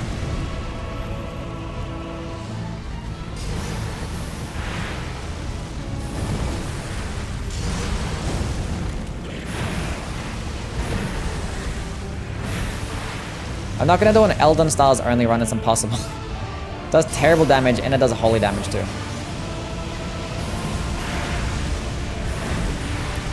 And it consumes so much FP also. Like oh god damn it.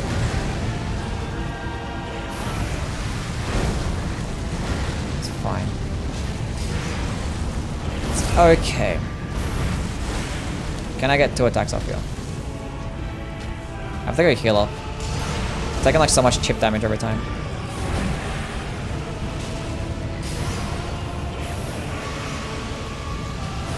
That was such a mistake. I know I wasn't gonna have time.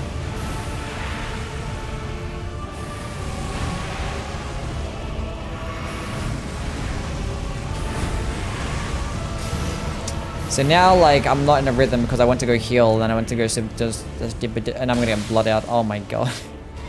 It's fine. Okay, just reset. Get back into my rhythm. Such a silly mistake.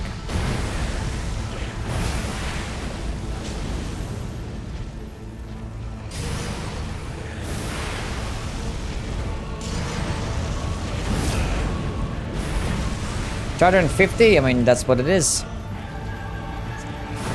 250 damage.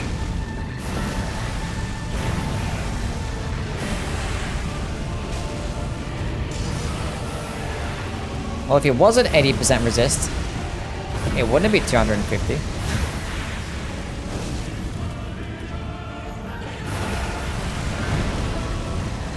Nice lag. Thank God I didn't fuck me up beforehand. I wouldn't pissed.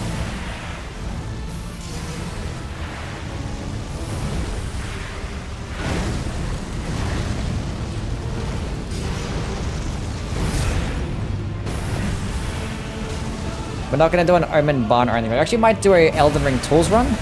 At one point, I actually kind of wanted to do one somewhat soon. Because I want to talk about that when I rank the magic-based stuff.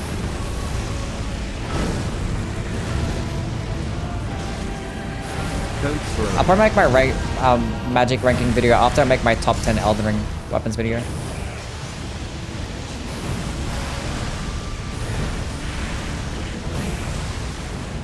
Standing in the fucking blood flame. I hate the blood flame, man. It's so annoying. I had a feeling. Why do I think I can outspace things? He always has like so much more range than I think. I don't know why I do the things that I do.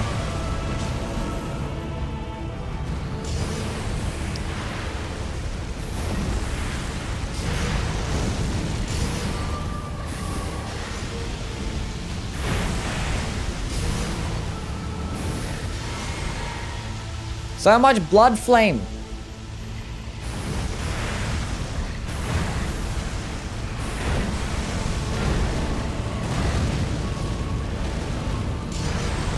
That works. God, this damage sucks.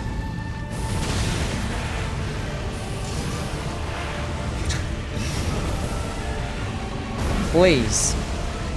This is what it's gonna be like to fight the DLC bosses. 100%.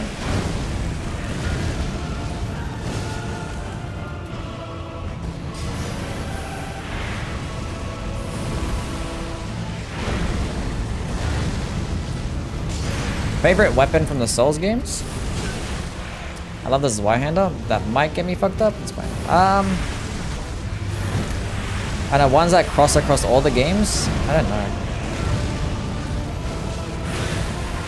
I just love how sometimes he just does the faster attack and other times he just doesn't. That's really cool.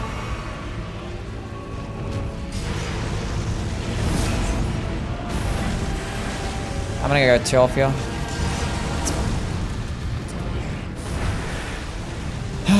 Okay. Come on.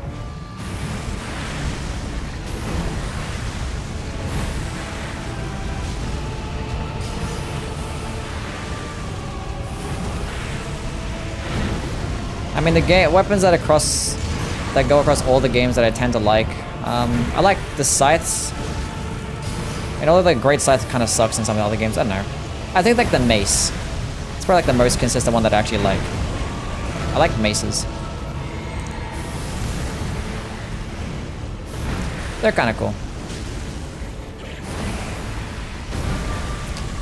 Just be patient, one attack at a time. GG. 80% resist Moog defeat. It was like a good fight for like 90% of the time, except for like the couple times that I just did stupid things, but that's okay. What Ashward do you recommend for the Venomous Fang? Either like Royal Knight Resolve. Cragblade's pretty good too. Brandon, thanks for the $5, man. Appreciate it, bro. Loved all your Dark Souls top 10 vids. Don't throw, I didn't throw. Yes, Hoarfrost Stomp was OP once upon a time, yeah. Once upon a time. Let's go check out the comment section, see what people are saying about my top 10 Dark Souls 3 weapon video. I'm gonna have to argue with people.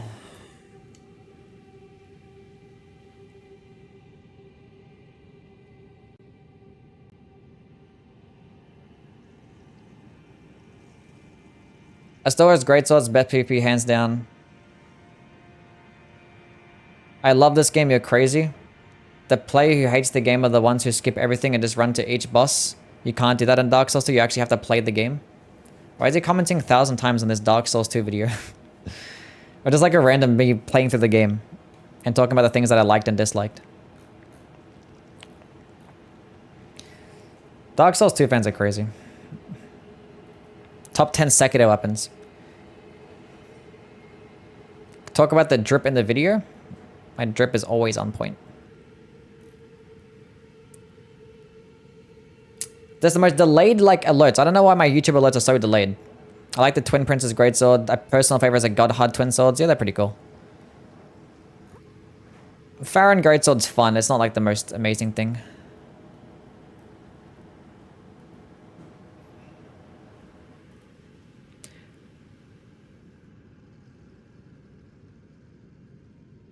Astoria's Greatsword's good, but like if I had to like pick this one Greatsword or Ultra Greatsword, I'd rather go with a Lothric Knight. Lothric's Holy Sword is kind of mid damage.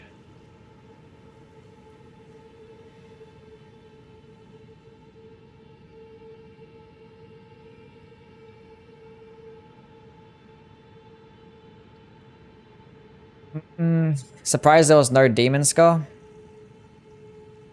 The thing is that Demon Scar is like, it's convenient and it's fun, but it's not like good, you know? It's not like that good. Amazura, it's gone, man. Here's Impaling Thrust with Venomous Fang. Impaling Thrust is good too, yeah. Obviously the Sellsword Twin Blades is the best Curse Sword. But the thing is, like, if you want to go with like a Pyromancy build, you're better off just going with the regular Pyromancy Flame because it's going to give you more damage with the Pyromancies. And then you could just use like a straight sword in your right hand, and then you basically get the similar effect, or a curved sword in your right hand, and you get a similar effect, but you just get more damage. Can I play Helldivers too? Oh, nice. Hopefully it goes well. One-handed straight sword as Bay in Dark Souls 3? Yeah, one-handed straight sword movesets are just amazing. Yeah, we beat Melania. We saved Moog for last because obviously 80% resist.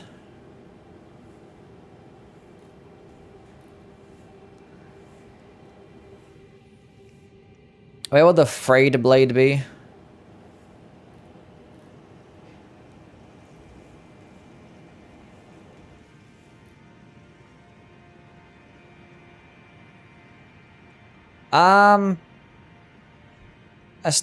People like the Astoria's Greatsword. I probably should have given it a shout out. It's cool.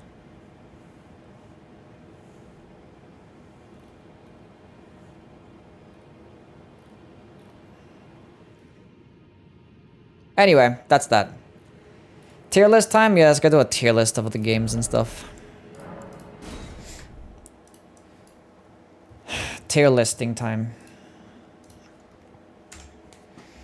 Alrighty, cool. The Four-Pronged Plow. Love wasting my durability on crappy enemies before fighting a boss.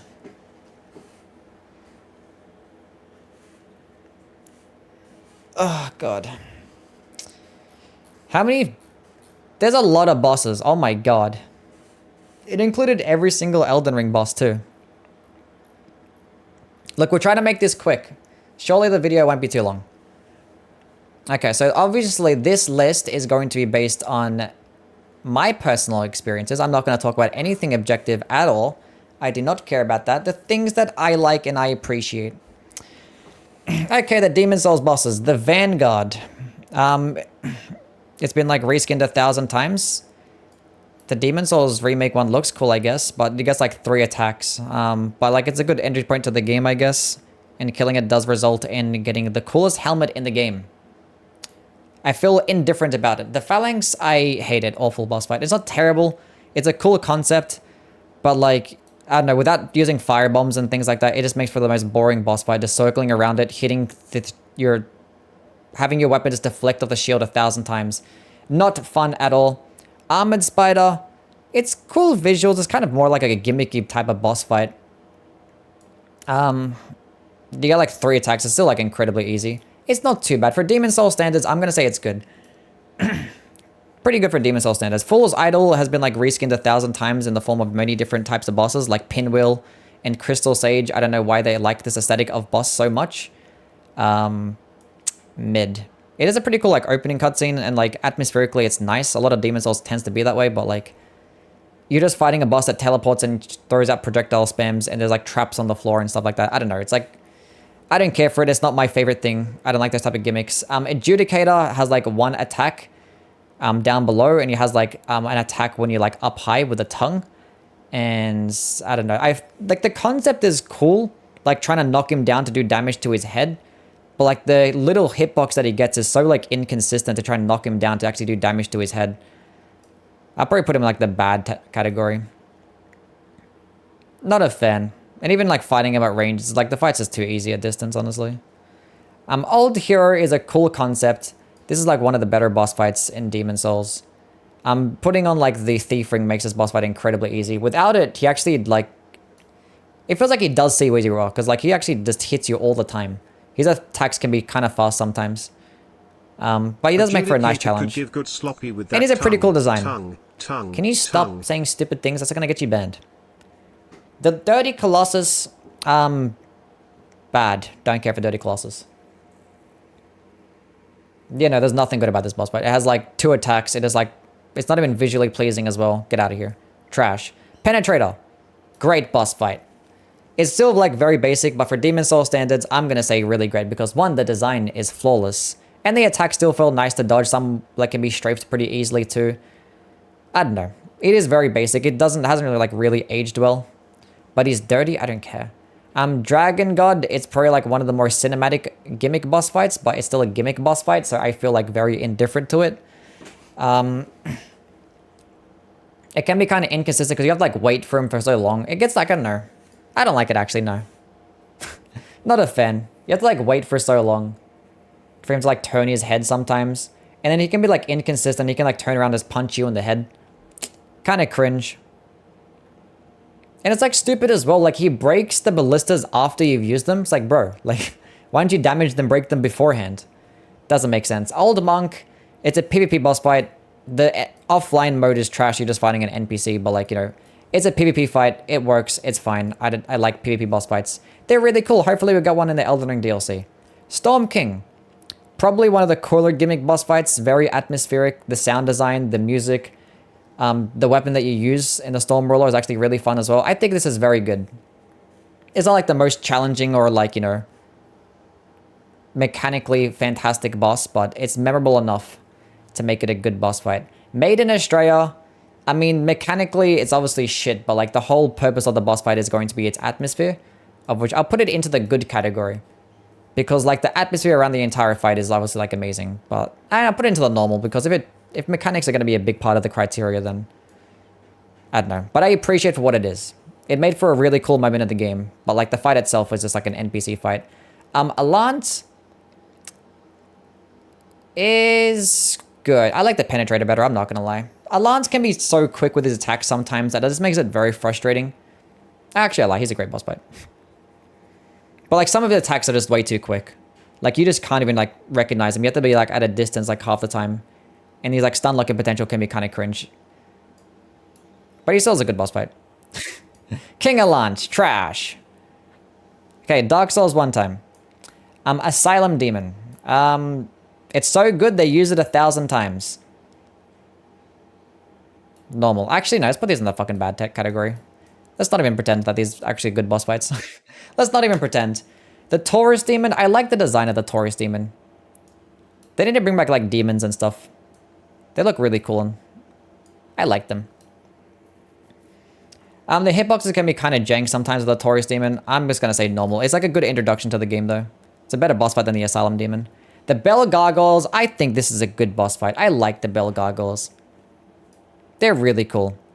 It's a good example of a decent duo boss fight because, like, the movesets kind of complement one another. Because actually, they can have projectiles and they're not too complicated to make them, like, insufferable.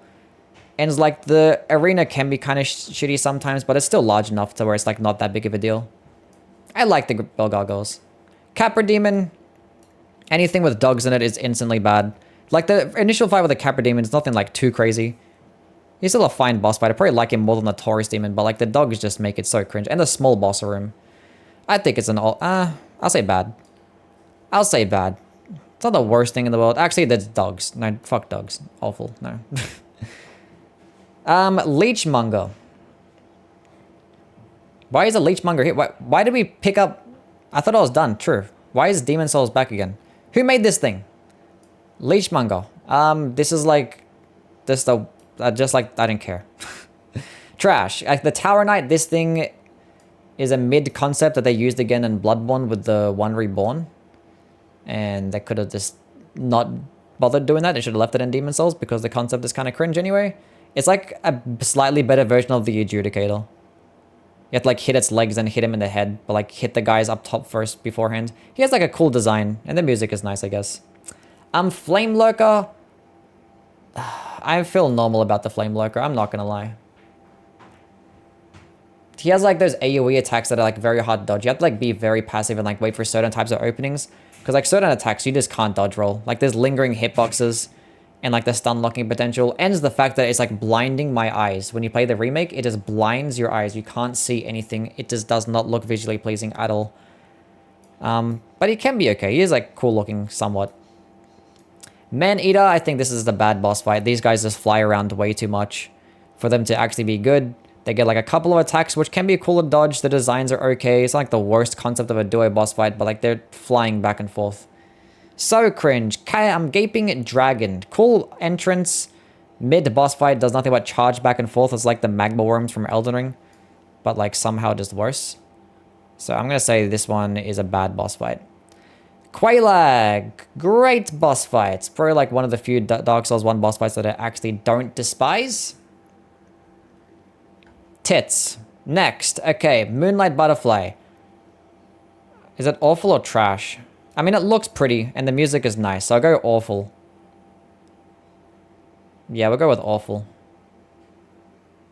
Because, like, when you're fighting it at, like, melee distance, it's, like, mega cringe. What's up tonight? We're doing a Soulsborne boss tier list. That's what we're doing right now. Iron Golem. He's, like, cool. Ledge killing him can be pretty funny. He does get staggered for so long when you do try to hit him. His, like, attacks aren't, like, the worst things to dodge. I don't know. For Dark Souls 1 standards, I'm not too big on him, but, you know, he's just good. I like him. Stray Demon is just like the Asylum Demon, but, like, just slightly more complicated. Still trash. Does have a big-ass badonkadonk, though, which is kind of cool. Priscilla. Interesting concept, but, like, it's still not that fun of a boss fight. But feet. No, still put it normal. Gwendolyn, I don't like fighting anyone that uses projectiles. I'm not a fan. Bad boss fight. Chasing and just waiting for her to actually do, or Kim, whatever it is, to do good RNG. Don't care. Mid, Ornstein and Smo. Great. Should I put it into the amazing tier? For Dark Souls 1 standards, I'm gonna do it. Despite me playing it and complaining every single time that Ornstein does some buggy-ass, trashy-ass things, I think the concept is just, like, perfected with a duo boss fight in this one. Well, not perfected, but, like, the concept was, like, done really well. I think the concept was perfected with the Demon Princes in Dark Souls 3, but They both complemented their movesets really nicely. The arena also complements their movesets. The concept of like fighting a buffed up version in the second phase, also really cool. Great music, classic fight, amazing. Dog. I don't care for this fight, I'm not gonna lie. It gets like a 2 swinging attacks. It does like, I don't know. It's very basic, honestly. It's a cool design though, and it's a classic design. And it's Sif, I guess. Put it into the good tier. The Four Kings, I actually don't mind the Four Kings. I like the Four Kings, except for this stupid ass projectile attack, and the boss room is like super cringe. So I guess the projectile attack puts it into the good tier, very high good tier. Seeing some unnecessary ONS slander lately. Yeah, a lot of people have been hating on it recently. After like it's been like heralded as like the greatest boss fight, and then like somehow we've like taken it away. I'm still gonna give it props. There are some like weird buggy things about the fight, but I still think it's amazing. This boss fight, on the other hand, I think is bad. Seek the Scales is not good. I think the design is stupid of the boss fight as well. All the attacks feel very cringe. It's a large boss fight. You can't even tell what's going on half the time. I'm trying to get the Moonlight Greatsword tail cut is like the most terrible, awful thing I've ever done in my entire life. I do not like this boss fight. I know the sound design in the boss arena is kind of cool, I guess. I guess it's the reason why it's not going to get into the awful tier. It's not the worst thing, I guess. Pinwheel is awful because it's just the Fool's Idol, but with less health. So, yeah. Gravelord Nito, I'm going to put this one in a normal tier. I would like to put it, like, lower, honestly, because it's such a big missed opportunity. But, like, his moveset is not, like, the most egregious thing, but, like, having skeletons in the boss room just makes the fight just so much more cringe. Actually, I'm going to put it into the bad tier because this one's the biggest missed opportunity. This boss fight should have been way better. Ceaseless Discharge, trash. Demon Fire Stage. Like, I'll talk about it. Okay, Ceaseless Discharge, fighting it normally is just not even fun at all. Like, just go for the ledge kill every single time because fighting it normally is, like, mega cringe. The projectiles have, like, weird-ass hitboxes. Like, it just vibrates your screen violently all the time. I don't know what's with Izalith and it's working that way as well. It is not cool. You can't even tell, like, what is his arm, his head, his face. It just doesn't look right. The Demon Fire Stage, another reskin Stray Demon. Who cares? Centipede Demon is the worst thing I've ever seen in my entire... This is the worst boss. The worst boss. We need to have a separate tier. Where is a separate tier? How do I make a separate tier? Below. Complete fucking trash.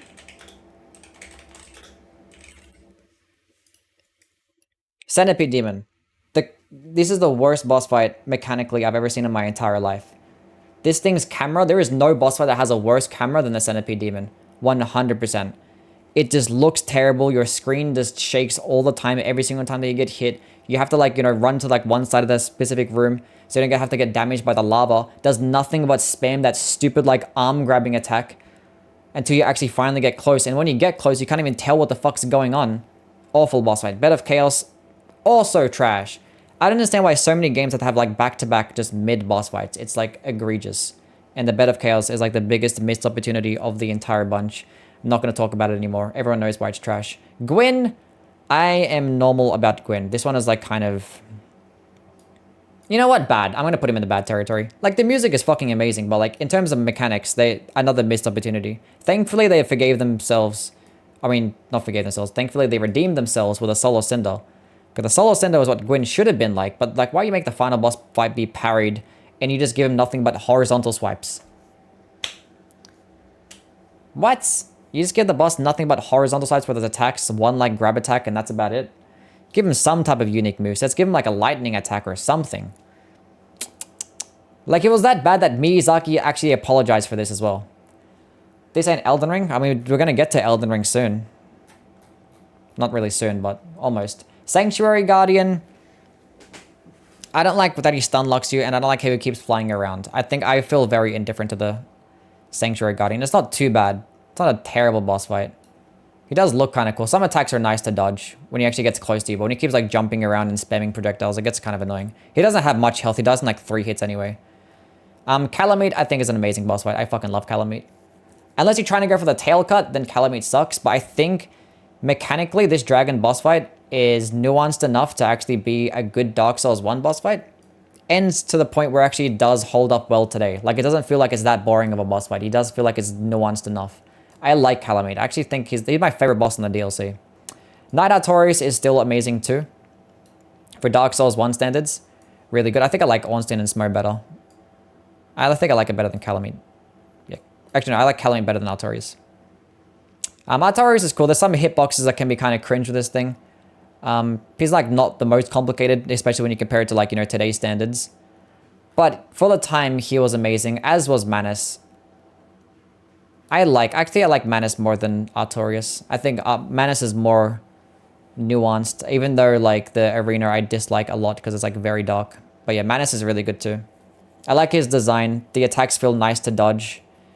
The stun locking that he gets with like that flurry attack can be kind of shit, but once you know what you're doing, it's not the worst boss fight. I like him. Okay, Dark Souls 2 time.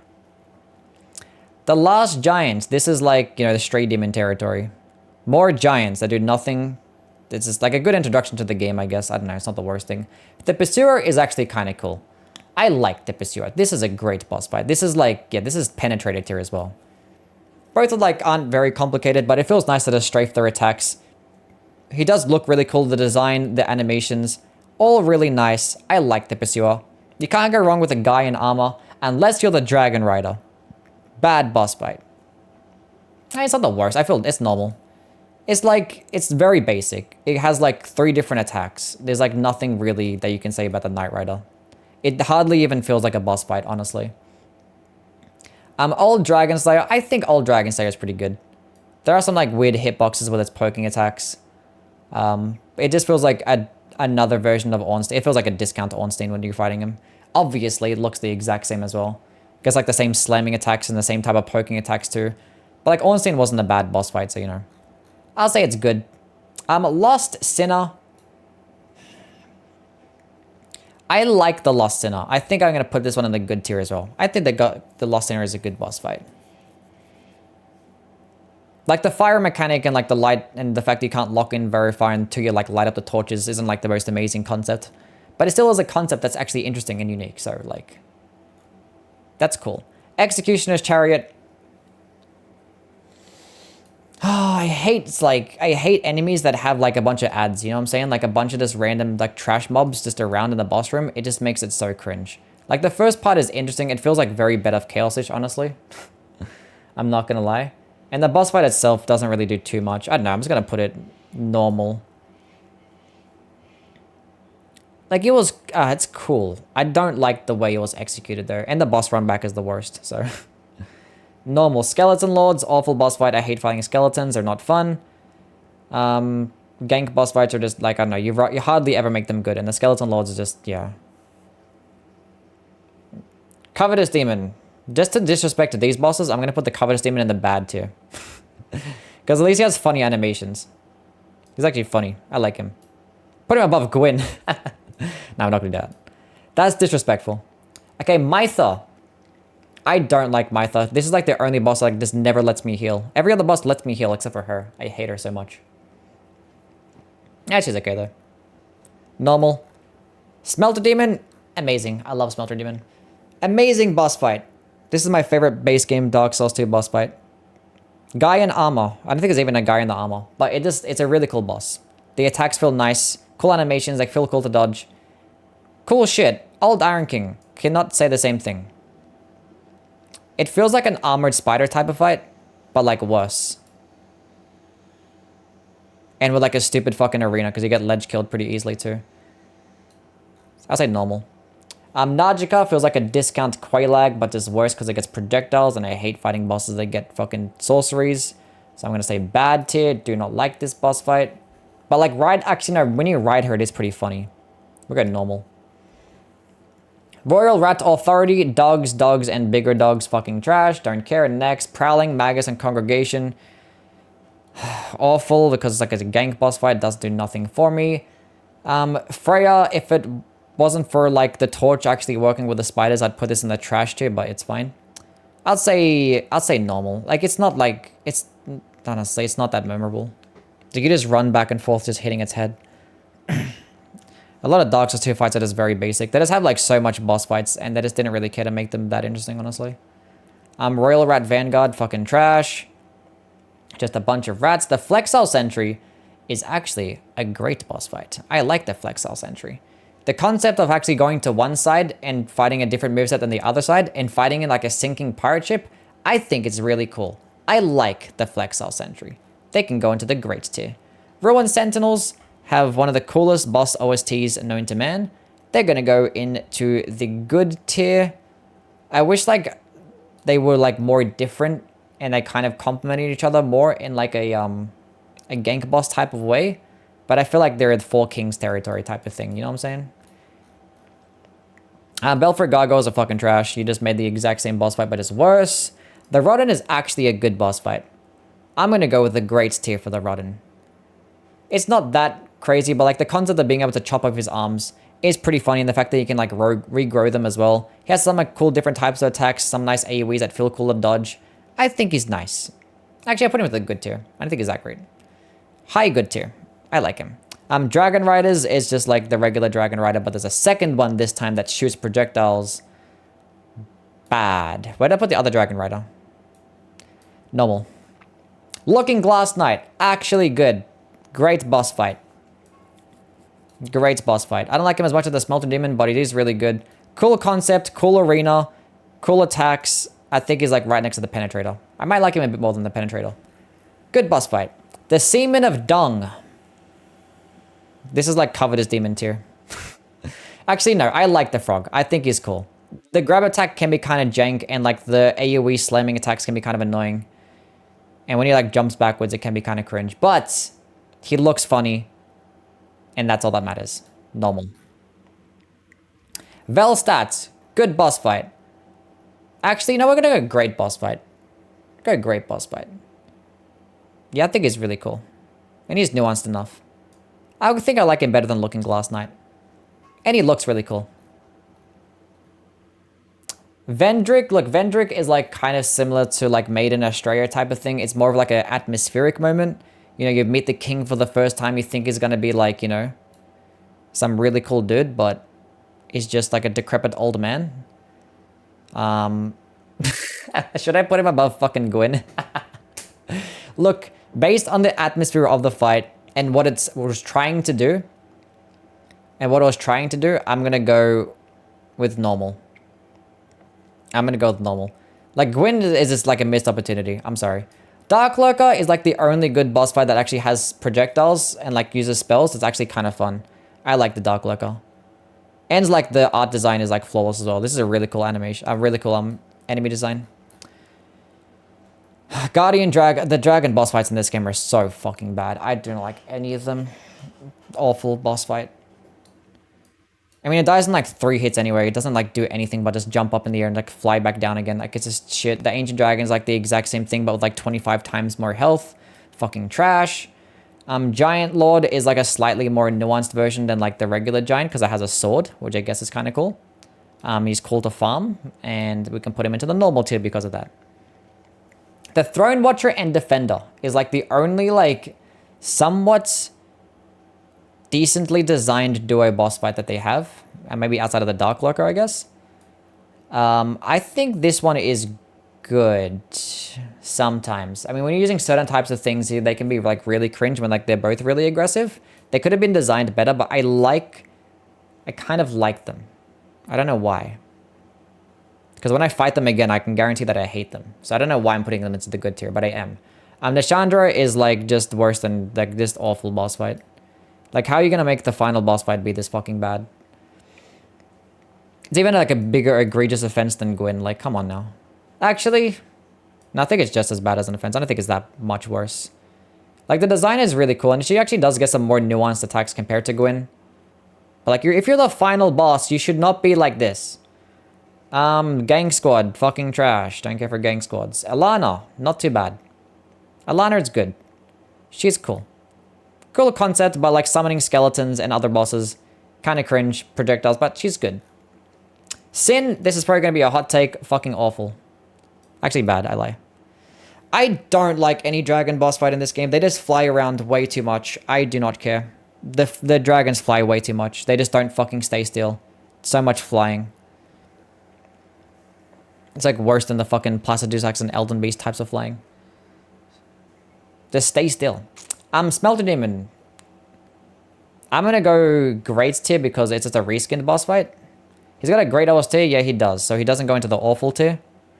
He just goes into the bad tier because he does look cool as well. You need to get some cool attacks, but like, I don't know. He like stomps and he flies. That's what he does. When he's flying, he like shoots down a bunch of like poison or toxic breath. Like it's just, I don't know. Fume Knight. Right at the top. Number 1, baby. Fume Knight's the greatest boss fight in Dark Souls 2.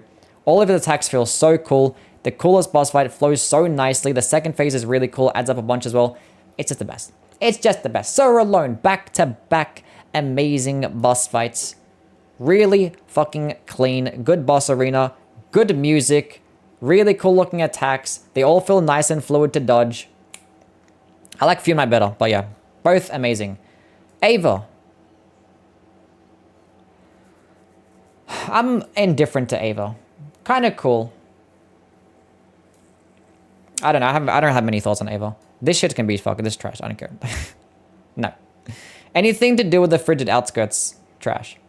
Burnt Ivory King. Look, okay. I'm gonna put like the actual boss fight with the Burnt Ivory King. I think is actually amazing. The first part about it, I hate it so much. I hate it so much. It just prolongs the fight for so much longer than it actually should have been. This makes it into like a 10-minute boss fight, and it's like so bad. It just makes me like tired and annoyed to actually fight the boss itself. Especially when I was doing those like the magic marathon and only using spells. Like it just wasted all of my spells before I got there. It just wasn't fun.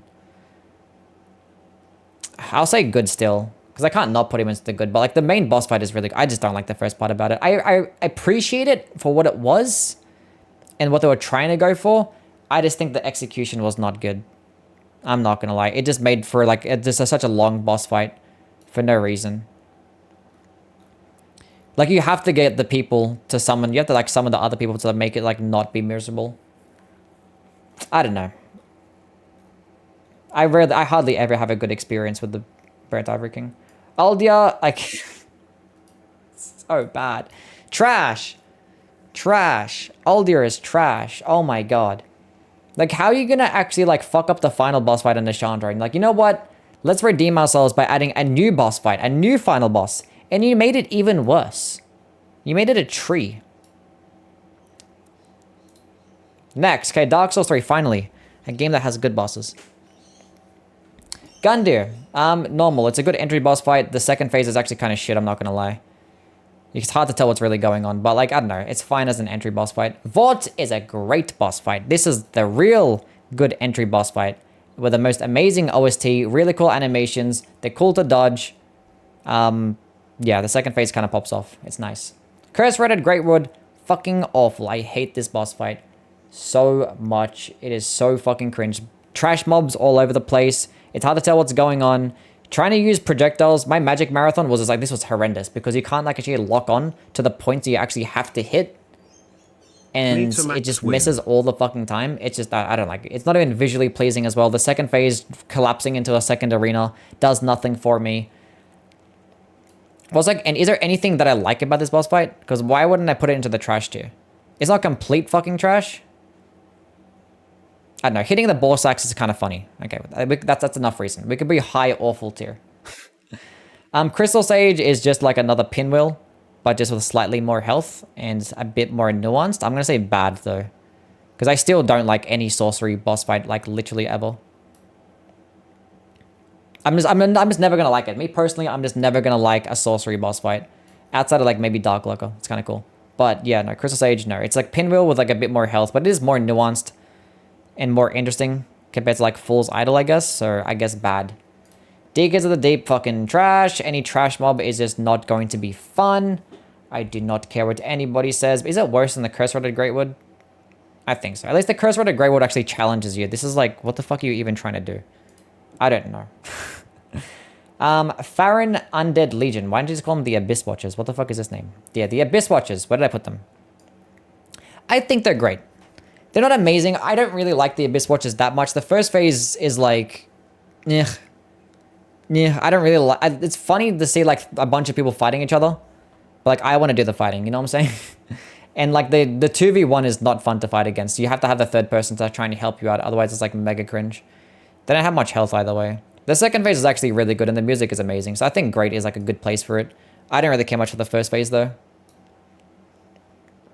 I like it better than the Penetrator.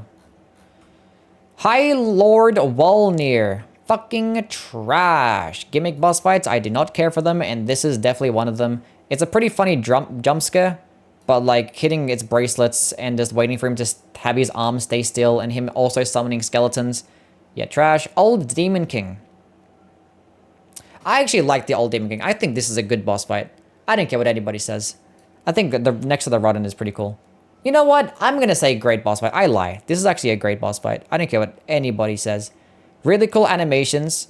Really cool looking attacks. They're all pretty cinematic as well. He gets like those fire ring attacks and he gets the one that shoots down the meteors as well. I think the Old Demon King is actually really good. And like the final moment to where like he explodes and he actually has like, it kind of has like a Sif type thing. He kind of pulls a Sif like when he gets really weak. I think the Old Demon King is really good. I actually like him better than... Probably not better than the Abyss Watchers. Probably not better. Probably not better. But he's really good. Yom. Yom boss fight. Like, obviously it's centered around using the Storm Roller. But the thing is, it's still boring with the Storm Roller. Because like, it's just too easy. And you spend like half the time just like charging it up. Which doesn't seem that fun.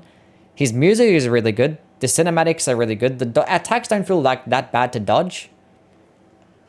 If they just made the Storm Roller just more fun to use and gave him a bit more health, I probably would have liked the fight. Basically, what they did with Rykard is basically exactly what I wanted to do with the Yom boss fight. Just make the weapon just more fun to use. Because like fighting him without the weapon is still boring. At melee distance, you have to hit like his hand. If you have projectiles, it's like still incredibly easy. Just hit him in the head. I don't know. I feel like normal. It wasn't like... I want to like him, but I think normal. Like the boss fight is just too basic. Too easy. Pontiff is an amazing boss fight though. That's straight to the S tier. All the attacks feel very nice and fluid. Very nice to dodge. It actually is very satisfying to parry him as well. The second phase actually is very unique and interesting and actually doesn't make it that frustrating because they're just going to replicate the exact same attacks. I think it's really cool. Fantastic concept. Aldrich, on the other hand. As I said, I don't like any type of projectile boss fight. I think this one is bad. Any types of like sorceries, I do not like trying to dodge sorceries. Just give me melee types of combos. Much more fun. So yeah, I'm just not gonna like him. And like the whole arrow thing in the second phase is just like makes it much more cringe. Champion Gundyr straight to the amazing tier. This one's better than the Fume Knight. I like Pontiff better than Sorrowlone. Champion Gundyr. The only problem with Champion Gundyr is that it doesn't have enough health. But like his attacks are so cool. So cool. Every single one feels nice to dodge. And it feels very satisfying to parry as well. Fantastic boss fight. Lothric. This one goes straight to number 1 as well. This is my favorite base game boss. I don't know how you made a boss that literally teleports back and forth and still make it fun. But they did. But they did. I gotta change the title. Soulsborne boss tier list. I forgot to change the title. How could I?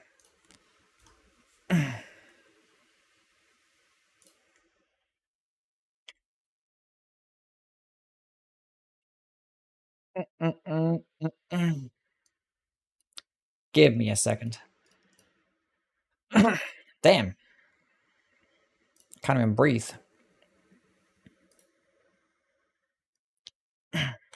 Soulsborne plus Elden Ring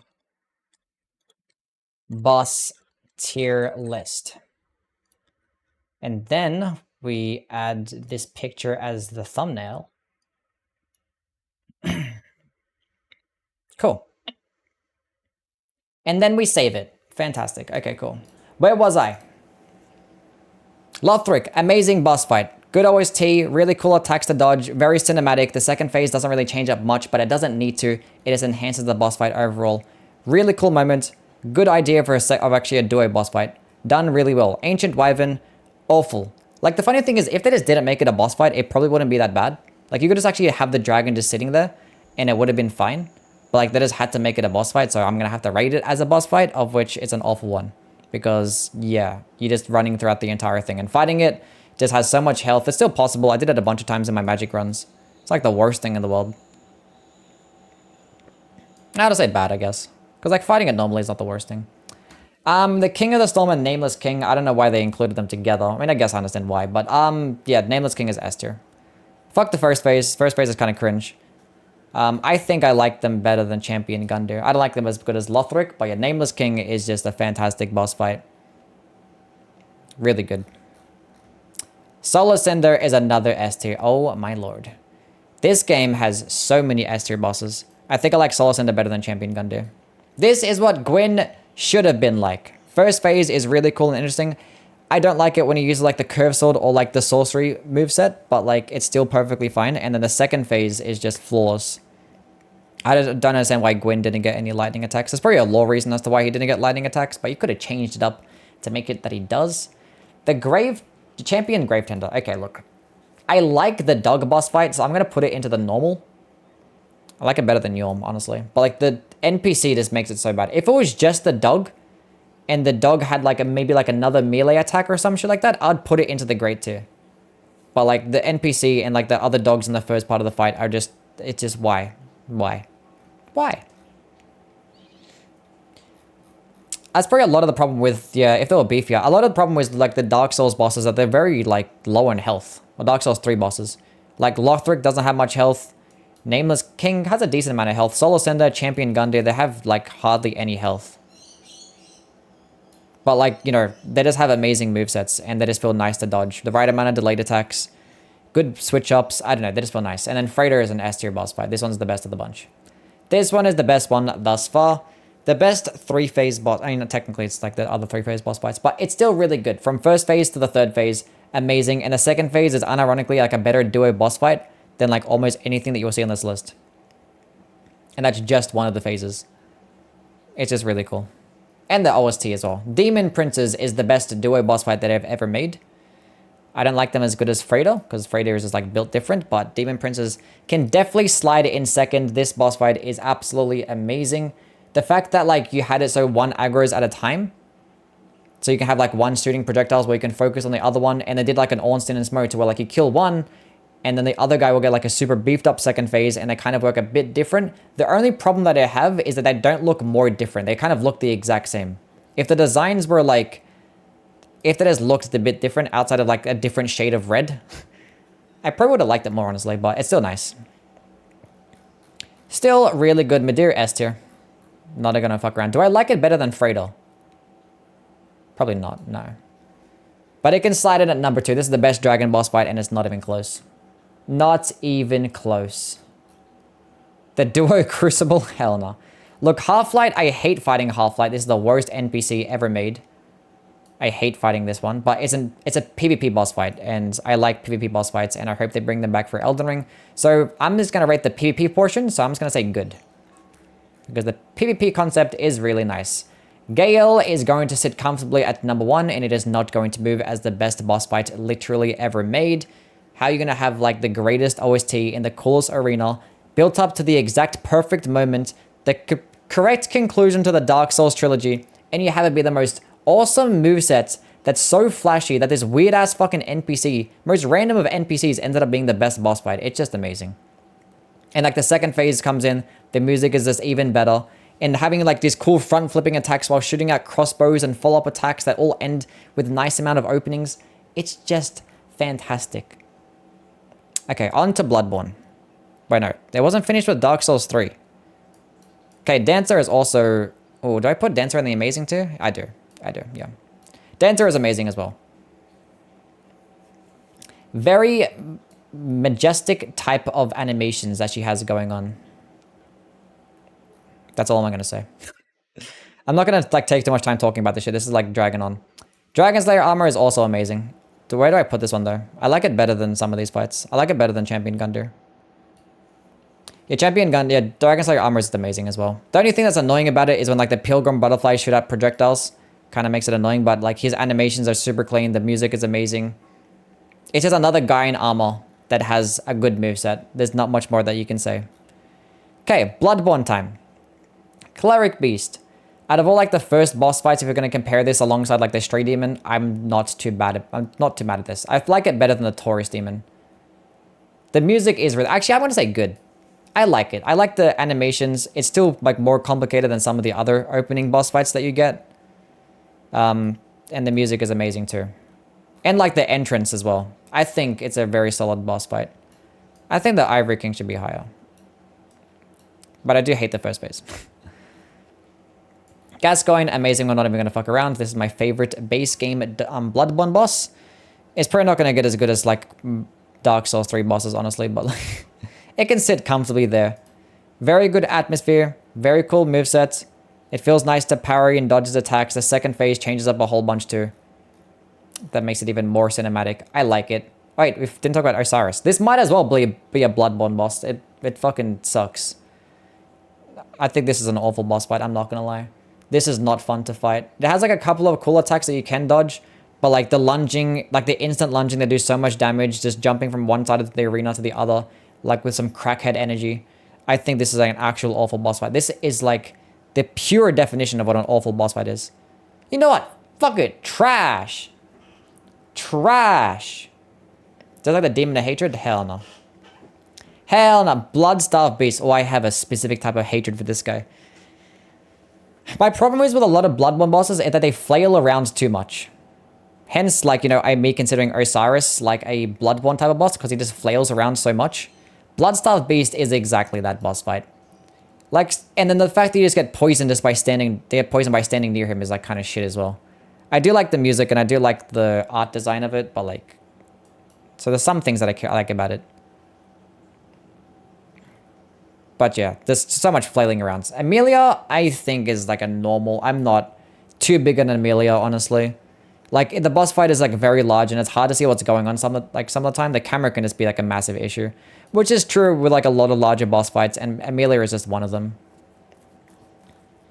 Which is a Hemwick, fucking trash. I'm not even gonna bother talking about it. Wasted of fucking breath. Shadows of Yharnam. It's I don't know. It's another gank boss fight. That's not like the worst thing in the world. It does make it more nuanced than like a regular enemy once you go to the second phase. I'm gonna say like normal. Probably like it better than Champion Gravetender, I guess. I don't like them that much, honestly. I'm not gonna lie. Rum is fucking trash. I don't care. Like, it's just everything that I fucking dislike in a boss fight. Like a boss fight that does nothing but spam projectiles, surrounded by a bunch of fucking spiders. It's like the Freya boss fight, but like just worse. Where did I put Freya? Where is Freya? She should be in like the normal tier, right? I put Freya in... Oh yeah, normal tier, yeah. Yeah, it's like Safe Freya sex boss is fight, but great like worse. sex. Better wear a latex, cause you don't want that latex. Why are we that quoting... I think I'm latexed. Lil Wayne. Lagarius. I like Lagarius. I think it's a good boss fight. He can be kind of cringe because like the boss arena is just not very forgiving. It's like so annoying fighting on a rooftop like this. And sometimes the that like AoE projectile that he gets that shoots out a bunch of these like projectiles, sometimes like it's very inconsistent in trying to hit.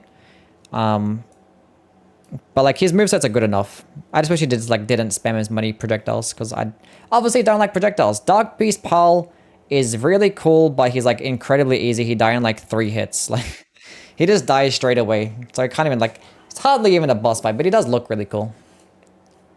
So that's enough reason. Actually, I'll say normal. Like he's not that good. I don't even know what his fucking moveset is like, honestly. The one Reborn is like the Tower Knight from Demon Souls, but just like way worse.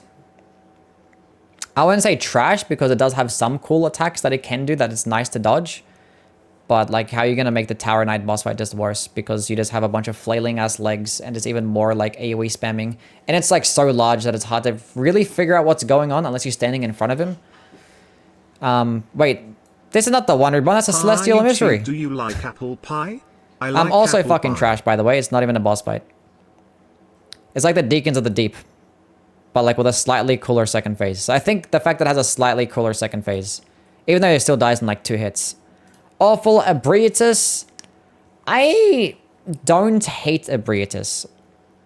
I want to hate it because it does like a lot of flailing around, but it actually has some attacks that's kind of cool, except for like the projectile ones. It's a patience boss in a game that rewards aggressiveness. It is a patient boss fight. That is true. Yeah, you have to be like very patient because you get punished very easily by being aggressive in those boss fights. Breeders, I don't hate it, honestly. Except for the, actually no, the charge attack. I was gonna put it into the good tier, but the charge attack, I forget that exists. That charge attack is so cringe. Fuck that shit. Amygdala. Like if you have a weapon that can like hit high, then it's really good. If you have a short range weapon, then it's like mega cringe. So I'm just gonna say bad, honestly. Because like most of my experiences have been bad with Amygdala. They've just like not been fun. If his head was like a little lower and he had like a bit more like, you know, meat on those stick arms. Oh, Mikalash. Fucking trash. There is no boss fight I hate more than Mikalash. This is gonna get at the bottom. Even worse than the Bed of Chaos. I hate this dude. Genuine hatred for this man. Like chasing him around. Like obviously there's ways to like make sure that, you know, you can catch up to him very quickly. But it's like not fun. I hate his head. I hate his voice. The second phase when he gets that stupid ass fucking a call beyond attack. Oh my god. Fuck this guy. Murgo's wet nose is actually amazing. I don't care what anybody says. Actually, no. I'm gonna say great. Because like that shadow attack or like when it goes like dark and starts summoning a bunch of phantoms, that shit's cringe. Oh, Majestic. I fucking hate him. When I hear his voice, I just cringe. I just do. Murgo's wet nose is actually kind of cool. One of the few bosses that actually doesn't actually like just flail around for the sake of flailing around. Actually has like very specific types of attacks that are very easy to recognize, very nice to dodge as well. I think it's really cool. I don't like how long that stupid nightmare phase lasts. It lasts way too long. I'm going to put it lower grade tier. German, straight still amazing. I like Gascoigne better still because German can be like way too fast. You're going to have to parry him. Fighting German without parries can be kind of annoying sometimes, but like the music, the atmosphere, the moveset is still really cool. It's just, yeah, it's just great. I don't like him as good as Ornstein and Smo. Moon Presence has the coolest boss opening cutscene ever made, and that is enough reason to put him into the good tier, despite the boss mechanically being kind of shit. It does have some cool concepts, and the animations are really cool. I put him high good tier, just for the cutscene alone. And then Ludwig goes straight to the S tier, yeah. Ludwig goes straight to the S tier. I like Dark Souls 3 bosses a lot better. I'm not gonna lie. But where do I put him above? I think he's better than every base game Dark Souls 3 boss. He might be better than the Demon Princes. I'll put him here. Actually, no, I don't like him better than Demon Princes. We'll put him here. Because the first phase, I'm not too big a fan. It's not like the worst first phase. It does suffer from a lot of that, you know, flailing around for the sake of flailing around. But like the animations are still really cool. Obviously, the fucking music, but then the second phase is just flawless. Second, I don't know how you make a large boss fight not be shit, but they did. They did it with Medea as well, and Demon Princes. But like, yeah, it's very rare that they make like a large boss fight and not have the camera be like a massive issue. So I'm gonna give them props where props is due. And then Living Failures definitely lives up to its name. Awful boss fight, just has so much health for no reason. I just wish this thing actually had just as much health as a Celestial Mystery. So like, yeah. Because the boss fight just lasts so long and I just don't like it. I don't like the design. It looks dumb. The music, actually, no, the music alone is enough reason to not put it into the trash tier. Okay, cool. Now you're gonna get fucking timed out. Fuck around and find out. Honestly. Jeez. Maria, S tier. I like it better than Ludwig now. I'm taking it back. I used to like Ludwig the best, but ever since I started doing these, like, marathon runs, Lady Maria has this, like, I don't know. I've gained a new found appreciation for Maria. I like it better than the Demon... Actually, no. It's still not better than the Demon Princess. Actually, yeah. I like it better than the Demon Princess. Lady Maria is so fucking cool. Every single phase is so nice. Like, you'd think that, like, one of the phases might be a bit too much. Like, you think by the time you get to the third phase, it's just going a bit too extra, but, like, no. Every single phase just enhances it. I don't like it as good as Freda, because I think Freda has, like, some more unique things with, like, the second phase, and I think Maria is a bit too easy as well. But she just flows so nicely. I like her boss fight a lot. Lawrence is also amazing. I fucking...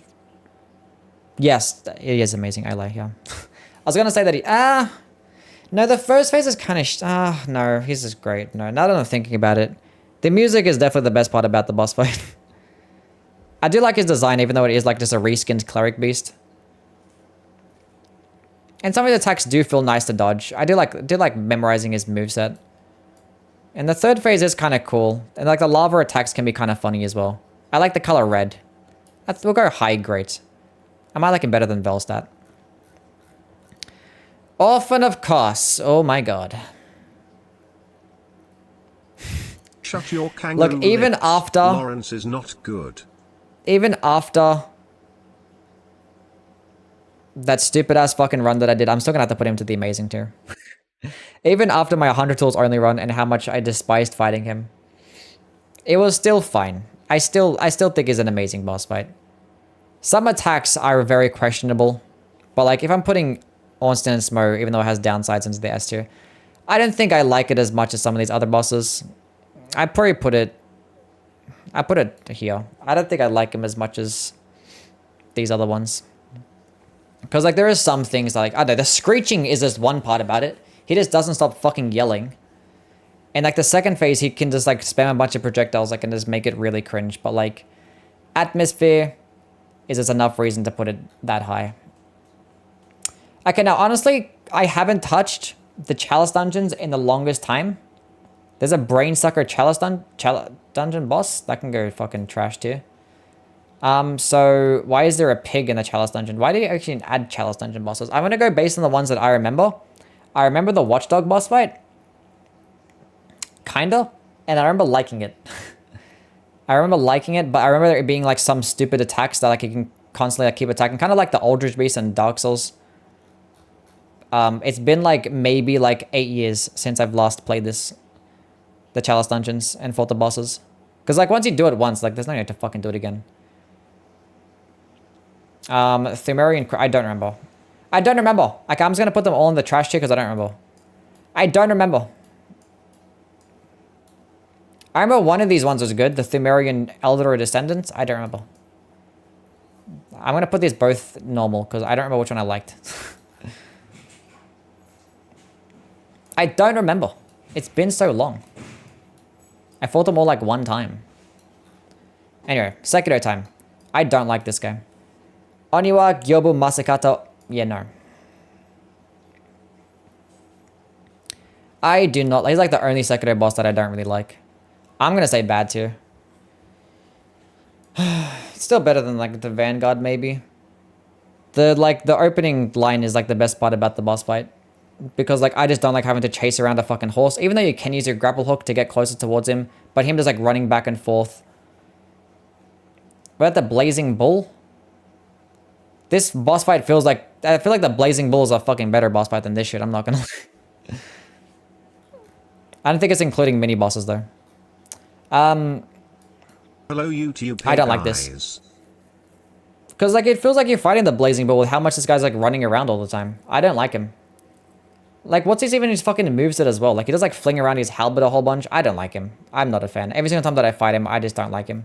It doesn't feel fun. Ledge killing him is the best part about the boss fight.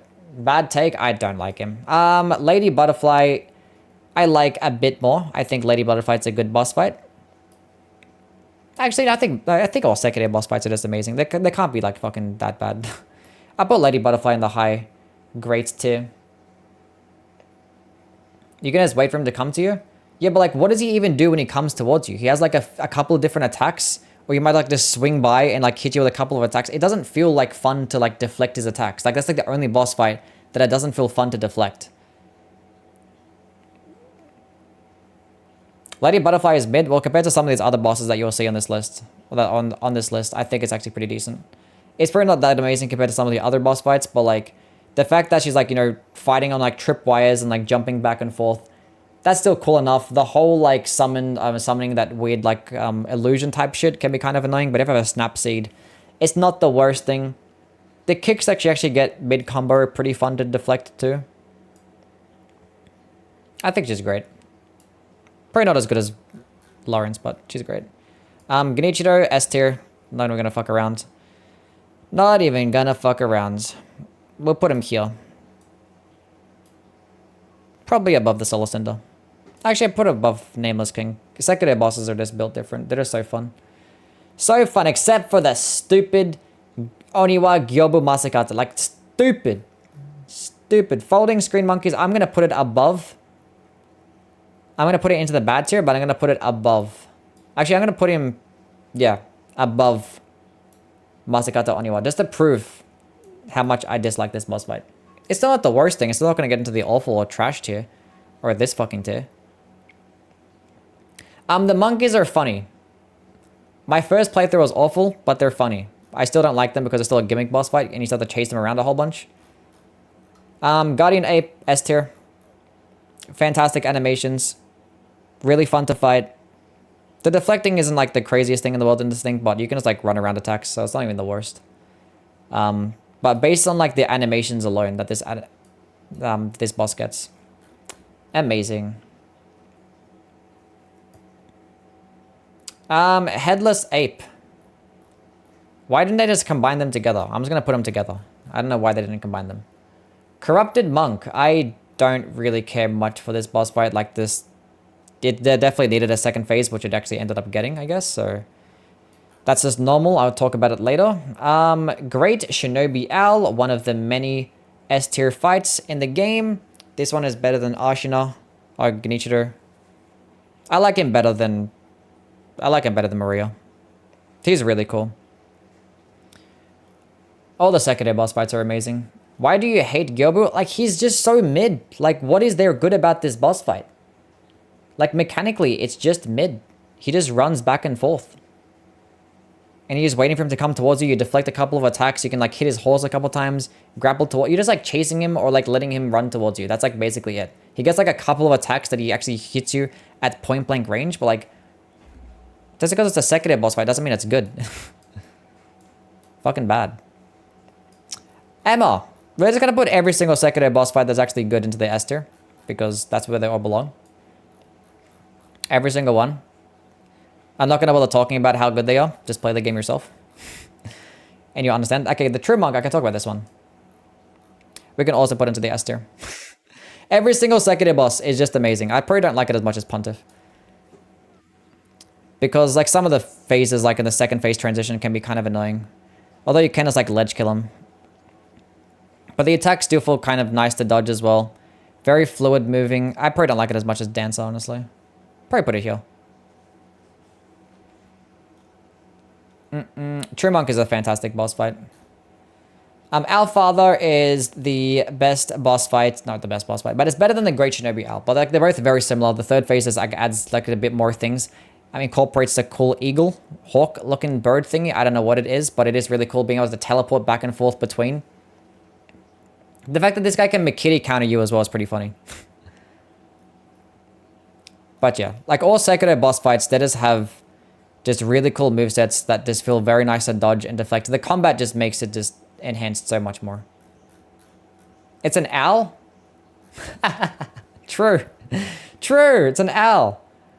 Why? Okay, I understand why they separated these, but why did they separate these? Why is the carp here?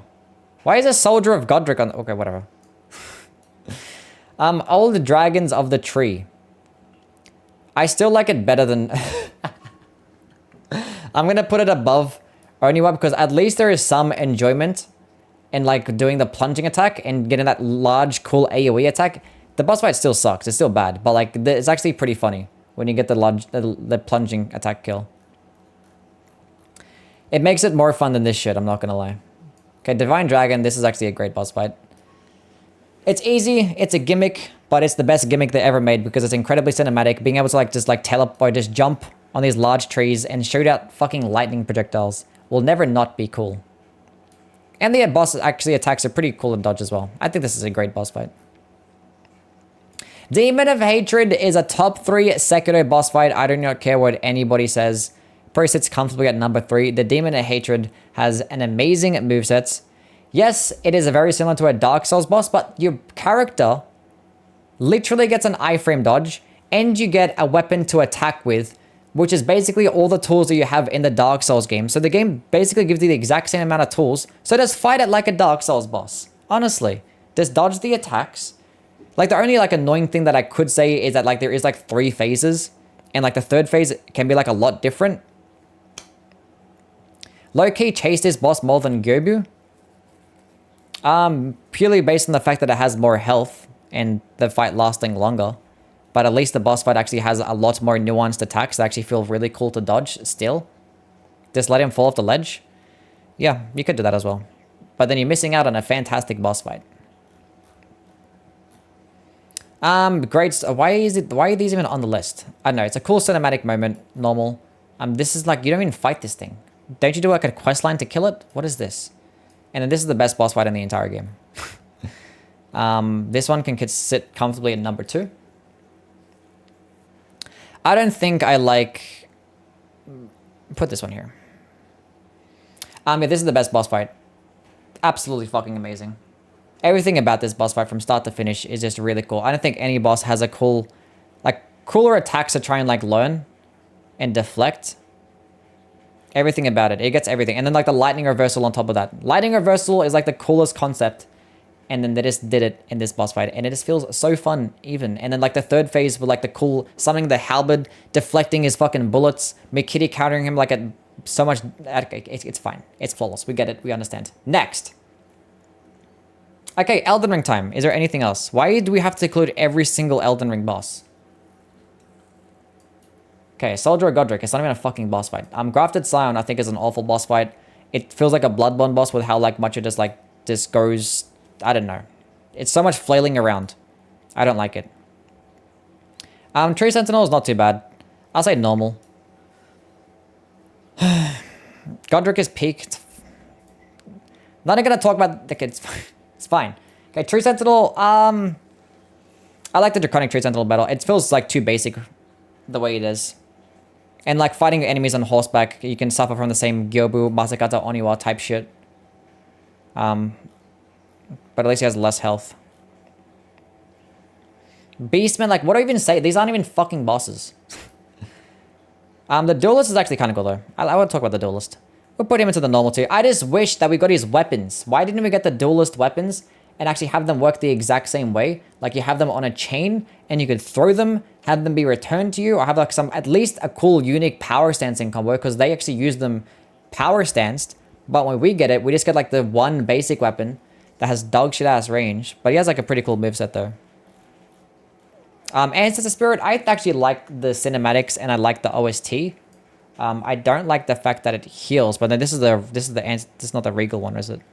No, it's here. I think it's a good boss fight. It's really cool.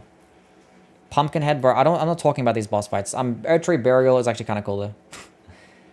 I'll say normal. It's not like the most amazing thing, but I think it's pretty funny. Not like the worst thing to try and learn as moveset. I'll say good. I like the Watchdog. Demi-Human, no, don't care to talk about it. Awful. Rune Bearer, like, it's not even a fucking boss. Like, I mean, it kind of is, but... Cemetery Shade is also fucking trash. It's like a glass cannon type of thing. Does nothing but teleport and spam grab attacks. Erdtree Avatar is just the exact same thing as the... If you're going to include... That's fine. The Erdtree Avatar is the exact same thing as the Asylum Demon.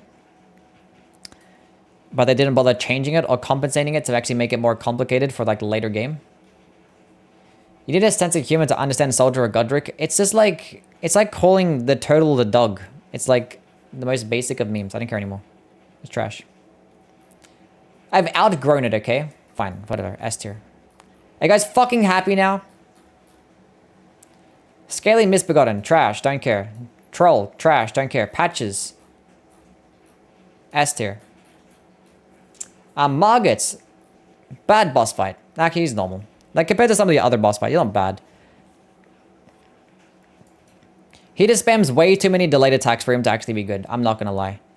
Way too many delayed attacks. Ends, like, the fact that he spams projectiles sometimes. Fucking cringe. But, like, his moveset's still cool enough to learn. Godric, or another one that I feel basically the exact same about. I think I like Godric a bit better because he has a cooler cutscene. But he also spams way too many delayed attacks that it just does not feel fun. I do not like either of these two boss fights. There's way too many delayed attacks. Just not fun at all. Does not make the fight flow nicely. Are they gonna put every single fucking dragon boss fight on here? Okay, every single dragon boss fight is mid as fuck. We say bad. I don't know. Duelist. I'm not trying to talk about every single mini boss that they have. The Bloodhound Knight's not too bad though. We say normal. Bro, what is this, man? Okay, Leonin Misbegotten is actually a great boss though. Put this one on the list. I don't mind. This one's actually really good. It feels like fighting Gale, but it's like almost like a lesser version. The animations are really cool. Feels like fighting this cool like rabid beast that's like very similar to Gale. I don't know. It reminds me of him. He's pretty easy because like he doesn't have much health, but I think he's really cool. Black Knife Assassin, I don't care. Next. Boatman, he's kind of funny. Good.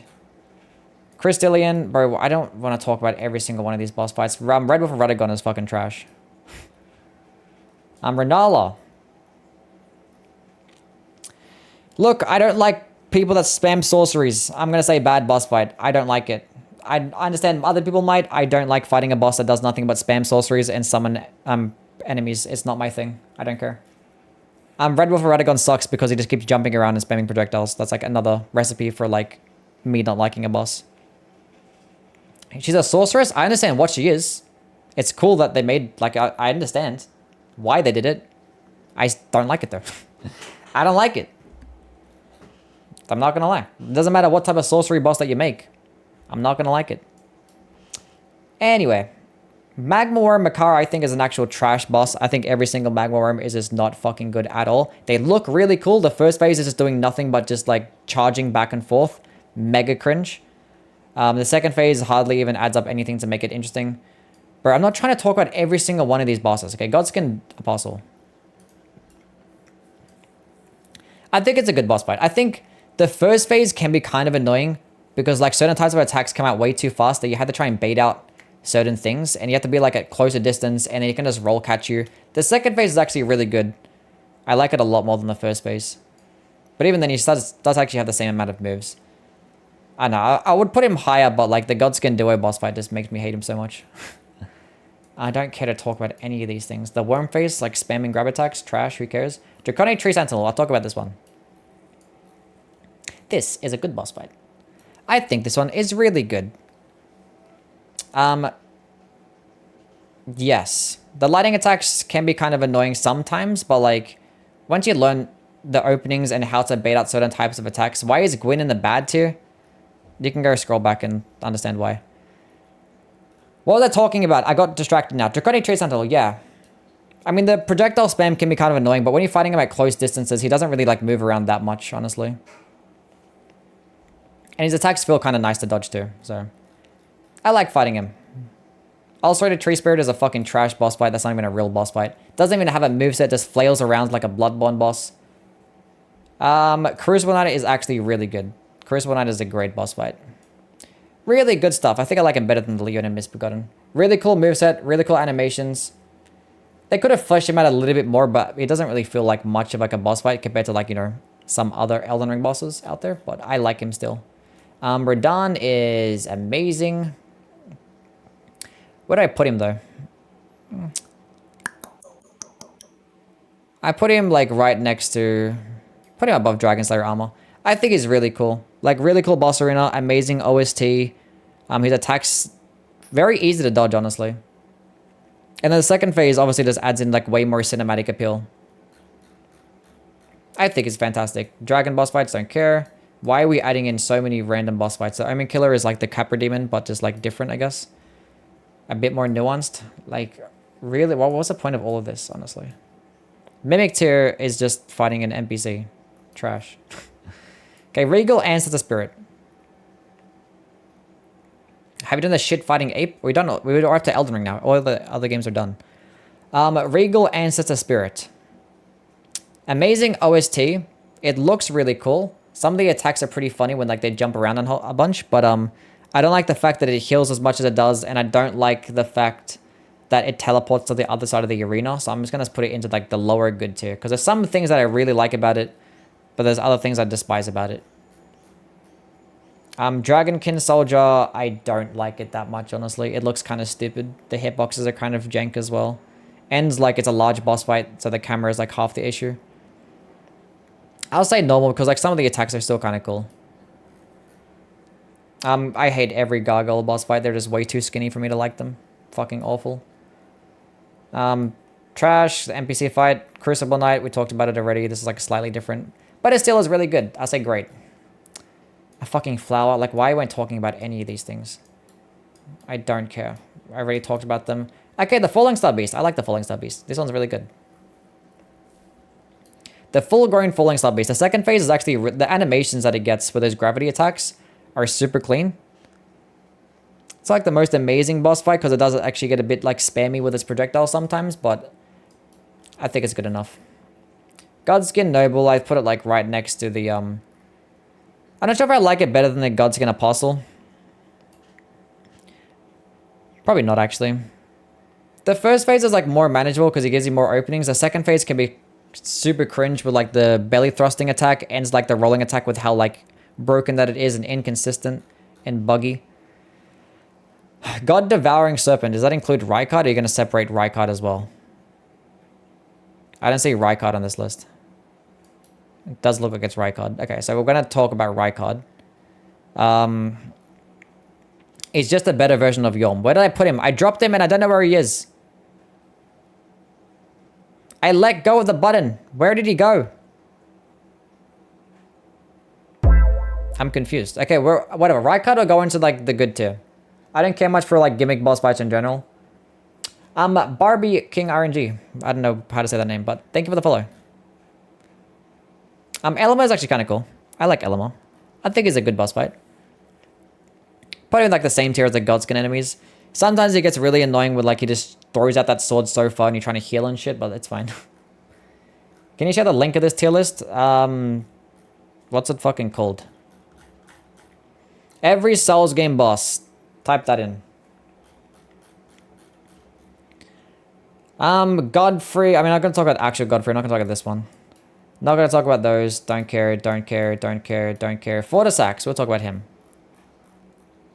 Fortisax will put this bad boy into the good... lower good tier. He has the best OST in the entire game, and his like cinematics are flawless. His attacks look really cool. Some of the attacks are really nice to dodge. I actually like the concept of like your whole body being like lit up with lightning and actually it damages you every few seconds. The annoying thing about it is like the lingering hitboxes that it gets with like the swiping attacks. That's fucking cringe. And its stupid ass skinny ass legs. You can't ever hit it. It's the number one boss. Patches. Okay, we're gonna move Patches. Okay. Removing these boss fights. It's ruining my fucking list. Where did I put... I dropped Soldier or Godric. Tree Sentinel, do it. Like, why did you put every single boss on this list? I do not care for any of these things. I do not care. Deathbird. Awful. Skinny ass leg still. Commander O'Neill. I don't like this one that much. I like Niall a lot better.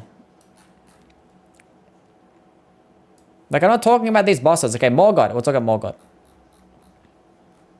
Amazing boss fight. I think Morgoth is fantastic. This is what Margit should have been like. I mean, probably not because it's the first boss, but it just takes Margit and actually makes him a good boss fight by actually giving him more nuanced attacks, not delayed attacks, and attacks that are very nice to dodge, and an actual good second phase. Really cool shit. I think I like him better than Calamite, I guess. Fuck, why am I talking about any of these bosses? I just want to talk about the Remembrance bosses. Go away.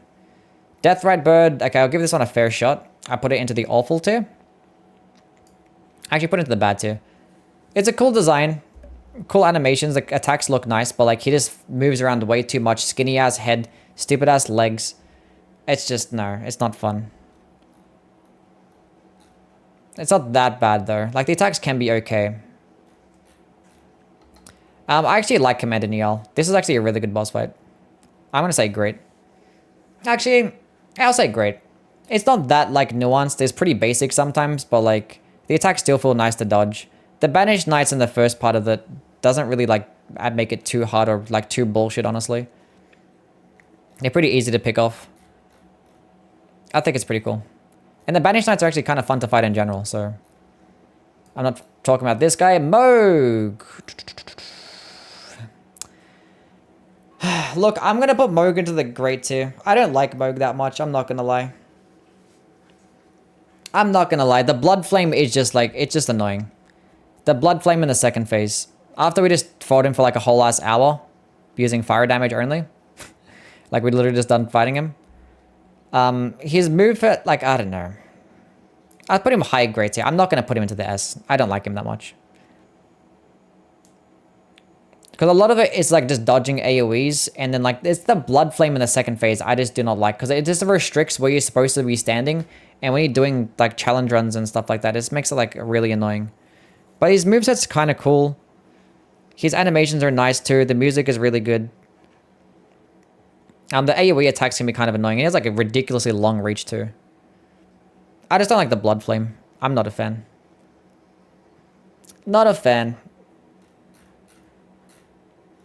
Loretta is just like a worse Tree Sentinel because it just gets like sorceries and there's a bunch of projectile spam. So I'm just going to put it in the lower normal tier because it's, I don't know. Actually, put it in the bad tier. Fuck it, I don't care. Fuck Loretta. Fuck Loretta. Millennia. S tier. Where the fuck is it? I put Millennia somewhere. I dropped her. There she is. Come back here, girl. Do I like Millennia better than... Yeah. Do I like it better than Radahn? Maybe I do. Probably not better than Nameless King, though. Plop Millennia right there. She's a fantastic boss fight. Hot take. Is it a hot take to put Moog in the great tier and not the amazing tier? I don't think it's a hot take. I think it was a hot take if I said it was like good or just average. Millennia, she is like a bullshit boss fight. She has bullshit difficulty, but like when you fight her enough times, you really like her.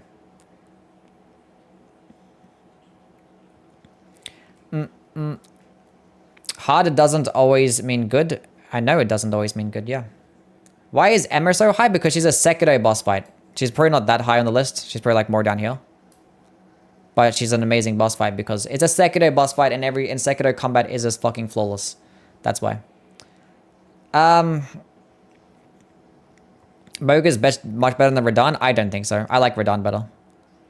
His attacks feel nicer to dodge and feel like more manageable as a boss fight in general. It's my list. You guys make your own list. Avatar. Don't care. I already talked about the Magma Worms. Don't care about them. Okay, let's talk about Astel.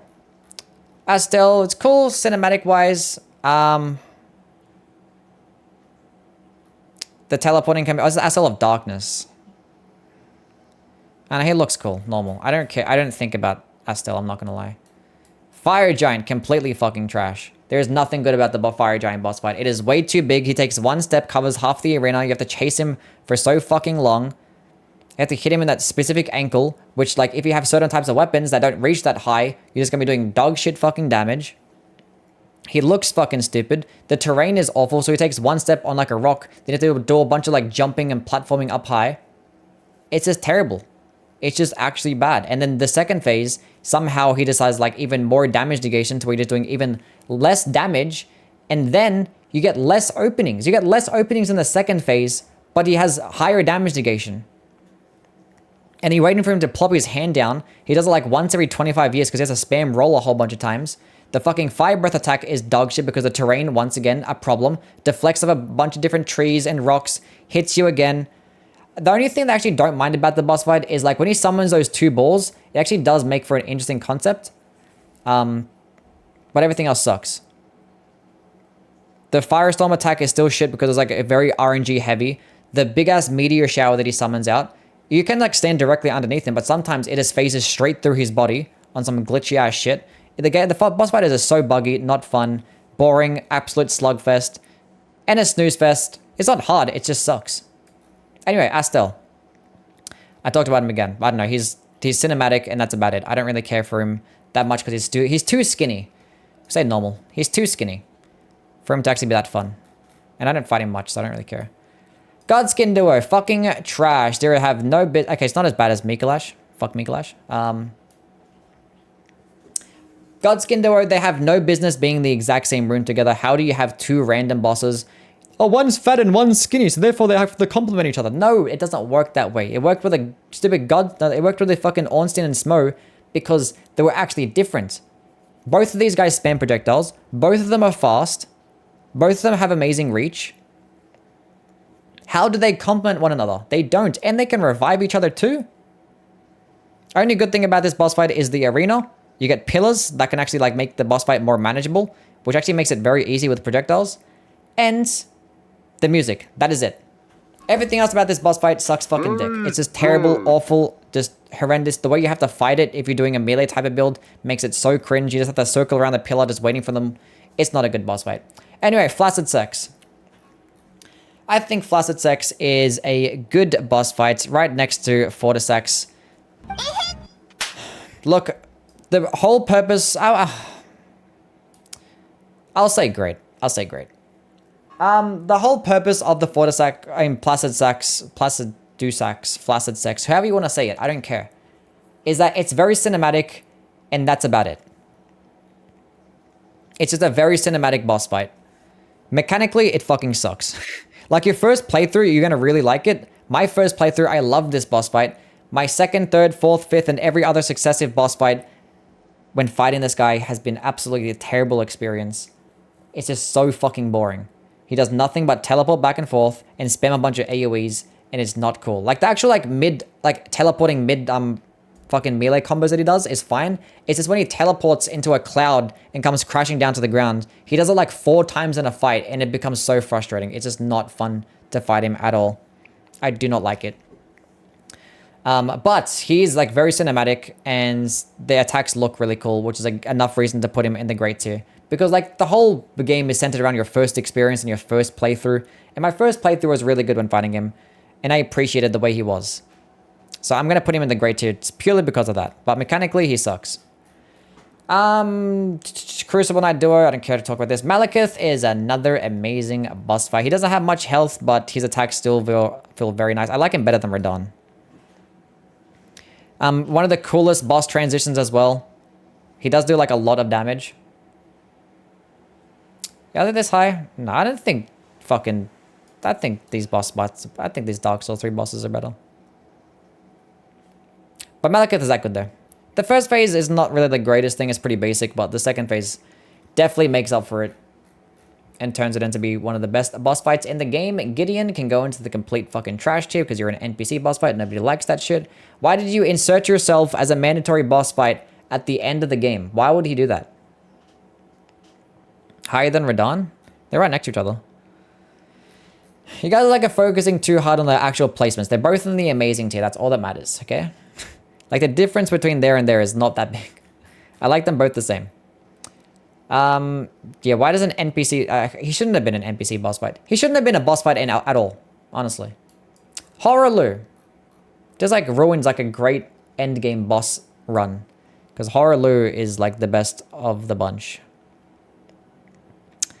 I like him better than Malekith. I like him better than these bosses.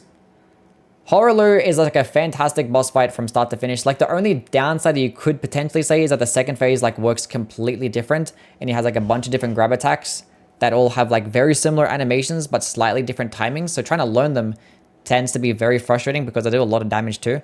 But once you learn the moveset, you understand how fantastic of a boss fight it actually is. Can't rank Radagon without Elden Beast? They put them together. That's so fucking stupid. Why would you separate? That's so dumb. They separated the fucking first phase Guardian Ape and a Headless Ape. But you don't separate Radabeast? Okay, I think Radagon is the best boss fight in Elden Ring. I love him so much. His cinematics combined with the fact that his attacks feel very nice to dodge. The right amount of delayed attacks as well. The second phase can be kind of annoying with like the teleport spam and the projectile spam. But his coolness factor and how satisfying it is to dodge his attacks makes up for it. Elden Beast, I probably put Elden Beast into like the good tier. I think it's like another Placid Dusax. He's pretty great tier then. I think Elden Beast is better than Placid Dusax, mechanically speaking. I think Placid Dusax is like cooler looking because I like dragons and stuff. And their red lightning looks really cool. But Elden Beast is not even that bad. I think Elden Beast is a great boss fight. Radagon is an amazing boss fight. I put him comfortably right here. I don't think I like him better than the Solar Cinder. Actually, I do. Fuck the Solar. Why is Mikola Millennia here? Mikola. You know what? We're putting this here. Radagon's better than Nameless King. I don't care. Placid has that nuke. I mean, he has a really cool looking attacks, yeah. They're very cinematic. Anyway, that's the definitive best list that you'll ever see when it comes to, like, you know, the tier lists of all the bosses. That actually hurt my brain. Solar Cinder is the best final boss by far. Probably. Radagon looks cooler, so I'm gonna go with him. AC 6 bosses? Yeah, Armored Core bosses are not here. At streamer, is it true that you stab your sex doll? No, I don't. At doo-doo tier list? Elden What's Beast like what's the be a worst very good take? boss fight if the fucking lizard didn't run away every fucking second. He doesn't run away that much. I mean, it depends on your RNG with the Elden Beast fight. Look, I play the game lots, and I have thousands of hours in this game. Therefore, my opinion is more valid than yours. Exactly. Take that, liberals. I'm kidding. Worst take is Capra Demon isn't completely trash. I mean, the fight is not completely trash because, like, the boss fight, the main boss fight with the Capra Demon is actually okay. It's just the dogs in the boss arena that make it shit. Where did I put it? I mean, this tier list was ruined when you actually added, like, 1,000 fucking, like, every single stupid Elden Ring boss. You could have just added the Remembrance bosses. I didn't want to talk about... Worst take is Father is amazing? Al Father is not an amazing boss fight? The ape gank is not amazing? Oh, the headless ape! I thought they separated the boss fights. Oh shit, no. I thought they separated them. I thought they separated the first and second phase. Nah, that's a duo boss fight. Yeah, true. Fuck that shit. Awful. Awful, awful. It's like another Godskin doer. Well, it's trash, not awful. It's like another Godskin doer, but like slightly better because like at least you can fight one of them for a little bit. Did I find Rykard? I didn't know where Rykard was. I dropped him somewhere in this like godforsaken cesspool of trash bosses. And I don't know where he is. Look, I could do this tier list tomorrow and it could be something completely different. Anyway, let's go focus. Let's go rearrange the S tier. Okay, Gale is number 1. That's number 2. That's number 3. That's number 4. I think I like Alpha better. That's good there. That's good there. That's good there. That's fine. Yep, that's okay. That's cool. Yep. Ludwig gets higher. No, he doesn't. No, he doesn't. The first phase, I don't like the first phase that much. Why is Commander O'Neill bad? It's not that good of a boss fight because like the 1,000 different summons that just make the boss fight like insufferable, and he gets like 2 attacks. That's why. Dragon Slayer armor is not that good, TBH. You're lying. Dragon Slayer armor is that good. Fantastic boss fight. You can't go wrong with a guy in armor. Well, you can, but like they didn't go wrong. Artorias and ONS higher? No, I don't like Artorias that much. He's like my least favorite DLC boss. I mean, outside of the, I like Manus and the other ones better. Like, Artorias is pretty basic. He's cool, though. I think it's a nice spot for Artorias. Where's Yorm? I think he's like in the good tier or some shit. Or normal tier. There he is, normal. He's just like, he's cool, but he's just way too easy and way too basic with the Stormruler. Orphan should be in the great tier. Maybe. I put him lower amazing tier.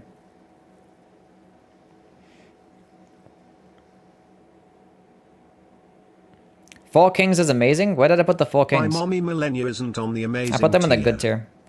No, the projectile makes it cringe, and like sometimes like in the arena is not fun as well.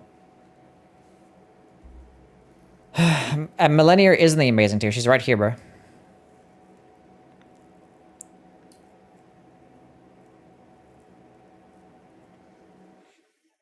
I think the Smelter Demon is really fucking good.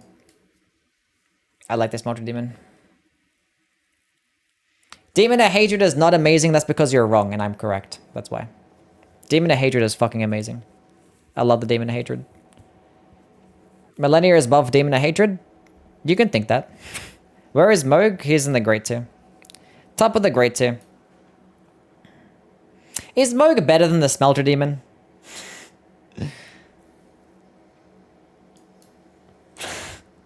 I don't think so. I'll put him into the Amazing Tier. I can't put the Smelter Demon. Actually, I want to put the Smelter Demon there. Like, I really have to think about it. It's like, is he better than the Smelter Demon? I don't think. I like the Smelter Demon too much to not put him in the Amazing. I don't like Moog that much. I'm not gonna lie. I think he's still really good. Where'd I put Rykard? I think I put him in like the good tier or some shit. Did I put him in the great tier? Look, Placidusax is not that great. I put him in the good tier.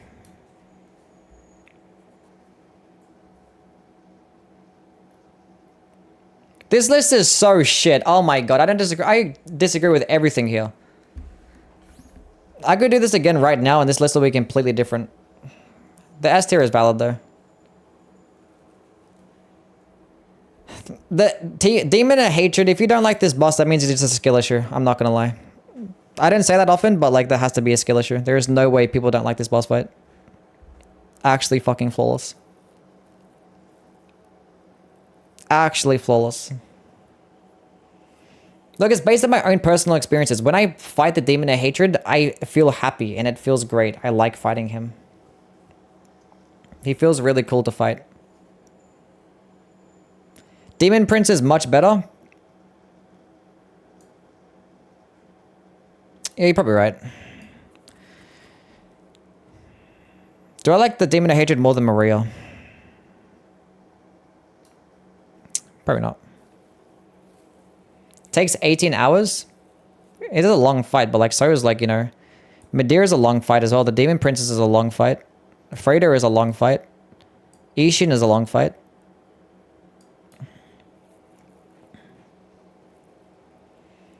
I'm just excited for the Elden Ring DLC. There's going to be like at least 5 bosses that's going to be in the Amazing tier, I can tell.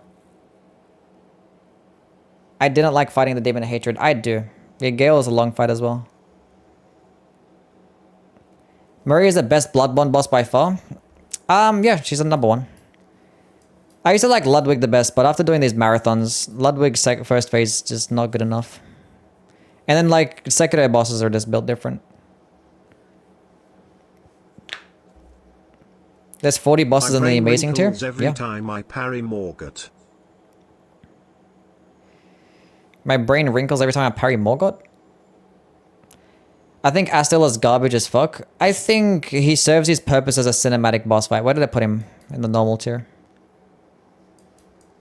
I don't know. I don't have any thoughts on Astel, I'm not gonna lie. Yeah, Freda, I think definitely, she's number 3. I like this boss fight too much. This is like a solid top 5.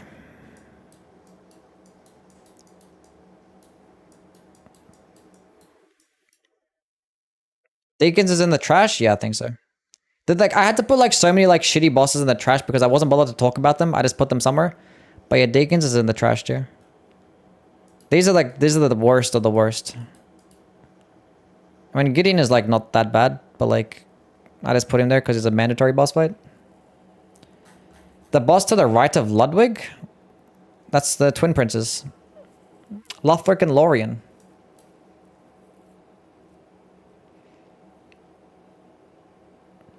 So we can say that Dark Souls 3 and Sekiro have the best bosses? Yes, we can say that, yeah. That much has been confirmed. That much has been confirmed. I think... the real question is Elden Ring have better bosses than Bloodborne? Which I think it does on average. All we know is that Dark Souls 2 bosses are the worst.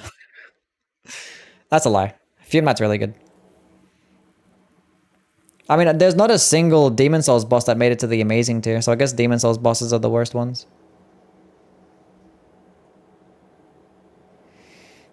But the thing is, as soon as the Elden Ring DLC comes out, I think Elden Ring is going to get higher. It has the potential to get higher than Sekiro, honestly. Actually, no. Saint Ishin is too good. I don't know. I mean, it has the potential to be higher. I don't think it's gonna get better than Dark Souls 3 because Dark Souls 3 base game bosses are also really good. Times while doing randomizer speedruns in Sekiro and I can beat him pretty consistently. Having said that, I think he's a pretty bad boss, and I hate him. That's unfortunate. I love the Demon of Hatred. That's unfortunate.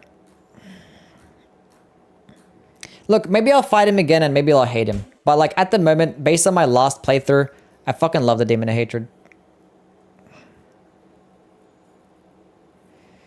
I was actually gonna fight him again recently, but like my shit fucked up when I was playing Sekiro. And I didn't get to fight him. And the last time I fought Demon of Hatred was like a year ago. But based on my memory of him, he was really good. And I don't think that's gonna change. I think he's still an amazing boss fight. Anyway, that's that. I'm not sure if I go post that video on YouTube or not. I probably end up getting flamed in the comments, but it's fine. I kind of, like, I don't know, the Elden Ring, all these optional bosses just kind of just ruined the tier list, honestly. So I probably won't post it purely because of that. I'll probably do this tier list again when the DLC comes out. I don't get the Ornstein praise. Too much jank. Ornstein is very jank, yeah. He's very buggy in the Ornstein and Smo fight. But Ornstein and Smo are still amazing. I don't care. It probably hasn't. Yeah, Chalice Dungeon bosses are on there as well. And I haven't played the Chalice Dungeon bosses in a while. I probably won't drop that video on YouTube. Post it. I mean, you guys can see it on my live shit. You know what I'm saying?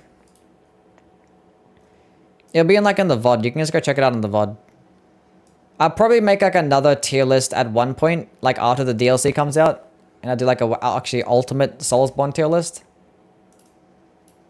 But I don't know, that tier list was kind of just ruined when they included the Chalice Dungeon bosses and then like every single dungeon boss in Elden Ring. A top 50 bosses after the DLC.